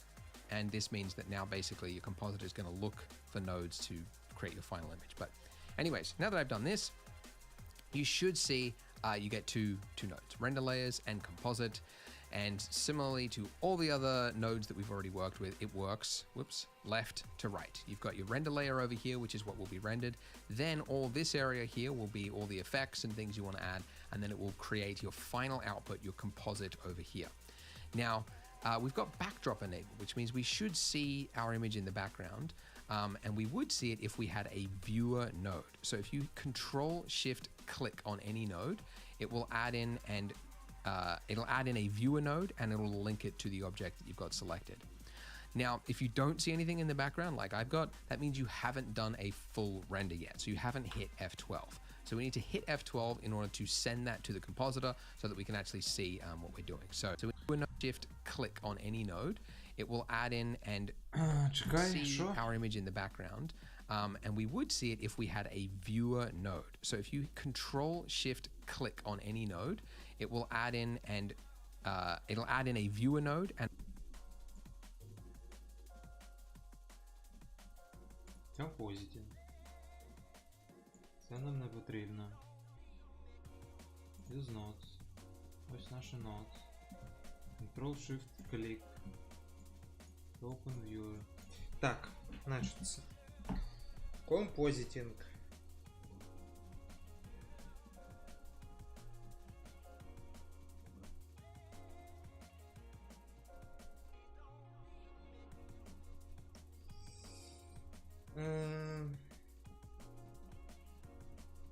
Make sure you use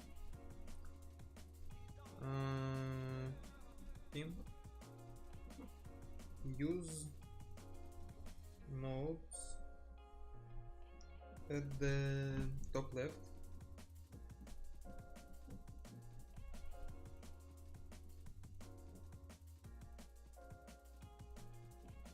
Dope sheet at the bottom is no need. Remove it.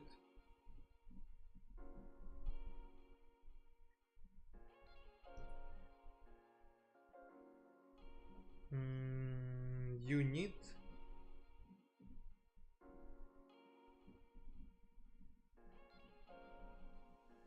to create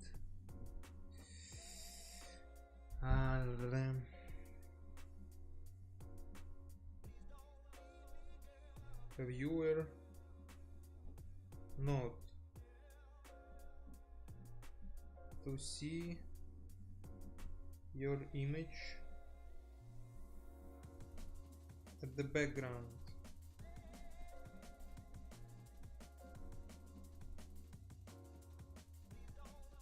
Click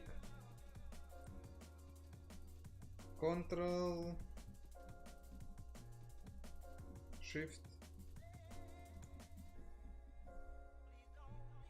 on any node and it will appear.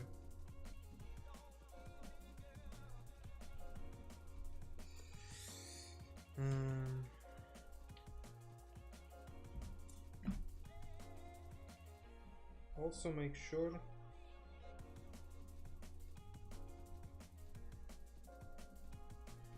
that you hit F12 to render your image. To render your image.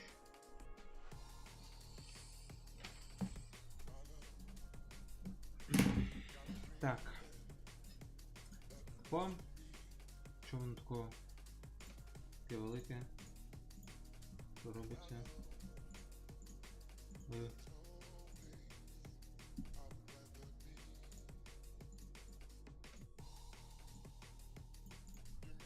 F12.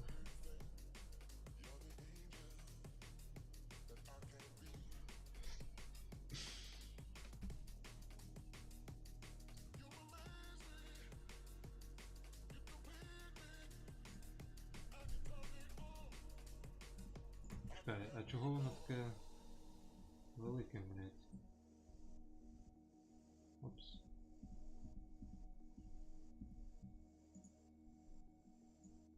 Слухай, що я зробив?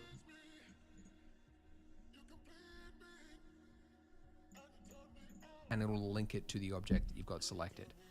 Now, if you don't see anything in the background like I've got, that means you haven't done a full render yet. So you haven't hit F12. So we need to hit F12 in order to send that to the compositor so that we can actually see what we're doing. So it'll use the last image that is rendered. But if you've just opened up Blender, like reopened the file or something like that, then it won't have that stored. So you'll have to re-render it. So now I've done that, you can see that I've got it in the background there. Now, using it like this is one way to work.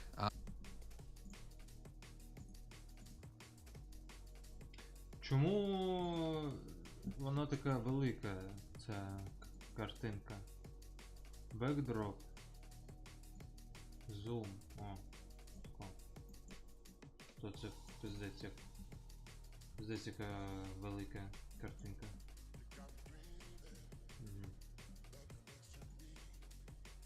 Ну, якось так.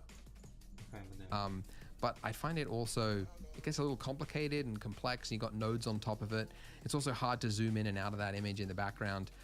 You have to sort of do this, and it's okay, but I've actually preferred to recently switch to this workflow, which is to split the view, and then over here change this to the image editor, and then change from render result to viewer node, and then it will do the exact same thing. So now my view. Добре, розділяємо.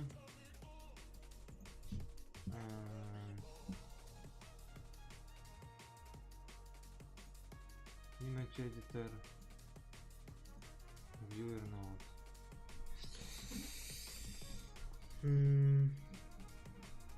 To make compositing більш зручним.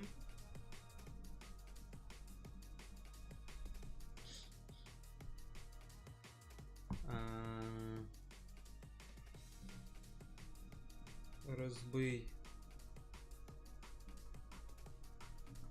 workspace на 2.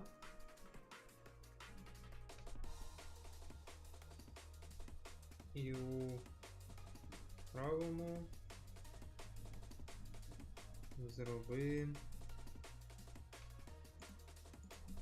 image editor.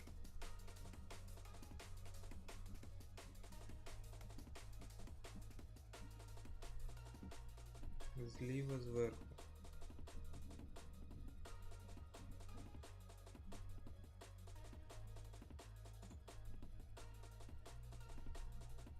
І там, де іконка картинки,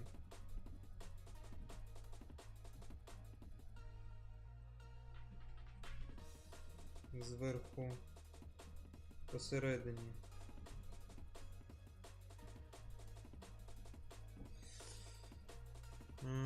Обери Viewer Node.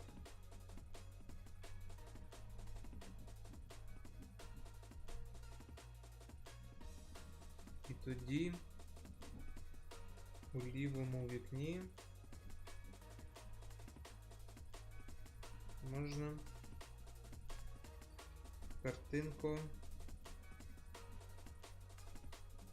прибрати.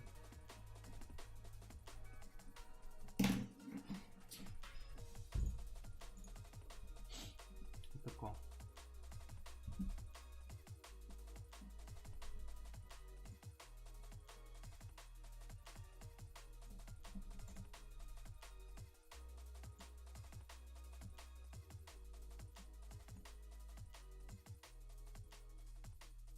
Ну, типу якось так. Добре. Viewer node here. If I disconnected that, you can see it's hooked up.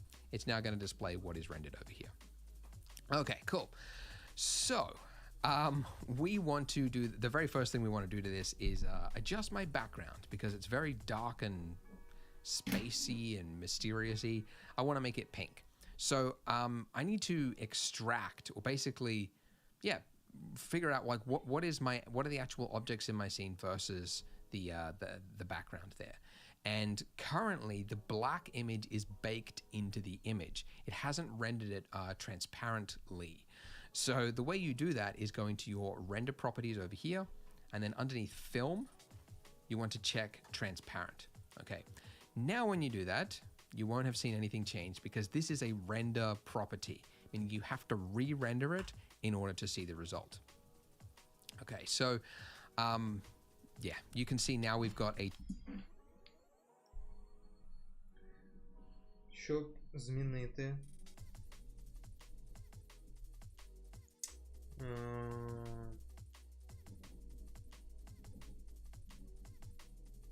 бекграунд,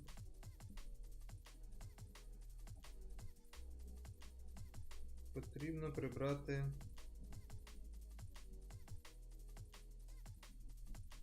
його взагалі.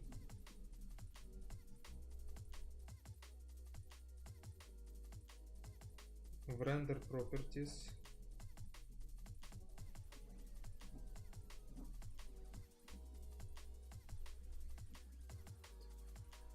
Film Transparent.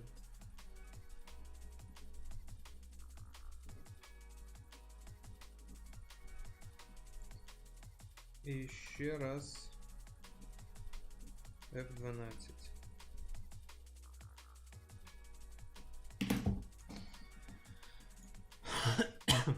Так. Film Transparent F12. Бля, ну як зробити так, щоб воно не відкривалося в мене в окремому вікні? Мене це дратує пиздець як. Як? View Update Automatic Image.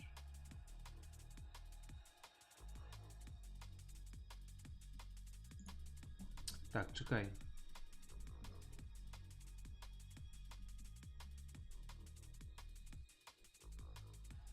Performance.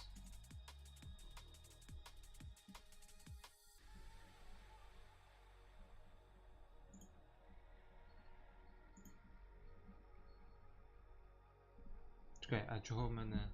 А, ну все, пропало, так. Давай, семпліс. Sample. Бам. Ну, воно в мене таке трошки з нойзом, зато за 13 секунд, а не за 2 години, блядь. Ну і начебто нічого checkerboard не pattern there, which means we're змінилося. rendering on transparent. And by the way, we will cover in the next part of this series how to improve your render time so that hopefully it will render faster for you. But for now, we're just doing composite. Okie dokie, that's good. Cool, so we've now got it on transparent. Good stuff. Блять, а я не маю. Чому? А чому я не маю?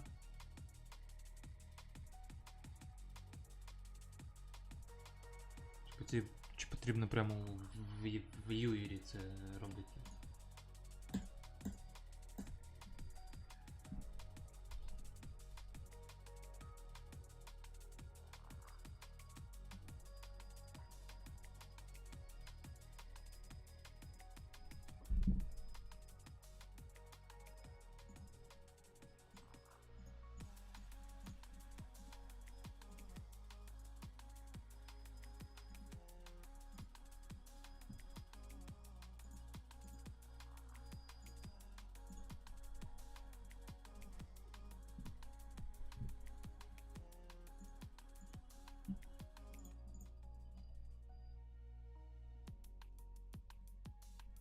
Я не видалив, походу. Через це.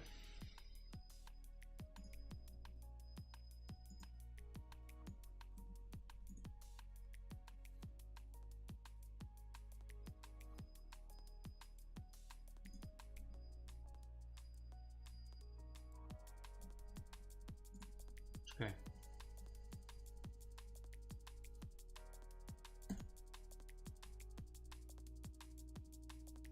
Донат.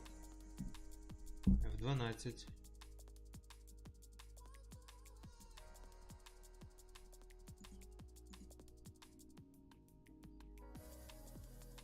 Ну, ось в мене рендер result, так?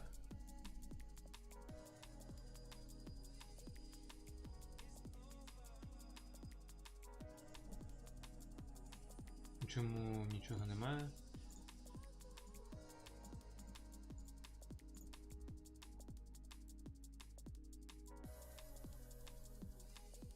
Не поняв.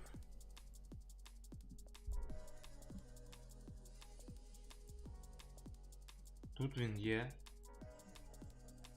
А потім що? Чому він потім зникає? Опа.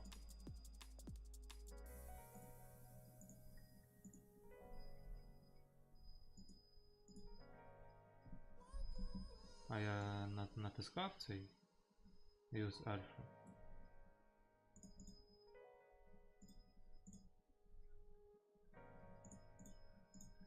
Чел, Use Alpha.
А. З розум. Дурак. Ну дурак. Що я можу сказати? Дурак. Stuff. So now we could change that color to be anything we want. And the way we do that is by adding in the color and then merging them together. So to add in a color, a single solid color, I'm going to hit Shift A, same hotkeys everywhere else for add, and then go input RGB. So now to combine, I mean, let's just make it sort of a roughly pinkish color. And then I'm going to add, to combine it with another one. The one we're looking for is underneath, surprisingly, color, very odd, alpha over. Okay, So I'm going to drop this in, alpha over node, take the output, put this into the bottom. Okay, so they're now combined. So two images being combined together. And you can see that we've just got a solid pink output. And that is because it hasn't used the alpha information from our render yet. To use that, I'm going to take my alpha and put that into the factor input there. Now you can see it's using the alpha, but it's doing it the wrong direction. So we need to flip these inputs around. And now we've done it correctly. So now the color of my background is, you know, whatever I want it to be, but I'm actually going to take the same hue. So using this little eyedropper, and take the same hue from my my donut to be about there, and then I could, you know,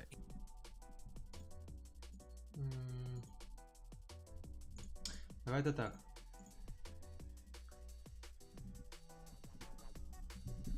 How to make render in Blender not open in separate window.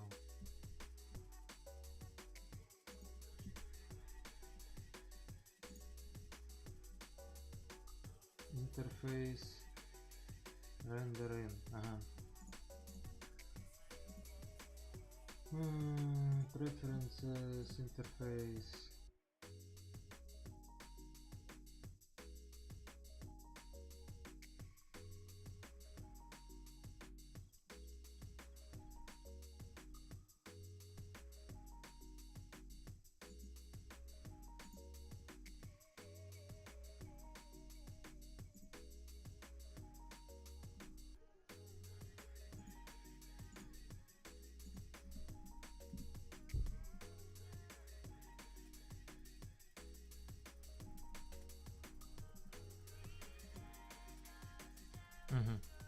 Добре.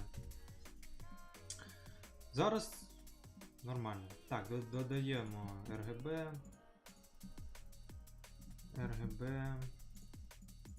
Додаємо Alpha Over, PIM,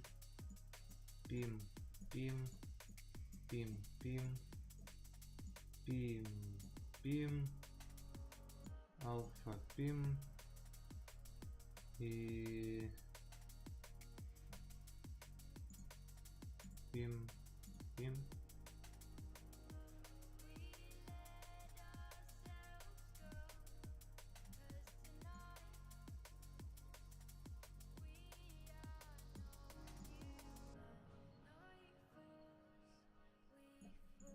Да похер, хай буде якось так. increase the brightness a little bit or decrease it or make it a little bit more saturated. You know, just play with the visuals. You don't have to get it right first time. You can come back to it. It's a good thing about working with 3D and working non-destructively is you can just set it, come back to it later once you've got more elements and things. So that's cool. So let's talk about the power of composing. Let's do something that you couldn't do with, it would be difficult in any other way, right? So we could have, as I mentioned, we could have baked the pink color into the world information by setting it here and then changing it in the shader. If we did that though, the pink color would then be baked into the image. We couldn't change it, we couldn't add any effects or anything to the background if we wanted to. But now that we've done it like this, we've got an advantage. We could add in, for example, we've got light that's coming in the you know, top left down direction. It'd be nice if it wasn't a solid pink color, but had a kind of a gradient, right? So it was kind of lighter up here and kind of went down. And you could do that a number of ways, but the way I'm going to do it is with by first of all adding in a white color, like a white circle up here, and then blurring that circle and then applying it over the top. So to add in a white circle, it's underneath matte. You've got a whole bunch of little matte options here for adding a box or, you know, things, and you can use it in really complicated ways. People that know what they're doing with compositing can do all sorts of crazy things with this list here. The one we're looking for is ellipse mask, which ellipse is just circular, basically. Now, if I Control Shift left click on this, you can see that I'm now just looking at that ellipse. So Control Shift click on anything else and you can just isolate that. So I'm now just looking at my little circle there. So you got a whole bunch of options here. You just play with it. You can kind of figure out how it works. The width is like how, you know, does it match the width of your height, etc. You can do some fun stuff here. What I'm going to do is just make this, you know, let's go 0.5 0.5, so it's a complete circle. And then, whoops, okay, that's really fast moving. I'm gonna hold down shift so that I'm moving it just with small movements. And then I'll move this at the top here. Okay, that's pretty good. So it's at the top corner. And now I wanna blur that to make it become a gradient. So I'm going to add in filter. Блять, Blur. я забув цей. Okay, drop this in here so that I'm still looking at Перевести. it through my Щоб viewer ви node. бачили теж. And then I'm going to change my Gaussian to fast Gaussian, which, I mean, look, to be honest, I haven't tried out most of these. Fast Gaussian is the one that I've just always used, and it's fast. It does a pretty good job. And you could set this to like pixel amount, and that's all well and good, but I find relative is better so that it doesn't change depending on the size of your render. Because if you use this, if you were to like suddenly double the size of your render, this value would not change with it. So I don't like that. So I check relative so that it's relative to the size of the dimensions you've got. So whatever you set this to, it's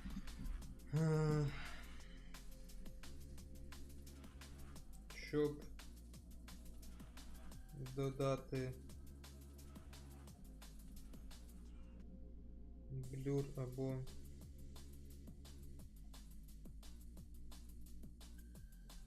градієнт до background,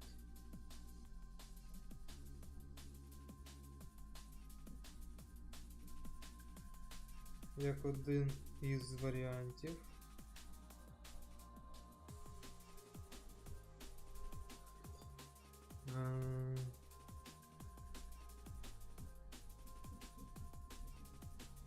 Ellipse mask.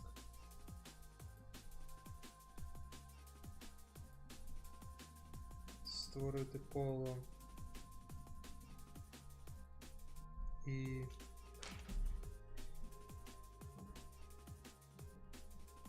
розташувати його де бажаєш.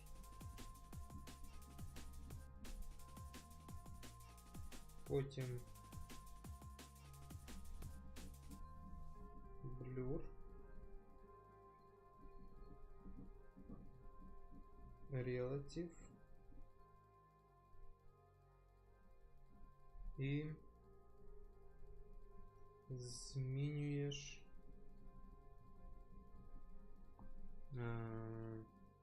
ступінь. Це буде ступінь градієнта.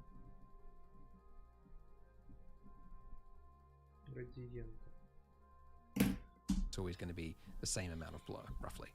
So aspect correction, let's just say Y, either one. I never really know, it doesn't really matter.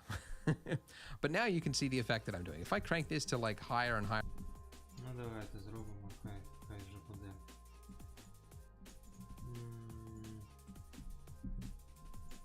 Ellipse mask, blur,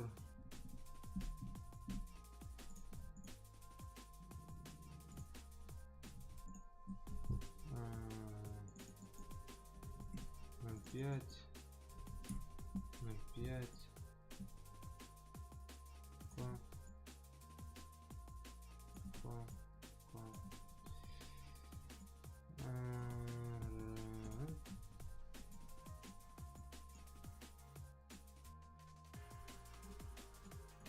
Беремо Gaussian.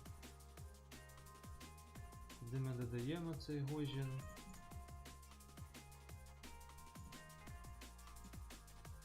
Сюди? Ні. Сюди.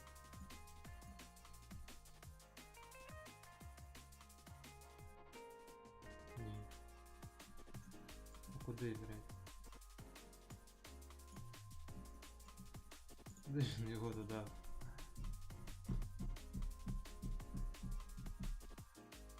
I'm going to add in filter blur. Okay, drop this in here so that I'm still looking at it through my viewer node.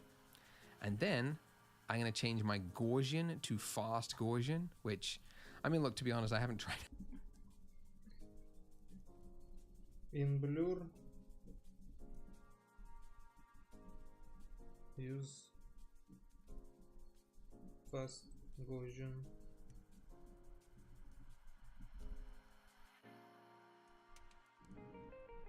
That most of these. Fast Gaussian is the one that I've just always used, and it's fast. It does a pretty good job. And you could set this to like pixel amount, and that's all well and good, but I find relative is better so that it doesn't change depending on the size of your render. Because if you use this, if you were to like suddenly double the size of your render, this value would not change with it. So I don't like that. So I check relative so that it's relative to the size of the dimensions you've got. So whatever you set this to, it's always going to be the same amount of blur, roughly. So aspect correction, let's just say Y. Either one, I never really know. It doesn't really matter. But now you can see the effect that I'm doing. If I crank this to like higher and higher amounts, I'm getting a gradient effect, right? Or a, yeah, roughly gradient-esque effect, something like that. All right, that's pretty good. So, you know, how big do you want your blur? Maybe I don't want it that big. А чому воно в мене як залупа? Залупа.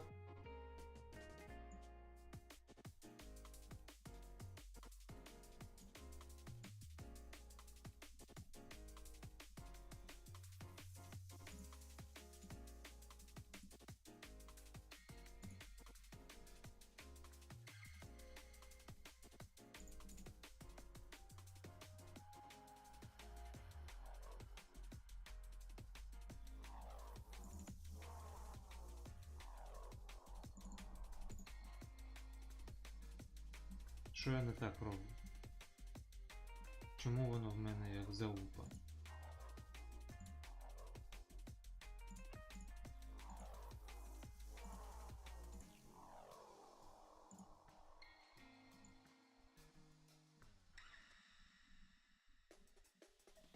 А зараз воно працює як потрібно.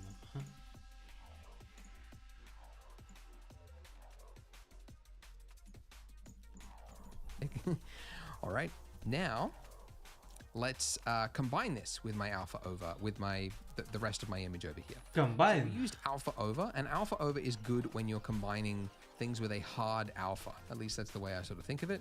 In this case, we want to add in just like a white effect. So taking, because this is a black and white image, I just want to take the white values and apply it over the top of this, and that's really easy to do. Now, if I did it after this, then it would be combined on top of the sprinkles and over our donut. So I don't want that. I want to put it in between here and here. So I'll put this down here, and then here, I'm going to use not an alpha over, but a mix node. So just like we covered in the shader, the mix node is very similar to just like adding in a new layer in Photoshop. You get this list of blend types here, and then you've got your opacity slider here, right? So if I now take my blur and I put this into my bottom input, and if I want to take just the white values, what do I use? I use add. Ha ha ha, look at that. So now with this now being combined, so I've got my blur, my gradient effect combined with my pink, and it's now going into the donut is now appearing over the top of it. And now I can change the add value. And this is now my opacity for that gradient effect. So you can go really subtle or not so subtle. It's up to you. I think I went for something subtle. But yeah, you can do some fun stuff. You could make a gradient of like different colors if you wanted to. You could do some some cool stuff. It's kind of the joy of compositing, is like you can kind of play around in real time without having to wait. Whew, all right, I'm trying to speak today. It's an issue. Okay. So another thing we could do with our compositor is add in some glow. Like some of these highlights here, they seem hot enough that if it was a real photo, you would kind of have like a bleed effect where like this area here would start to like bleed into this direction, right? And it would do the same from here and here. So it kind of like Цього ми робити не будемо, тому when що у it's нас like немає really цих hot. So there's a couple of ways you could do it in Blender. You could use a glare node, kind of easy, but I don't really like the glare node. I'll show you why.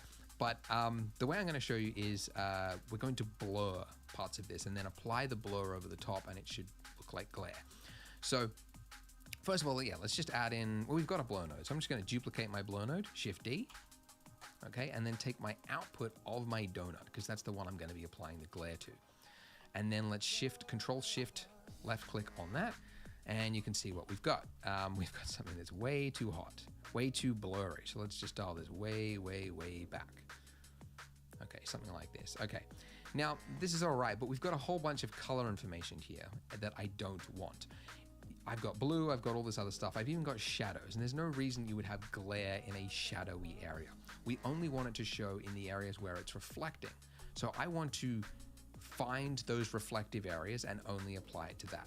So how could I do it? Well, it'd be very difficult to do, but we're using 3D software, computer software, and it should know what that information is. We just need to extract it. So we can do that with parsers, render parsers.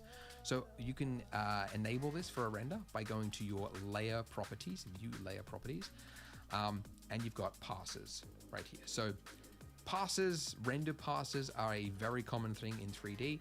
For productions, you'll typically see crazy elaborate setups that's got all sorts of craziness and cryptomats and mats and all sorts. It'll have a whole bunch of stuff going on. Some people's post-processing steps are huge. They export all the parsers, they bring it into Photoshop, and they tweak each one. I like to do it all in 3D as much as I can.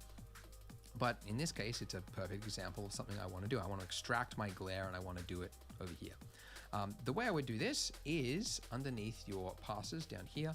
You've got a whole bunch of parsers for diffuse. That is sort of like the natural color of your material, like pink, blue, green, that kind of stuff. You got glossy, that is reflective light. That's what we're going to use. Transmission, that is through glass and things that are like semi-transparent-ish. Volume, that's for like smoke and fog and things like that. And then you got emission, shadow, blah, blah, blah. So the one we're looking for is underneath glossy. And you can see for most of these, you get three: direct, indirect, color. Direct is the actual direct light. Indirect is a bounced light. And then color is just the color of the gloss, which in this case should be completely white because it's not metal, so there's no color to the gloss information. So we don't need indirect and we don't need color, we just need direct. So when I check that little box, you'll see something's happening on the left-hand side. We are getting an extra pass, a little extra input there. So if I Control-Shift-Click on this a number of times, I should eventually be able to see just from that through my viewer node, which is all the way over there, the glossy direct pass, which is empty. The reason for that is we have not rendered. So once you add, because we didn't add in this pass at the time we did the render, it hasn't been generated yet. So we need to do another render. I actually think Blender would do best if it actually let users know that that was the case. One of those usability things, but it should probably, instead of it being blank, show, you know, needs to render or something like that. As Blender's made some huge changes recently to improve its usability, but there's always more room for improvement. Чекай.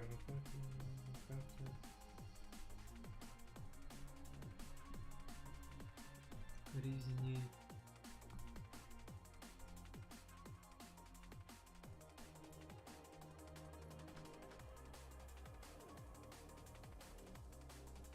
Як це назвати? Light passes.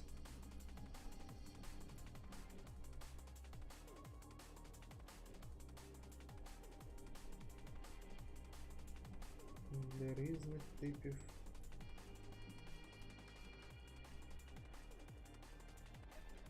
Відблисків.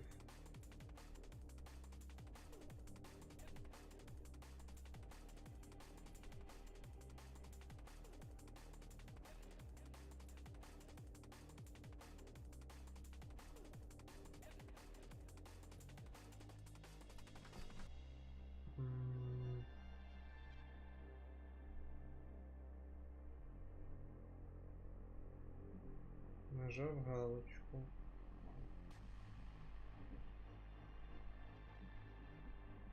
Потім те, що ти нажав,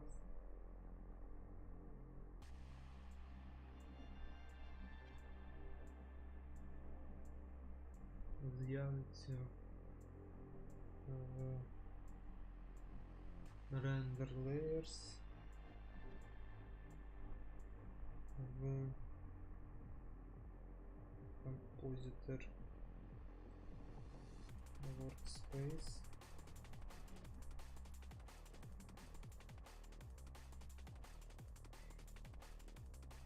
І його можна буде.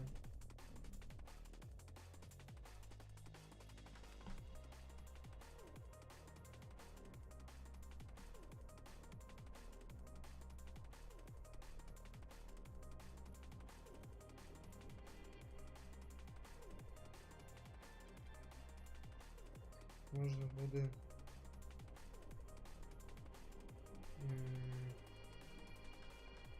змінювати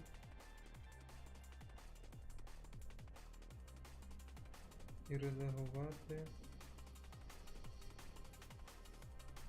окремо. Ну, якось так. In my opinion, that's one of them. Anyways, look at that. We've now got a pretty cool looking render. I mean, some people, I've seen like artists on ArtStation or whatnot, you know, render a character or something. You get this kind of like glossy, sweaty looking face that's like purely black. And it looks so cool that you end up using it as your final render. But anyways, we've got the information we want now.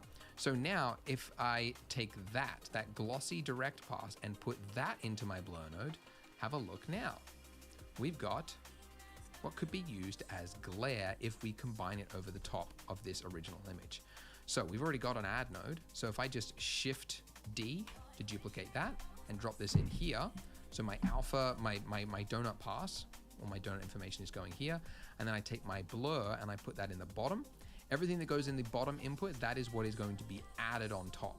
So that's what is going to use this and be controlled by this slider here, basically. But yeah, you can see with the effect we've got, right? So I mentioned that it should be bleeding over, right? So if I turn that up, you can see it's bleeding over. Now it's pretty severe bleeding. It's coming over. It's a very big blur. So I'm going to turn that back. Let's try 2. 2 might be even too low. I don't know. Let's try 1. All right, there we go. So that is a really small amount. Okay, now one thing you note is that sometimes it just, some parts look great and then other parts don't. And that can just be the fact that the lights that we've got for the rim light, for example, are way too hot. So that's fine. You can do things out of order. You don't have to, I don't actually like the fact having 2 rim lights. You don't have to do it in order, right? So I might now just go, you know what? These lights are too hot because it's now blowing out my glare. So I'm going to play with that. There's all sorts, I mean, like, you know, compositing nerds. Just call them that. People that are like full-time compositors, they will do things like add a mask that just around this one area so that we remove the rim light. I don't want to get that advanced. I'll keep it fairly logical. Something that other renderers do that I'm sort of jealous of is they do the post effects like glare, bloom, all that stuff. It does it in the render. Like Corona does that, for example. Actually, I really like that. I wish that Blender did that because you wouldn't have to mess around in the compositor, and it would do glare and everything a lot better than the way we're doing it now. But it's okay. It's all right. So I've got less coming through with the rim light. It's all right. I might just have to make this bigger. Let's go like, what was it? Like 3. Let's go 3%. And then I'll turn this Ну, way бачите, down да, такі, so типу, that it's just a відблиск. subtle amount. So, all right. So this is what До it looks like речі, before. я частково добився цього ефекту за рахунок світла. Але тут це не дуже видно. Коротше, добився, блядь. Довбойоб ти, блядь, кончений. Дивись і мовчи. 4 is what it looks like Well, after. Тут All right, so зрозумів. we still, it's a Мовчу, little це too hot on the sides there. нікого не It's a чіпає. little bit too big, but it's all right. Okay, so it's a very subtle amount, which is honestly, it's probably the way to approach this. You don't want to, you know, make it look too shiny, like it's like, I don't know, you're looking at like a diamond donut or something. But yeah, we've got something that looks okay. All right, so something else that we could do with our donut is we could do some color grading, right? Because you can do color grading here. your color Of map. course we can do some color grading, On the because topic it's of, so like, when very color important. grading, what sort of color space you're working with, transforms, linear space, you know, scene referred. It's all very complicated. You could do it here with your, you know, use curves, as I've mentioned before. You can do it in the compositor. So that's the way I'm going to do it here. I'm going to add in, because we've got high contrast, but I want it to be just a slightly smidge more contrasty, but not as much as high contrast. So we'll keep it high contrast, and I'm going to add in a color balance node. I'll drop this in at the end, and let's connect this now to, by the way, the viewer is only going to be just what's viewed over here.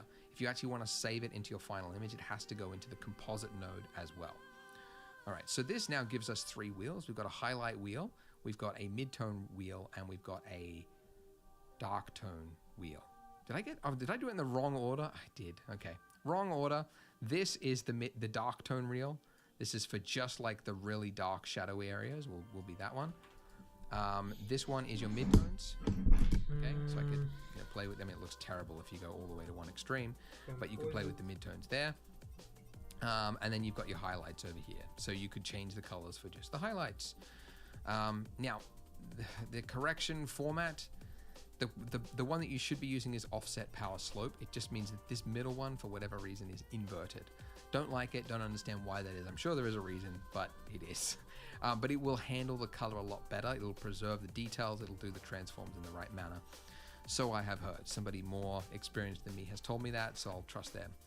Now, if I make this, basically, if I want it to be pink, I have to go into the green area. If I wanted it to be blue, I would put my thing over here. So it's the opposite side. It's just, yeah, it's a little annoying.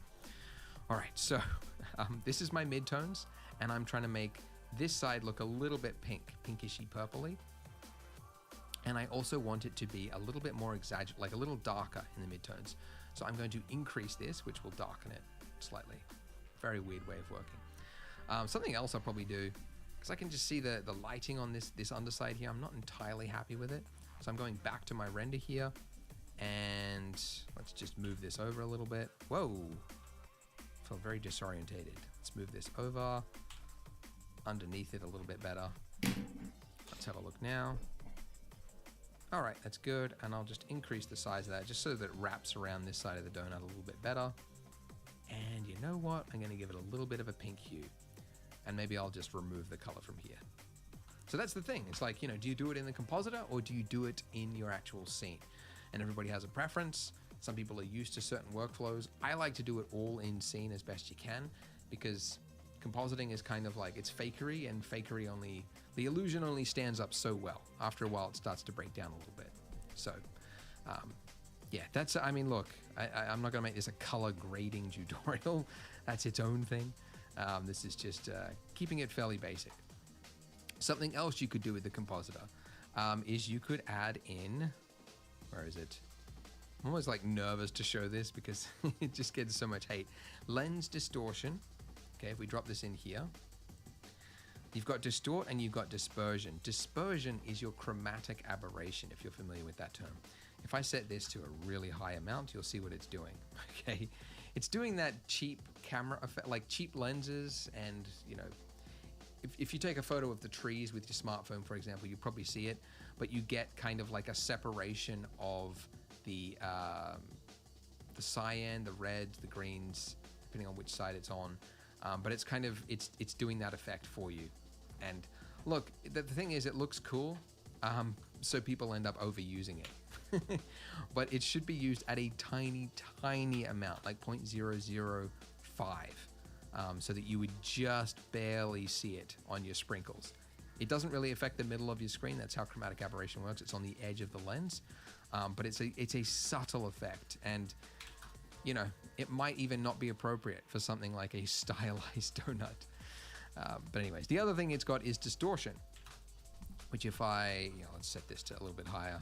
Oh, that's ridiculous. Okay, 0.05 maybe. You can see it's like sort of bending the edges of the frame, which wouldn't look good until you check fit, and then it will expand it to fill. And that is to emulate what all lenses have in the real world, barrel distortion. You will never get, if you took a photo of a building, you would see that it's not a perfectly straight wall. It would have a slight bow to it, and you'll always get that. You'll get it more extreme with like, fisheye lenses and things like that, but every lens will have it. There's no way around it unless you use like a pinhole camera. So distortion will do that. It's not really necessary for something like a stylized donut, but I wanted to show it anyway. Just use it for a tiny, tiny amount. So I'm using it at 0.005, and I'll say fit. Okay. The other thing you can do is add in a tiny little bit of sharpening. which is like a really easy way to just improve any image. So filter. I don't know. All right, I assume that this filter node, because it can do like lots of weird things, it was probably one of the first nodes the compositor came with, and it just ended up being called filter. It's just sort of a mixed bag. I never really use any of the ones in here except for sharpen. It's not, look, I'm not going to try and sell it. It's no way near as detailed as like the unsharpened filter in Photoshop, where you've got radius and threshold and everything. It's just got an amount, which is crazy. They should really add something to improve it. But it's just going to add a little bit of quick sharpening to something. You don't need much of it, right? So like that is too much. It just looks like it's like screaming out at you or something. With great power comes great responsibility, all right? Don't go too hard on your sharpen amount. Yes, it looks cool, but people should not know that you have used a sharpen filter, all right? So this is what it looks without it, and that is what it looks with it. Very, very little change, but it's just enough that it'll like put you above the riffraff who don't know about the sharpen filter. I don't know. All right, so this is what we've done in the compositor, working left to right. We started with our image. Then we combined it with a background, and the background is made up of a single color, an ellipse mask that has been blurred and then combined over the top of the single color and combined with the donut. Then we blurred the highlights, which we got by extracting the glossy direct pass. Then we combine that over the top with a 0.1 amount of opacity, a small amount of glare. Then we did a slight color correction to just darken the midtones a little bit, which I did just by raising the value, because the midtone works the opposite when you're using ASCCBL. And then lens distortion. Little bit of lens bow to it. In fact, that's even, is it too much? I don't know. And then sharpen on top. And that's it. So that is how we do it. That's the compositor. And as I mentioned, you know, people can do crazy things with the compositor. So this was just a basics, you know, getting you familiar with what you can do for, you know, as a single artist, just working on a project by yourself. You don't want to have to export to Photoshop and After Effects and everything. You just want to do it all in one software. Blender's got the features. The compositor is outdated. A lot of users do complain about it, but it's, you know, fine for basic stuff. I use it, and it's fine for basic stuff. So just quickly, because I have just remembered one final step that happens right after this, right before this blur, is that it's currently putting blur on everything, all of the specular highlights. Whereas with a real lens and a real effect, you would only see it on the really hot areas. So we want to basically drop a threshold. So we're only seeing just these really bright areas, and a few ways you could do that. But an easy way is with basically an S-curve. What do you call it? It's underneath RGB curves. So if I drop this in here, this is a really common node to do like just simple adjustments to, you know, brightness and contrast and things. So I'll drop this in here. Let's just quickly visualize this. If I drag this down, that is going to be just like increasing the contrast essentially. So I'm now seeing less and less of the areas that I don't want, and I'm seeing, yeah, it's basically gotten rid of all these like little midtones and things, and it's just left the hard specular highlights to really pop out. And then I will let's just increase the brightness of that as well, so that we've got a little bit more coming up on the donut. So this is, yeah, it's the RGB curve, it's the S curve. If you don't know about it, you should learn about it. It's this is the contrast end, and then this is the highlight end, and then this is the midtone end essentially. So this is, you use the S, it's called the S curve because it becomes an S. It's very common. Contrast, highlights. Or is it dark tones, highlights? Anyways, that's how I sort of imagine it. Anyway, now if we have a look at this, or let's, I guess, have a look through the blur. With the add node, we should see that it'll appear in less areas, which means I should be able to increase the amount of it, and it should look a little bit nicer. So let's try a 0.3. Yeah, that looks a little bit better. So this is with it turned off, with absolutely nothing. So you can see it looks a little bit, just a little bit boring. And then when you've got it in there with a 0.3, 0.3 might be a little bit too much. It does look a little odd at the end there. Maybe a 0.24. But yeah, just adds a little pop, a little something there to show you how it works. So that's going to do it for our compositing effects.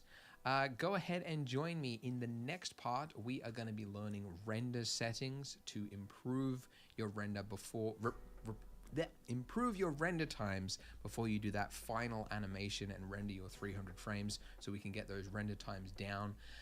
So go ahead, click here, and I will see you in that video. Blender comes with two ways to render your final image. You've got Eevee, which Rendering. is your fast game engine style approach to rendering, and then you've got Cycles, which is slower but is true ray tracing, so it usually results in a more realistic result. But with some finessing, if you know what you're doing, you can drastically crush those Cycles render times down to something much more palatable for the average machine. So in this video, I'm going to show you precisely that. How to render with Eevee, how to render with Cycles, and then what trade-offs to be aware of when you start tweaking those settings. But speaking of realistic, if you want better renders, you need better assets. With Polygon's models, textures, and HDRs, you can create architecture and environmental scenes that look amazing from every angle. Sign up today at polygon.com or by clicking the link in the description. All right, so I'm actually going to start with Cycles because I think that is the engine that most of you are going to want to end up using, because we will crush the render times down. I'm convinced you will be happy enough with it that you'll want to use it. And let's turn off noise threshold and denoise, because I think that can kind of complicate the final result. Чекай, блядь, мене тут пиздець. Що тут, блядь?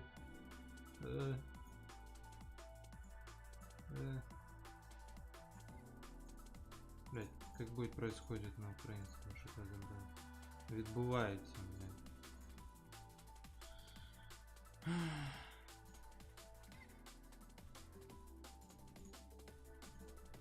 And I'm also, just so that I can see it, I'm just going to turn off my compositor, and I'm just using a really low sample count of 100 samples, just so that I can demonstrate what is going on with Cycles. So I went over this a little bit at the start, but just explaining it again.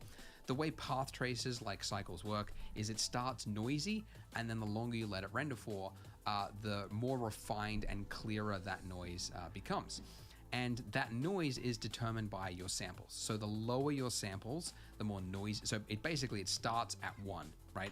A one sample image would be basically unusable, right? It's so noisy. And then the more samples that you throw at it, then, you know, the less noisy it becomes. You know, you do 100 samples, etc., etc. So the sample count is very important, and it is, you know, it's the biggest determining factor on how usable an image becomes. Because although there is this magical, I mean, that really is the closest word to describe what a denoiser is doing. Although there is a denoiser, and let's switch slots here so that I can compare the two. It has to base it off of what it gets from the renderer, okay? So it's going, this is, by the way, I'm swapping between slots just by, you can type the number in the top of the top row, and you can switch slots there, or by hitting J to swap between them. But anyway, so it has to base it off of this, and then it's doing a denoise operation. And because of that, because it had to do it on this very noisy looking image, you can see that I've got splotchiness appearing in my shadows here, which might not be that much of an issue for a still image, but we're doing an animation, and it doesn't have temporal stability, I believe it's called, where it'll try to base it on an animation like over a number of frames. It'll just do it per frame, so you would get a lot of flickering in this splotchiness, and it would be sort of unusable.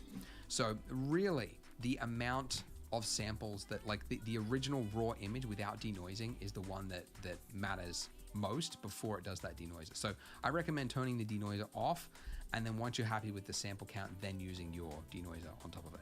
By the way, speaking of denoiser, I mentioned it this, like, I think in the first video maybe of this series, second video, I was talking about the denoiser, and I was like, oh, that's weird. I don't know why it's using the open image denoiser for the final render. I later learned that optics is the one that is best for your viewport, because it is fast, but it is less accurate. It doesn't create as good of a denoise operation. So you want to use optics for your viewport, but then for your final render, you want to use the Intel one, because it will do a much better, it uses a way better algorithm to actually like figure out to smooth it out essentially. So anyways, but as I said, I want to turn it off so that I can just focus on the samples. Okay, so the Що aim of the семпли? game is Вже really 2 to роки, try to бля. get as least the Це без least amount of спринклсів. noise possible in the least amount of time. That is the game every 3D artist is essentially playing. So there's all sorts of settings and things you can tweak. But obviously the biggest one is, you know, your sample count, I would say. Like, okay, if you, without noise threshold, we'll talk about that.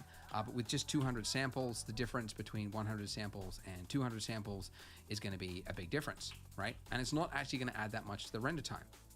Because I think it's got 3 seconds of build time. Oh, 3 seconds. Oh, very nice. 3 seconds. Let's add another 100 samples to here, and let's check what will be.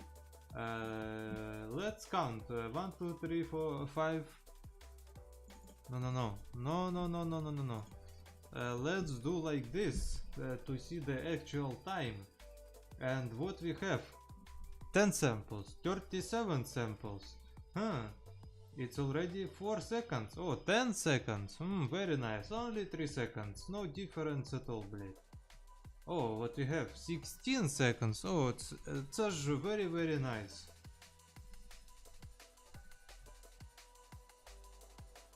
«25 секунд. Не хочешь 25 секунд, Blender Guru? І ти подивись на зображення. Це гівно. І це 25 секунд. Ти хто? Просто хто ти? Які 3 секунди ти? Time to actually create, you know, compile all the objects, put it on the graphics card memory and render it. So it's only adding 1 second, and it's clearing up the image substantially. So that would be a good investment in your render time, right? To increase your samples. But still, this is not an acceptable amount of noise for your engine. And, you know, before it does the denoise, you'll get better at predicting what that level is, but just take my word for it for now. This is not an acceptable amount of noise. So, previous to maybe 2.93 was when we got this noise threshold release, and then with the release of version 3, we've now got time limit. So now this is actually complicated. Oh, it's made it a little bit more advanced. Essentially, with noise threshold and time limit as well, these 3 values, this one, and this one, it will stop the render when one of these is reached. Okay, so sometimes, like for example, the noise threshold by default is like set to 0.01. Okay, but if I was to just give another render of this, okay, so from 200 samples again, but with a different noise threshold, the difference between them is nothing. Okay, across the entire image, I've got the exact same result, even though now I'm using a noise threshold. So the reason for that is that this noise threshold is actually a really low, it's a low amount, but actually it's the lower the value, the clearer the noise it's looking for, essentially, your threshold. So that's kind of a high threshold. So basically the sample count is so low that it's rendering all of the samples, 200 samples, and then it has to stop. So it's stopping the image before that noise threshold is reached. So whether that's enabled or not makes no difference because my sample count is so low. On the flip side, if I was to use a high sample count and then use a high or a low noise threshold, but again, it's a higher threshold. Kind of hard to think about the thresholds like that, but anyways. Okay, let's do this. Okay, let's set this. So I've set my noise threshold to 0.1, but my max samples is now at a much higher max sample amount. And then let's go to slot number 2. Let's go slot number 4 now. And let's type in, what was I doing? Just trying to think. Noise threshold. Yeah, now let's like double this. Okay, so times 2. Will this make a difference? It shouldn't, because it will not have, it hasn't reached the max sample. So it's basing the stop value, and it's stopping the render on the noise threshold, not the max samples. Okay, so the difference between them, I mean, there is a difference, but I think it's just because it has to kick in a noise threshold, and it like, I don't know, there is some weird calculation that goes on when you're using a noise threshold, so you lose a little bit regardless. But you can see the image hasn't changed. I'm swapping between those 2. with doubling my max sample amount, and it's not making any difference to my render engine. Sorry if this is like going too in like explaining it, maybe you get it, but it is a very important point to think about, because when you start working on a scene, you're like, yeah, which one is it actually using? Is it stopping the image from the noise threshold, or is it stopping the image from the max samples? And it kind of depends, because the noise threshold, you'll really see it work in like a scene with like lots going on, like lots of complex objects. You got like a tree, you've got a house, you've got a river, different shaders, you've got a shadowy part, you've got different things. It then has to render longer in certain areas to clear up that noise, and then less time in other areas. So the noise threshold really kicks in. This is a much more uniform object, but there is still differences, because the subsurface scattering in the icing is a very costly calculation, but it is it's quite easy on this hard candy here. So it should need to spend longer rendering this area than it does this area here.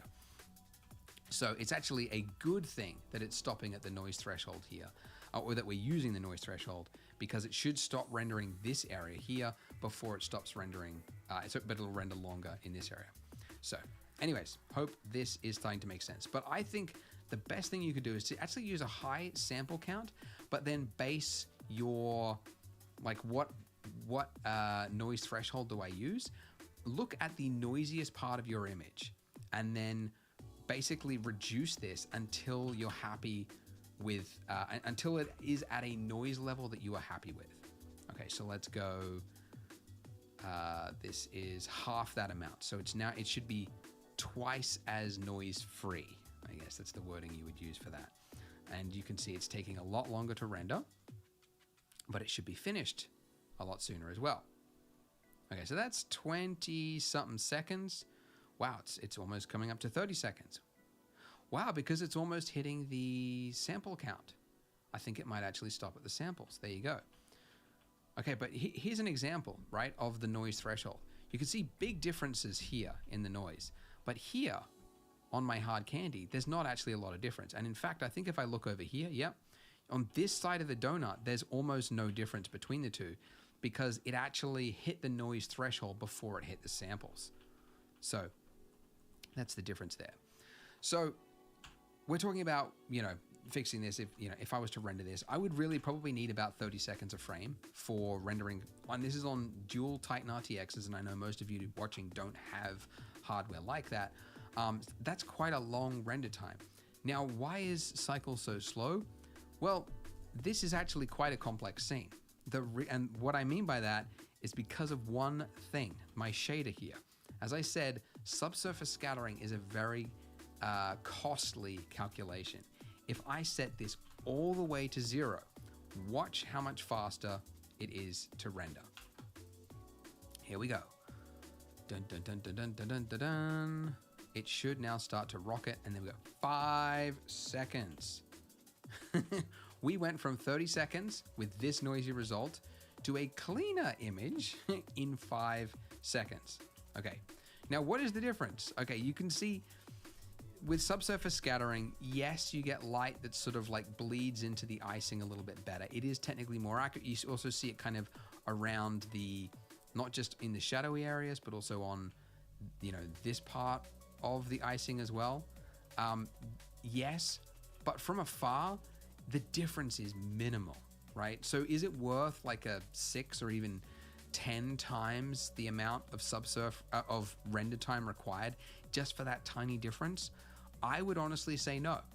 For most of you watching, I don't think you need subsurface scattering. So I think turn it off, because I think for most of you watching, you'll be much happier with the render time and the fact that you don't have to, render for 10 times the amount of time just for that tiny little difference. So I would do that. And then I would probably still, because now, I'm down to 5 seconds, why not just kick it up a little more? Let's double or more than double the threshold, and let's get it even clearer for my render.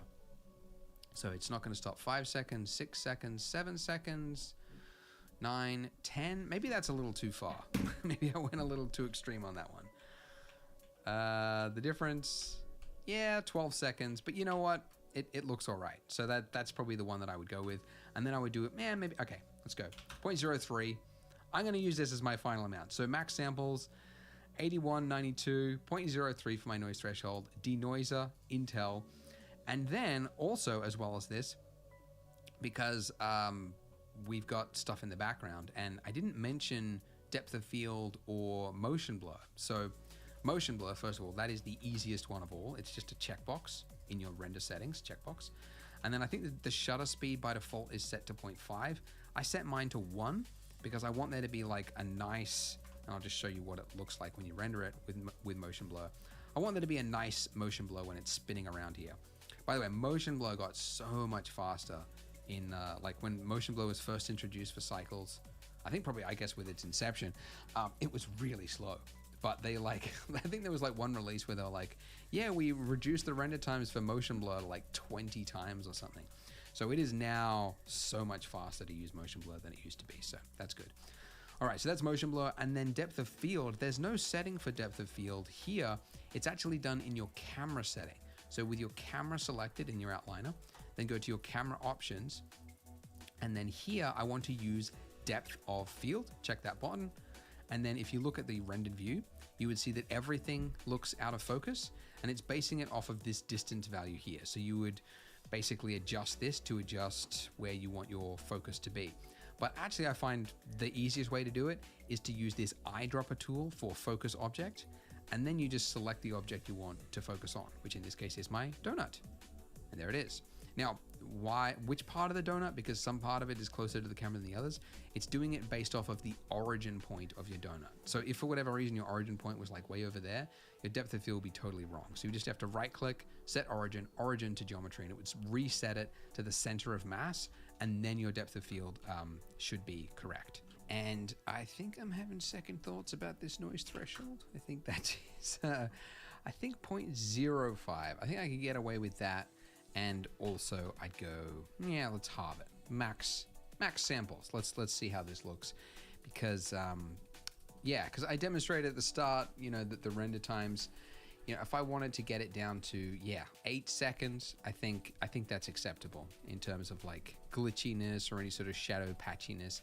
You usually need to render a few frames to see how it's going to like flicker across it because of, as I mentioned, it's an animation. But you know, if you for something like TikTok, you know, Twitter, the compression is so high you're not going to see it. So it depends on what the platform it is you're uploading to. If it's for like a feature film, you want to go for that extra low amount. Okay, the other thing that will make a big difference is persistent data.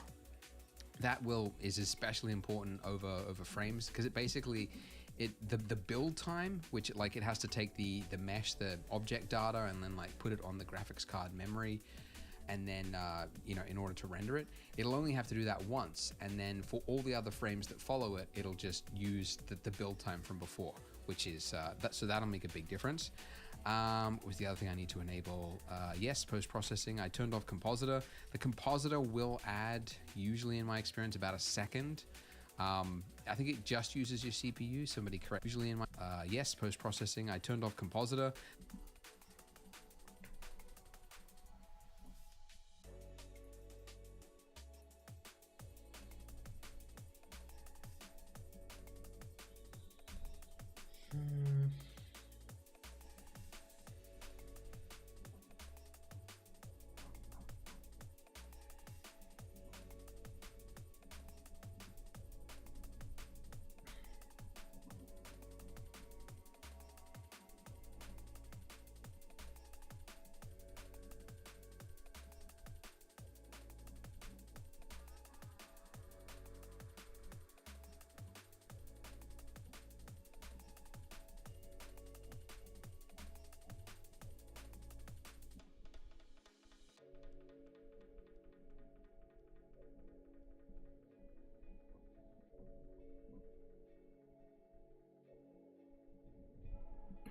The compositor will add, usually in my experience, about a second.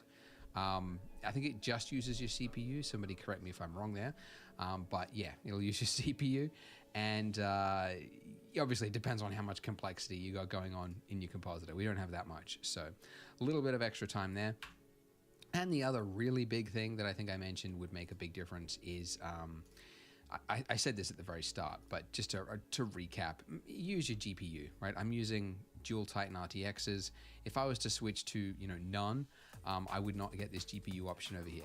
And then I would have to use my CPU. And the CPU render times are extreme. So it obviously depends on how good your CPU is, but mine is nowhere near as good as my graphics cards. So, wow, it says what? Is it gonna be 24 hours? That can't be right. Well, it's wrong. I assume it's wrong.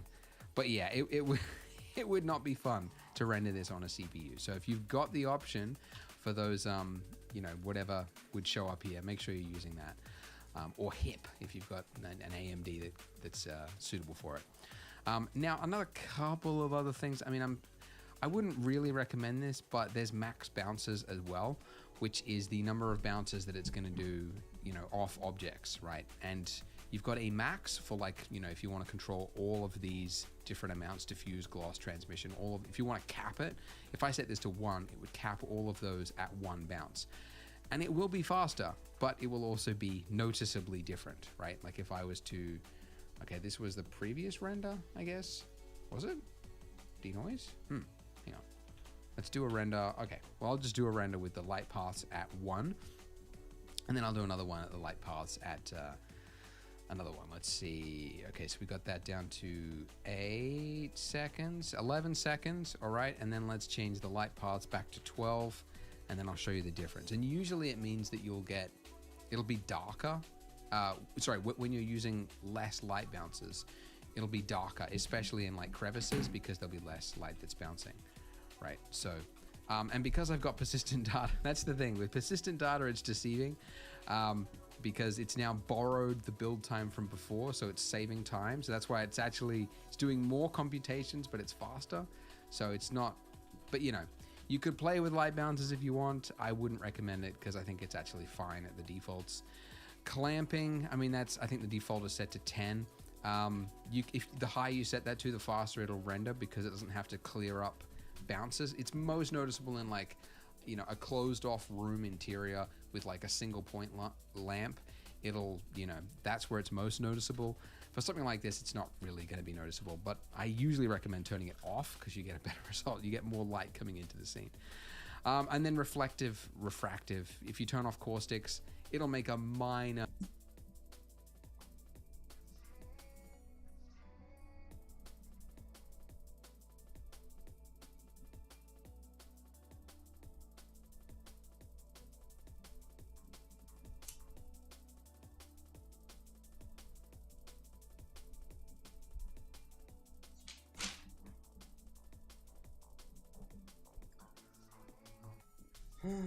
Блять, как же много всего.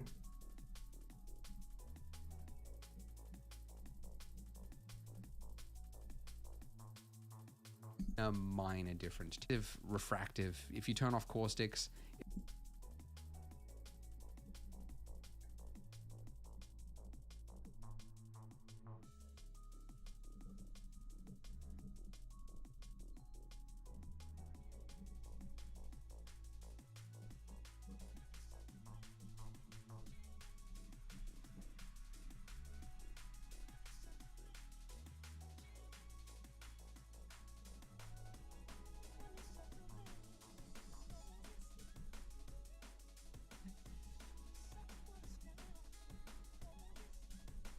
it'll make a minor difference to your render times, but not by much. And was there anything else? I'm just trying to think. Performance, threads, no. I mean, hey, if there's anything I've missed in terms of like speeding up render times, let me know in the comments because I'm sure other people would like to know. I'm also curious what hardware you guys have got and what your render times are, because I think a lot of people are very like unhappy with their render times and they want to say like, is this normal? Is it normal for it to take 20 minutes per frame? So comment below what hardware you've got, if you're rendering CPU, GPU, what that is, and then what render time you've got so that other people can see, because I think that a lot of people would like to know that. So there we go. That's the difference between the two. What did I even enable? I'm just talking while I'm doing stuff. Now let's switch to Eevee because I think a lot of you would be curious to know, maybe your CPU, you had to render on CPU and it was going to take 24 hours a frame. how can you render on Eevee? So the good thing about Eevee is that it is basically, it's real time, so you get it all for free. But you generally, unlike Cycles, where everything is like accurate and ready to go and you have to then like crush those render times, with Eevee it's fast, but you also have to turn things on in order for it to behave correctly. So I've actually set all my, because I think we changed it at the very start, but some of you might have different settings. So I've set it all to the defaults, and I'm just going to go through and just quickly show you how to set up Eevee for rendering this type of scene. So the biggest one is underneath shadows, in your render settings, Eevee shadows. Так, чекай, мабуть, я все це вже записував, треба перевірити. Eevee. We've got Shadows, cube size, так.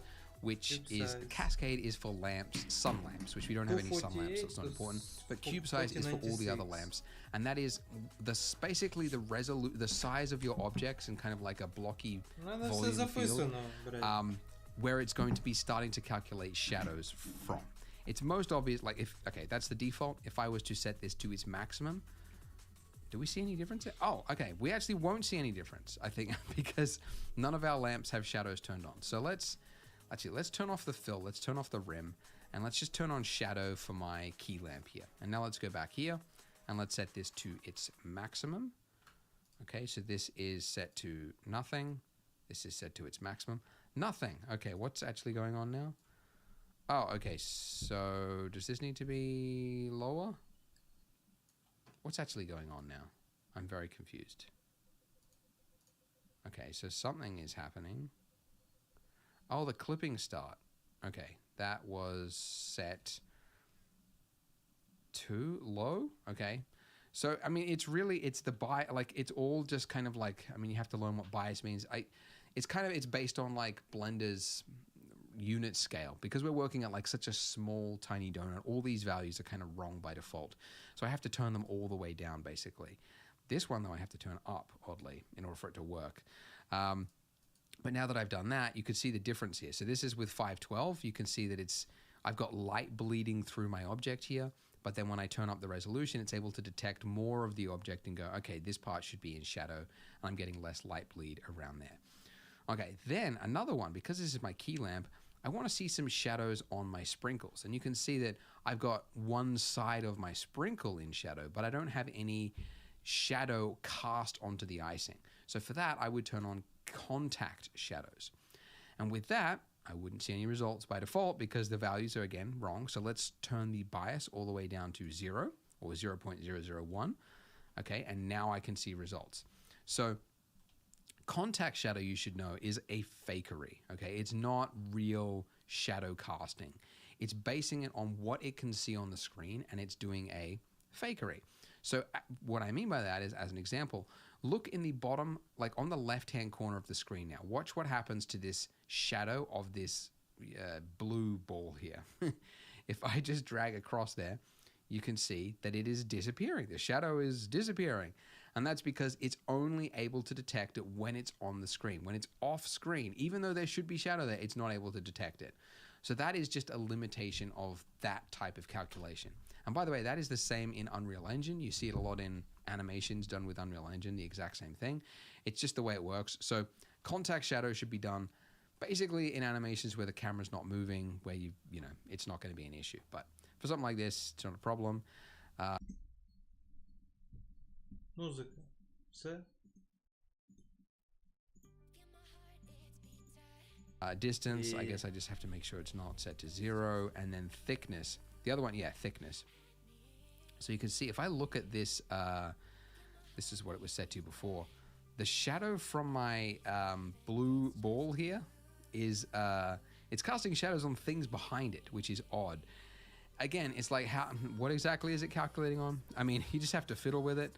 I find you have to set this value to not its lowest, but somewhere around 0.03, it starts to look correct. 0.003 for this scale of object. Again, your scale might be different, but that is what is looking correct to me. Okay, that's the key lamp. Now let's go the rim. The rim, turn on shadow, and then set your bias all the way down to 0. And that is basically, oh, and then your clipping amount, clip start. You just want to turn that up from 0, essentially, okay? And then my fill lamp. turn on shadow, turn the bias all the way down to 0, and then clipping start, let's turn that up. And there we go. Haha. Okay, so my key, my fill, and my rim all together looks a little bit like that. And we can improve it with some screen space reflections, which you'll see most noticeably on these shiny balls here. Okay, it's not true reflection, by the way. It's not really doing an accurate reflection of what's around it. It's doing an okay, passable job, but it's not anywhere near as accurate as full ray tracing, which is what you get with Cycles. But it's like, it's doing a pretty good job for something that you get for free, essentially. It's doing a great job. The other setting you might want to use is called ambient occlusion. Ambient occlusion, if you missed it from the start, it will add in darkening in the crevices, which is what you see naturally in real life. It's what Cycles will generate, you know, accurately by default. But you turn on here and you won't see anything, and it would actually confuse me when I was practicing for this tutorial, because I'm like, why is ambient occlusion? And it's because it's kind of basing it off of the, oh dear, sorry about that, Slackbot, very annoying, thank you. The strength, it's basing it off of the strength of the world lighting, and then it's doing an ambient on top of it. So if this is set to 0, you won't get any ambient. So basically you have to set this to something else. Like, you have to have a little bit of world lighting, and then when you do that, you'll see that there's a slight difference between ambient. I mean, is there a slight difference? It's so subtle. You can kind of see it in here. On, off, on, off. I mean, can you see it? I actually don't know.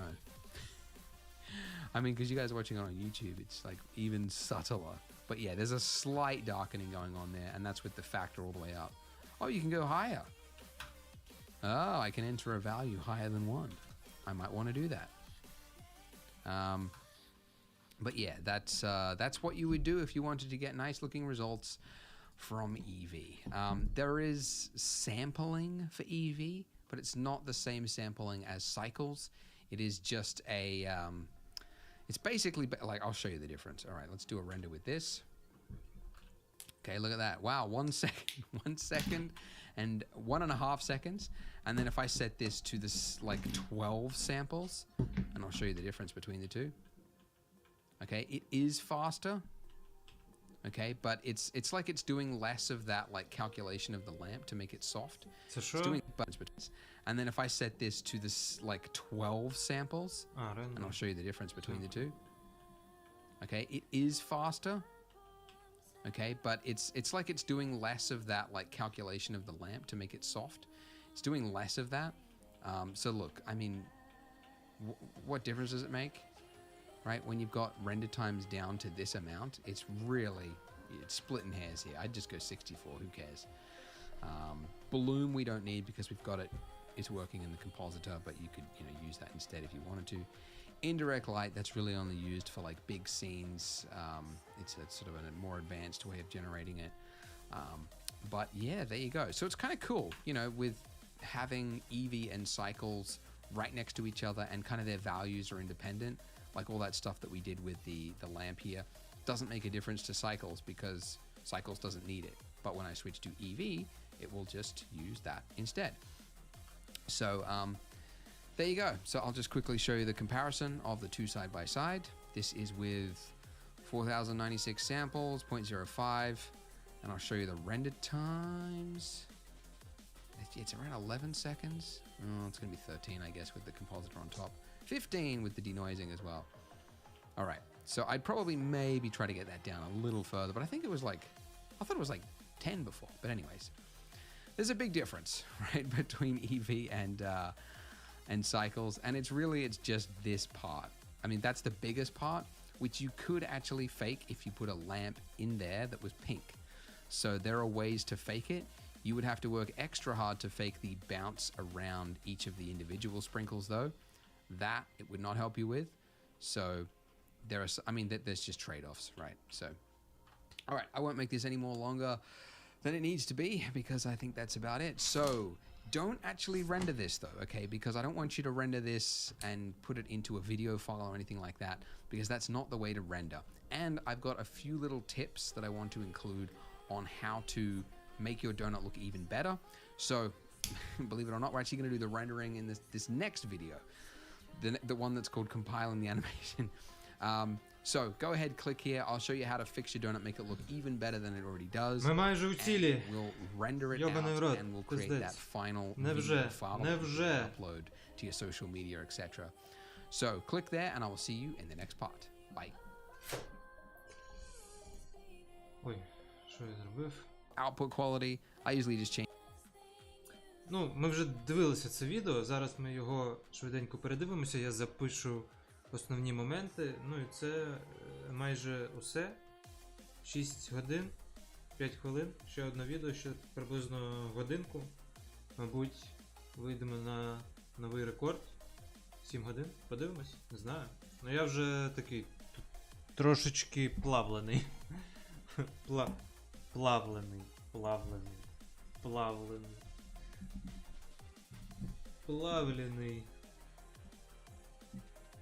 Бля, ну немає в мене букви И. Що ти нахуй? Гандін.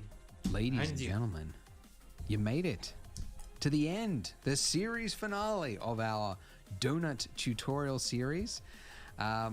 Not everybody makes it to the end. I think the last time I made this tutorial series, like if you looked at the number of views on part 1 versus the final part, it was like 4% of people actually made it right to the end. Which is expected. I mean, I don't blame people. It's a lot. So seriously, pat yourselves on the back, as teachers in school used to say. Seriously, because it is hard work to learn. So congratulations. Now let's make that final animation, okay? Because we haven't rendered it yet. I explained all the different settings to render out an animation. Now we want to put it into a video file that we could upload to the internet and get some sweet likes from strangers on the internet. Now, a lot of people make the mistake of going to their output settings and going, okay, well, I want to make a video file. Let's go output, file format. Movie. I want to make a movie. I'll make an AVI or something like that. Terrible idea. Never do that. For many reasons. One, if you happen to render it, finish it, and then the file was corrupted, all your rendering effort is gone. It's also sometimes impossible to pause it. You've got compression artifacts on top of it that are now built into it often. What else? How many other reasons do you need? That the frame rate is built into it, you can't change it. Terrible. You never want to do that. The way you do it, and the way that it has been done for animations forever, and will continue to be done, I'm sure, is to instead save it into individual image files, so like a PNG file, and then you take all of those, like 300 files, which is what you'd get because you have 300 frames, and then you compile that into one video file, which you can actually do inside of Blender. So that's what I'm going to show you. However, first, I want to take a few minutes because I mentioned that I could give some advice on how to improve your donut, because while I've been making this series, people have been uploading their videos and images to Twitter and tagging me, and I've also been looking at the Blender Donut subreddit, which, yes, is a thing, and there's a few like common mistakes, or I don't know, just things that I realized maybe I should have explained how to do that part better. Because it seems a lot of people have missed that or have got it wrong or something like that. So, for example, the biggest one that I kept seeing a lot of was a lot of people's sprinkles were like really small. So remember when we made these sprinkles, I made some cylinders and then I scaled them down to an arbitrary value. And then, I just hit Control A and scale. Now, I just made that a little bit small. If yours was just slightly smaller than what mine was, you got this effect, which doesn't look like sprinkles. It looks like, I don't know, like iron fillings, or like someone shaved their beard. Like Takeshi 6ix9ine shaved his multicolored beard. It doesn't look like sprinkles, or it makes your donut look huge because of the ratio of the sizes. So you want to get the size right, okay? And just slight tweaks can have big effects for how it's going to look for your donut. So just play with it and don't copy values. Like, don't try to copy exactly what I've got here. Like, copy what makes sense for the size of your original torus, your original donut, because those values will always be different depending on what sizes you're working with. So just try. Чекайте.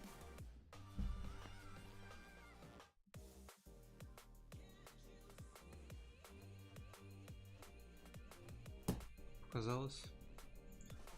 Показалось.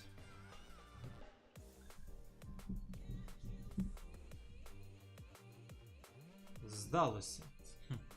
Try to get the ratio and Здалося. also like the ratio of this, like this cylinder.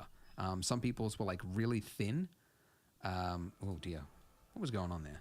Like if you made it really thin like that, then yeah, it's the exact same problem. You end up with something that looks like a hair or something. So yeah, just try to Пісюни. play with it. Try and make it look good. Виглядає. You can also play with the colors in your shading tab, which is something that I briefly touched on.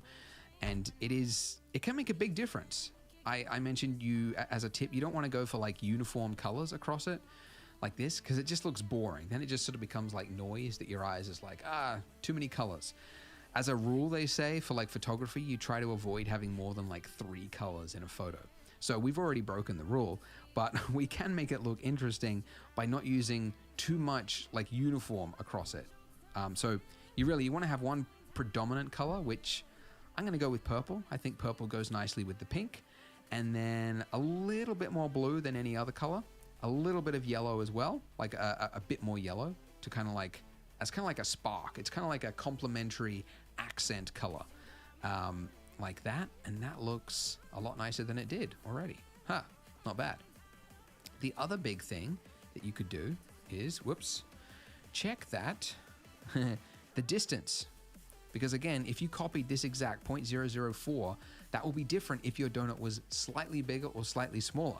So some of them, the ones that I saw online, they look like there's like massive gaps between each of the sprinkles, and that just doesn't look right. So again, don't copy this value, copy the distance, what makes sense for yours. So is that that's pretty good. I might go 0.0045 for mine. And another thing that you can do that I forgot to mention, actually, you might remember that this node here defines the rotation of the sprinkles. So the Z axis, that's what these are, X, Y, Z. The Z axis is just spinning it around, on its like the middle of the each sprinkle's origin point. But you can see they're all perfectly flat on the donut, like they've been like laid by tweezers. Would never happen because some of the sprinkles would land like with a bit sticking up and half, sinking into the icing. So we could add that just by tweaking this X-axis here, just adding a little bit of randomization to the X-axis. And I might also just the other way as well, just spin it the other way. I actually don't know if like that would be the same as if I just added that value onto here. I don't know. But now you can see that they're just sticking up a little bit, and you get more interesting shadows across it because now that they're more raised. It also has the unintended effect of making the clipping not so noticeable, because now when it's like, like in this case, they're no longer like resting directly with like mashing meshes. It looks like it's resting on top of it, which is kind of nice. So that's cool. There will always be intersections, play with your seed value and try and find one that you think looks good. I think I actually had it right before. Maybe. Oh, that looks pretty good. Okay, that's not too bad.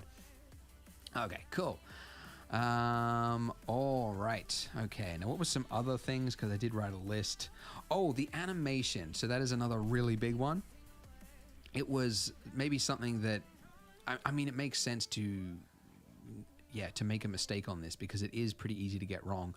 But this part where it does that, if you want to get it to look like mine does, I mean, you don't have to, but if you want to get that whip, you have to make one of the handles so far extended that it won't go any further. Like you can see, like up until it reaches a point and then it just sort of like clips out and it won't be able to go any far. Like this one could, it would any far. Just throwing words around. This one could, you're just changing like where it happens in the animation essentially. So I could make it happen a little bit earlier. Something like that. Let's move that one a little across. There we go. So I want it to like, ramp up and then go whip. Maybe that happens. Don't want to happen. Maybe a little bit further back.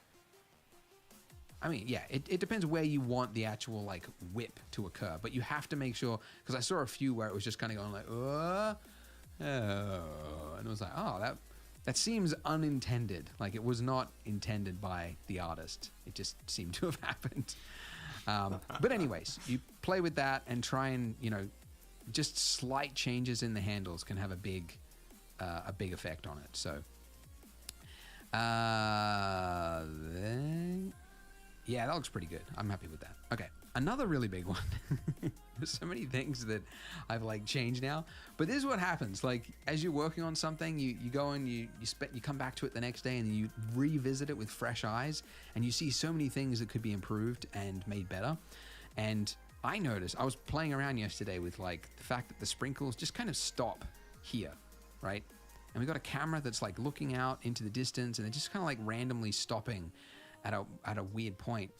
They could continue on much further if in the starting position of our sprinkles GeoNode system, and you can see I know that because I commented on it, which is good so that I can come back and easily find it. I can just take that Y value and just extend that all the way out there. The other one I wanted to do as well is I did actually think, originally I said like going from right to left, I like that. Now I kind of think it does look weird because most of the donut's actually facing to the left for most of the animation. So what I said before, I actually demonstrated in the tutorial and then I removed it. But if we wanted to do that effect, you'll remember that it's taking the frame value and then it's putting it into the X and the Z axis, so it goes down and also one direction. We could swap it around just for the X axis by duplicating this multiply node, putting it in here, and then this value here, if we make that a minus, anything in the minus range, it'll now go the other direction. And I also thought, you know, going too far left to right just kind of feel a little bit silly. Let's go a little closer to the 0 range so that it's primarily falling downwards. And I do like that a little bit better. Yeah, okay. And then obviously I have to change, you then have to change your x-axis so that it starts at a point that logically makes sense. I think also the Z has to be increased a little bit so that at the end of the animation you can't see any, you know, gaps appearing on the sides of it, because obviously it's not everywhere, it's just wherever we've defined it. So there to there. Ну це вже Yeah. такі прикольчики That's він pretty good. розказує, які не дуже And obviously цей, your density of не дуже your корисні. Типу, sprinkles можете can be так changed here. робити, сяк I зробити. love the Це я fact все that розумію. GeoNodes, you can just add more Тут density to it. записувати just нема For чого. fun, like it's А just, от що yeah, дійсно you треба couldn't do it записати, before так with particles. це саме оце And, компайлінг it's just плюс so рендер, annoying, коли but там буде Geometry Nodes is so обирати much, всі ці at least that хуїв, aspect is a lot more user friendly ті- to the artist. ці But yeah. Anyways. формати і Of таке course. інше. One more thing also. Of course, I did, of course, yes, I of forgot course. to mention actually in the last part, depth of field, right? I showed you how to set your depth of field focus object. However, I didn't mention that it's the amount of depth of field is defined by your f-stop, which is this value here.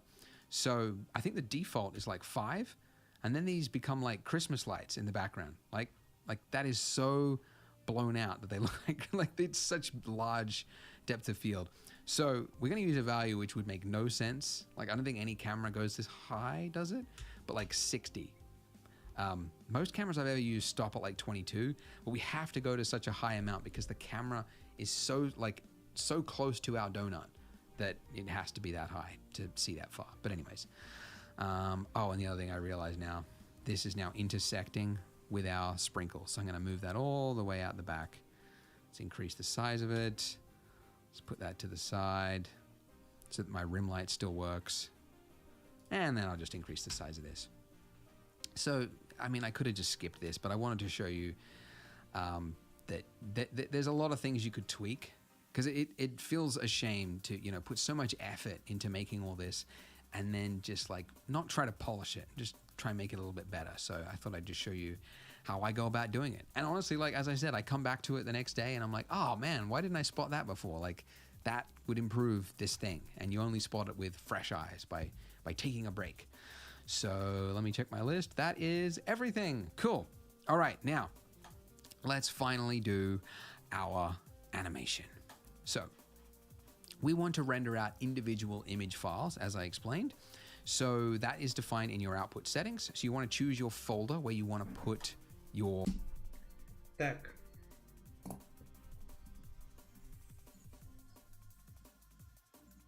Output properties.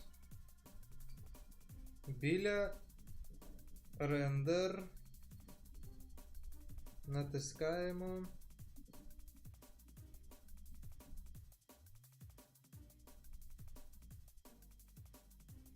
Output Properties.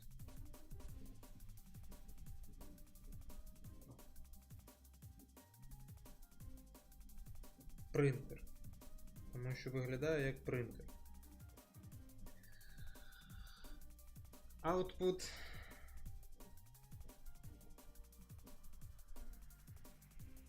Натискаємо на папочку.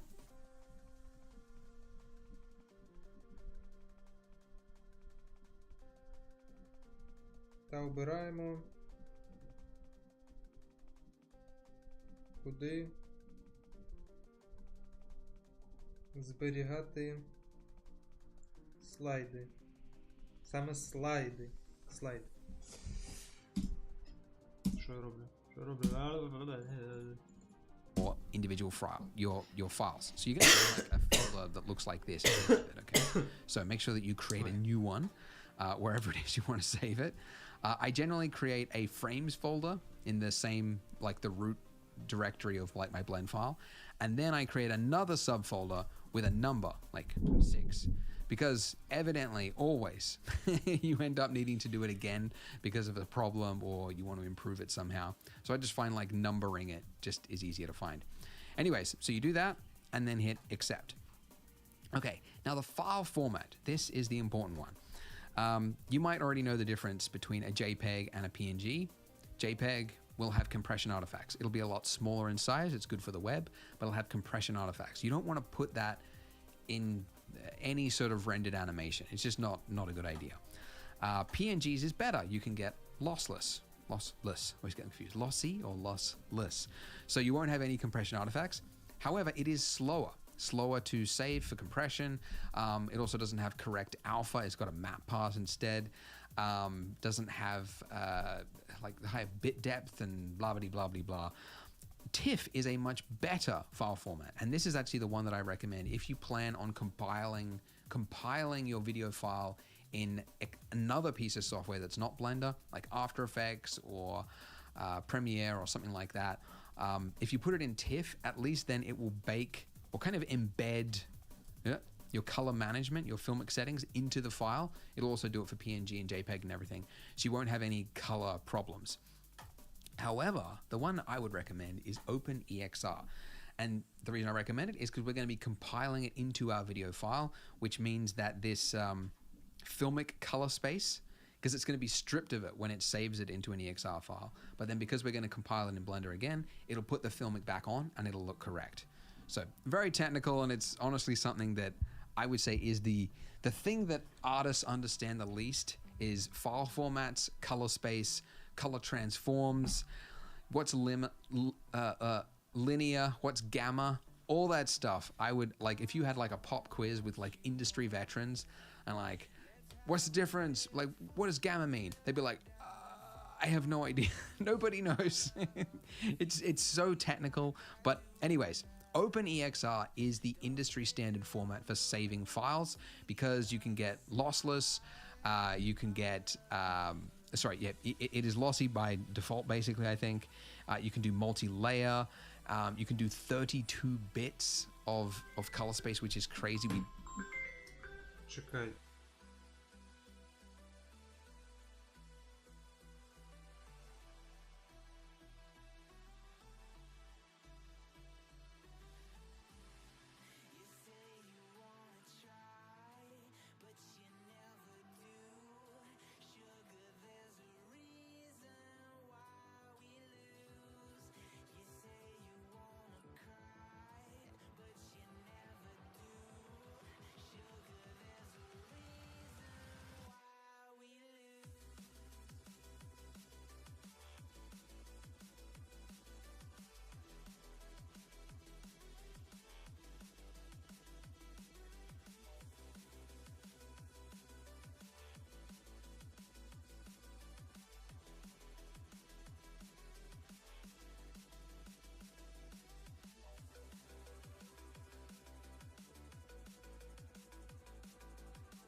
I'm changing and I'm breaking. Is this over? I'm scared to ask these questions, 'cause I know that you'll reject my love. Moving slower, frozen to these pieces without a shoulder to cry on.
signs we've had enough of the whole damn thing that we got going.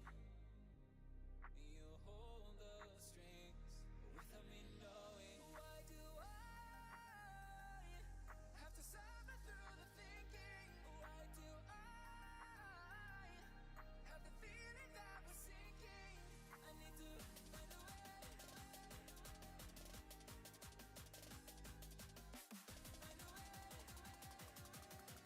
Find a way. Find a way out. Find a way, find a way out. Find a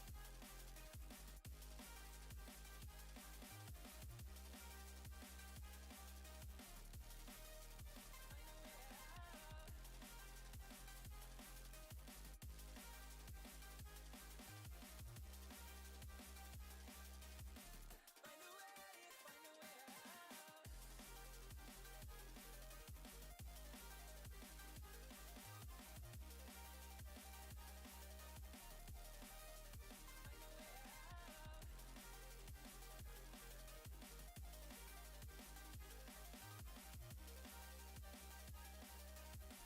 Find a way, find a way out. What's all this for? It's got me turned around, but I can't ignore the feelings that I found in this whole damn thing that we got going. You hold the strings without me knowing. Why do I have to suffer through the thinking? Why do I have the feeling that we're sinking? I need to find a way.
А! Прошу вибачення, мені подзвонили. Дуже важливий дзвінок.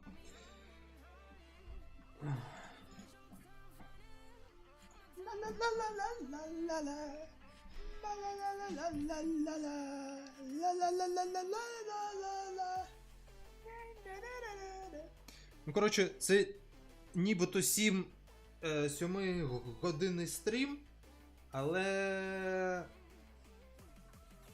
не зовсім, тому що, напевно, десь годину з цього стріма я афекашив тупо. Тому не рахуємо це. Мінус година. Стрім буде вважатися 6 годинним. І взагалі навіть це замало, тому що, типу, ну, як сказав той же Blender Guru, мінімум потрібно проводити часу в день 8 годин. Від 8 до 12. Але я не розумію, як проводити 12 годин за цим. В мене вже як години-дві голова просто зараз зірветься. Тому ще там 4 години я тупо не витримую ніяк. Тому маємо, що маємо. Поїхали далі. We don't actually need that. We're going to go 16-bit. And Так, Color Depth. Output.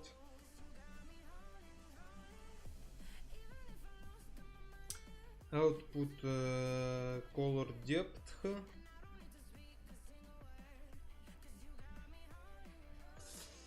Float half.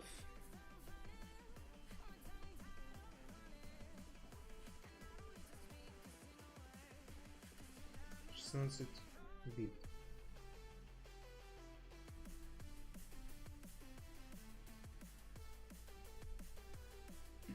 and it just works with everything because it's open source.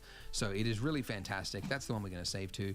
Codec, just go zip, it's lossless, that's fine. And then we'll just hit render. So to render that final animation, we're going to go render animation. And when you do it, it's going to use these settings here to render it. So again, these are the ones that I'm using for mine. 0.03 noise threshold, 8192 for the max samples. And if you want to, if you've got a little bit of extra time, you could make this all the way down to 1 and then double this. Oh, whoops. If you wanted to and you had the extra time. But this will, at least on my machine, it'll do it in about like 12 seconds a frame or something like that. But there you go. It's going to kick that off.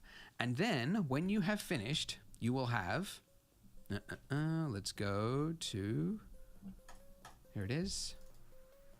You'll have something that looks like this. A big folder of EXRs. Okay.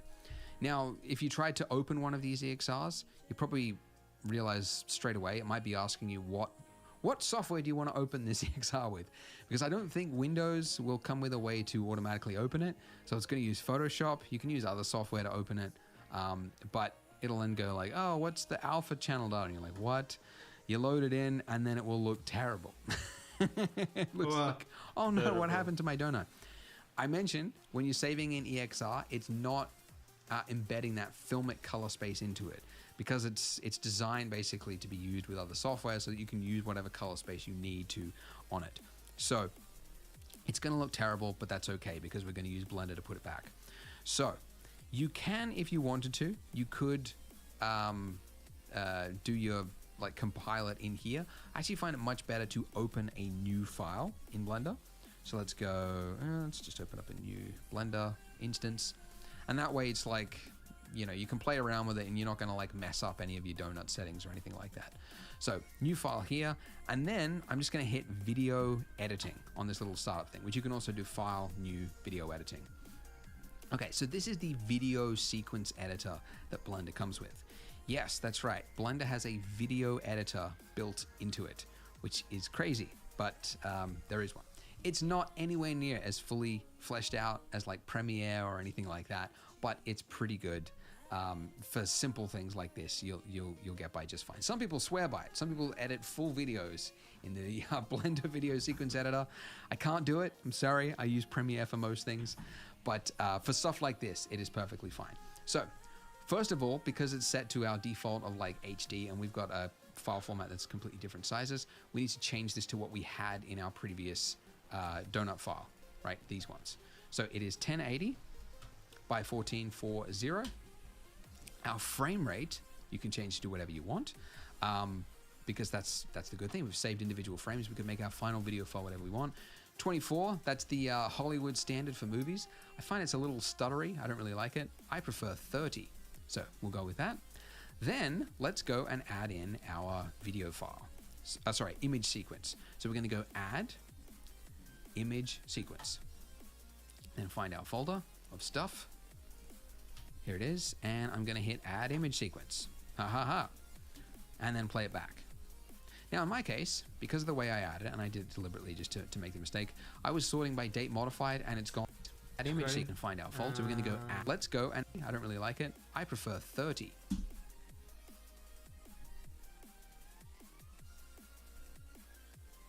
And change frame rate. Далі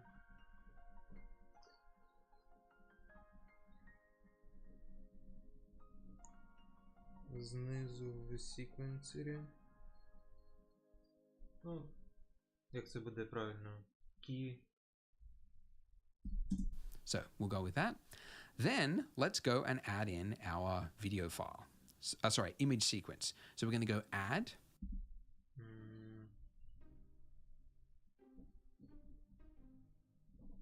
Timeline.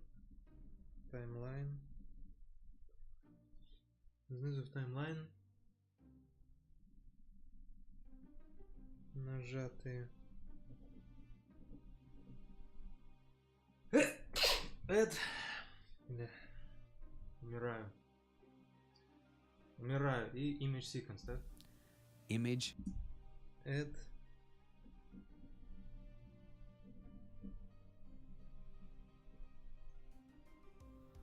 Image sequence. Then find our folder of stuff. Here it is. And I'm going to hit add image sequence. And then play it back. Now in my case, because of the way I added it, and I did it deliberately just to make the mistake, I was sorting by date modified, and it's gone the opposite direction of my frames.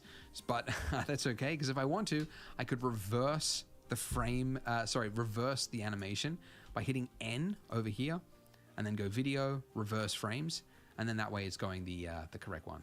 Also, you might find if you've got like empty space on the left and right sides of your donut, the scale values. Just make sure that the scale of this is set to 1, and then that way it'll automatically fit it. Oh, and scale.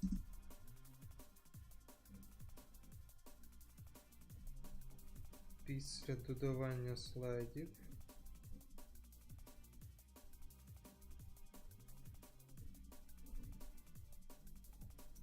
справа в Transform. Make sure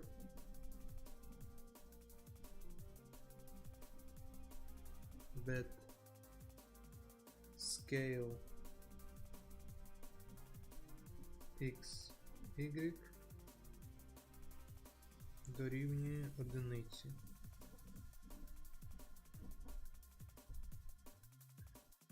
Одиниці. Of this is set to 1, and then that way it'll automatically fit it.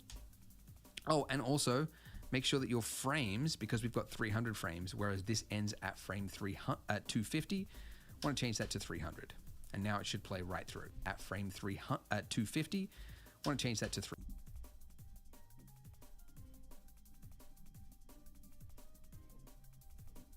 That знизу справа кількість кадрів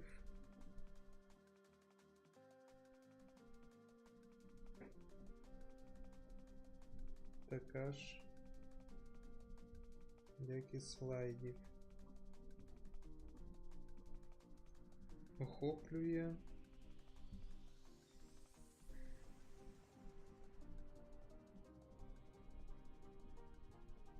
Охоплює всі слайди.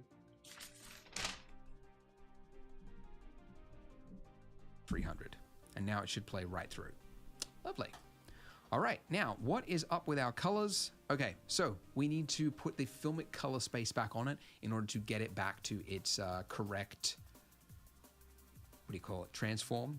what we built it with. So underneath color management, change it from standard. Далі.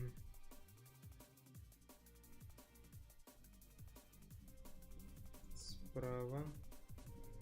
В Render Properties. Блять. Properties. Телевізор.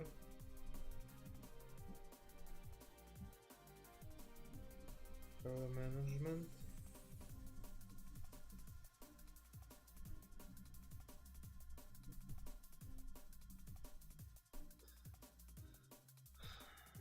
View Transform. View Transform.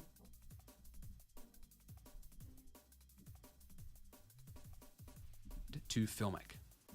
Change to filming.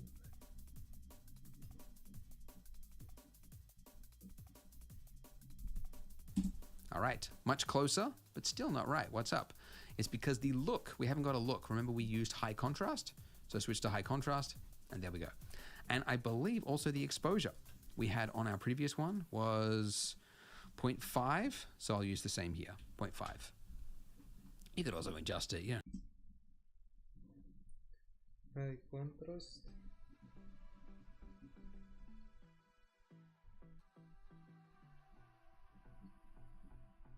And exposure.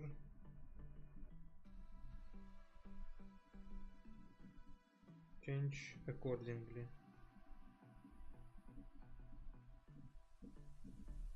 Don't have to go the exact one. You could also swap to false color if you want to check. Make sure that it's make sure that it is nothing is peaking. You haven't got anything that's coming out as too red or anything white definite. Ooh.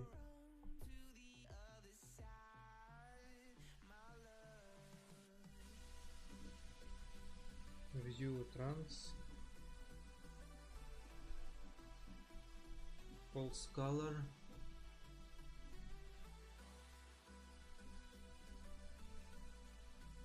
Можна перевірити.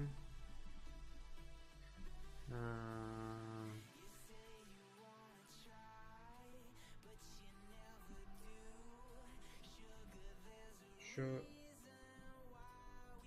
картинка передається правильно.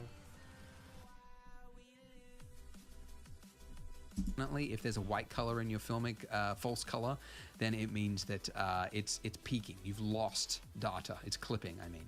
So don't have that. Anyways, Filmic. All right. So now if we hit play, you can see that it's playing it back.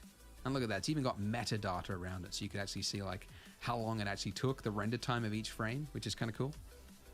Anyways, now let's do the final output for that video file. So we have to choose the folder where it's going to put our video file. So I usually put it in outside of the frame, so inside frames, and then I just put it here. I call it the name of the folder. So Як це називається у нас?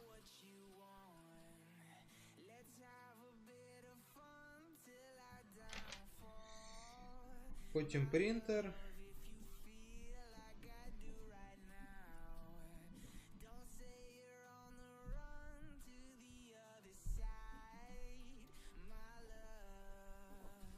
Output. Обрати папку завантаження.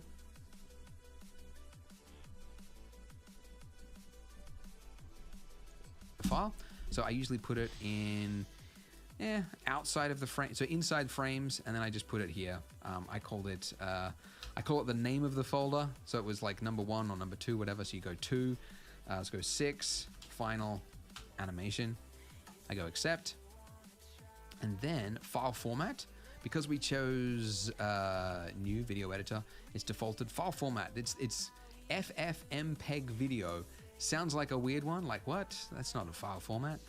It's just like an open, like you can change the containers and all this. It's really good.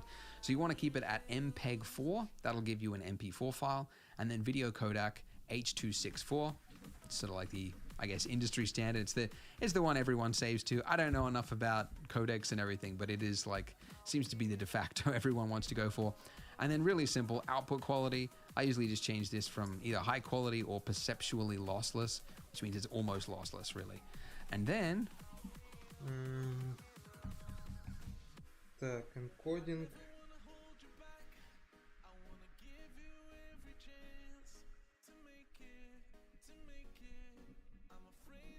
Video.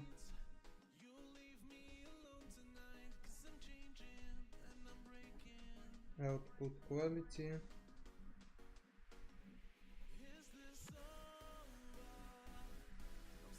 Perceptually lossless.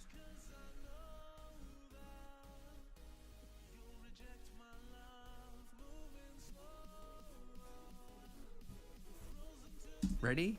Final video, here we go. Render animation. And then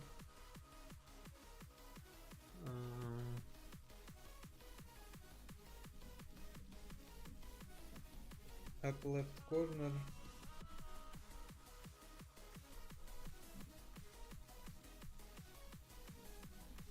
render,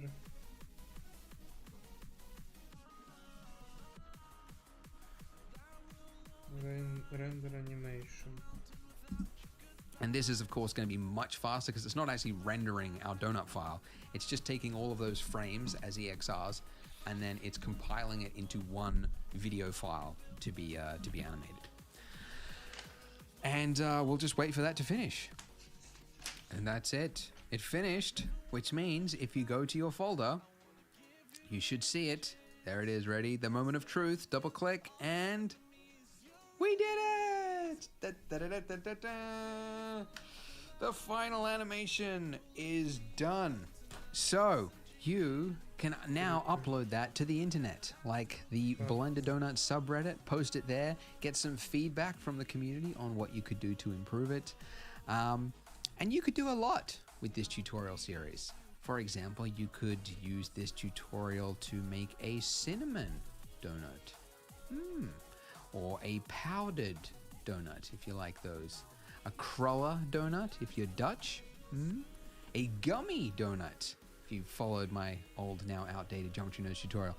An ice donut, or even something radical, like a holographic sci-fi donut. Yeah, that'd be weird, wouldn't it?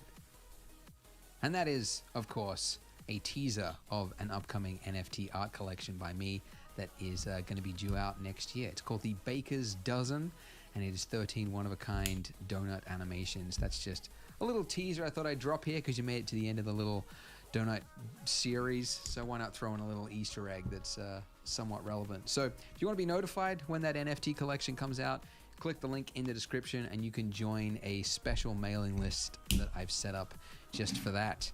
Now, a lot of you might be wondering, okay, now what? I just watched that whole donut series. What do you recommend? Like, what's the next, like, what's a logical stepping stone that isn't, I'm not gonna like die in the vast gauntlet of tutorials out there? Well, I have a video on that. I discussed it in my podcast. You can click that video there, and I've outlined a curriculum of what I recommend is best after you've finished the donut. What are some tutorials to follow? What's important on your artistic journey? So watch that. But otherwise, congrats guys, you made it right to the end. Pat yourselves on the back, and I will see you in a future tutorial. Bye. І, власне, я тут взагалі, я тут. Давайте подивимось, що ж вийшло в нас? А в нас вийшло.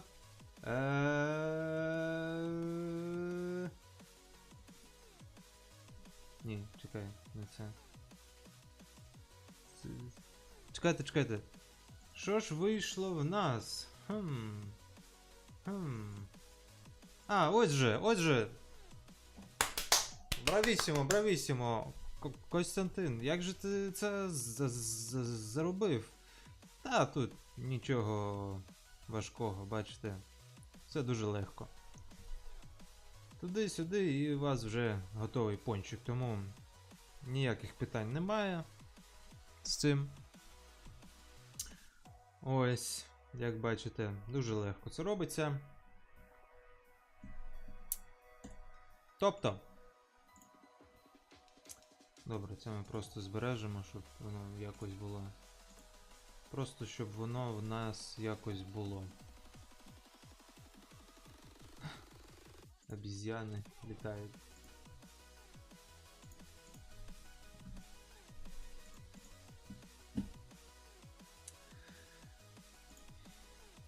Сім годин.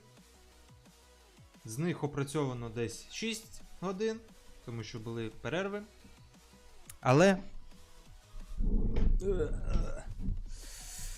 ми це зробили. Перша частина нашого суперплану виконана. Я не знаю, звісно, чи швидко це за 2 дні пройти ці 16 років. І я взагалі не знаю, скільки будуть займати по часу інші відосики. Ось. Але це вже буде в нас завтра. Як бачите, тут він нам розказує. Ми просто. Він там розказує, типу, після цього робіть це. І ми одразу ж натиснемо на те, що він скаже перше робити. І почнемо з цього. Бачите, вік 1. Ось, вік 1. Зараз ми вже почали цей вік 1 з цього донатса. Потім продовжимо. Я не знаю, звісно, скільки діб він конкретно виділяє саме на проходження цього донат-туторіалу. Ну, я сподіваюся, що приблизно 2 дні. Ну, отже, подивимось завтра, вже прямо так залетимо. І справа в тому, що це в нас була частина, ну така, більш-менш вже знайома, а далі починається суцільна новина, тому що я далі ніколи не заходив і не знаю, що там буде. Тож, побачимо. Мені теж дуже цікаво, що ж там таке буде в наступних відео. Там така наука теж іде досить потужно, як і в принципі в цьому відео, тому що багато таких моментів, які їх треба опрацьовувати реально в мозку. Ну, як вже бачите, досить непогано я записав. Це тільки з цього відео першого, яке я дивлюся вдруге. При тому, що я вже тут трошечки попрактикувався, але все ж таки всі ці моменти, їх краще записати, щоб потім вони були перед глазами, перед очима. Головне, щоб я потім в них міг нормально орієнтуватися, коли мені це буде потрібно. Але подивимось. Добре, всім дякую.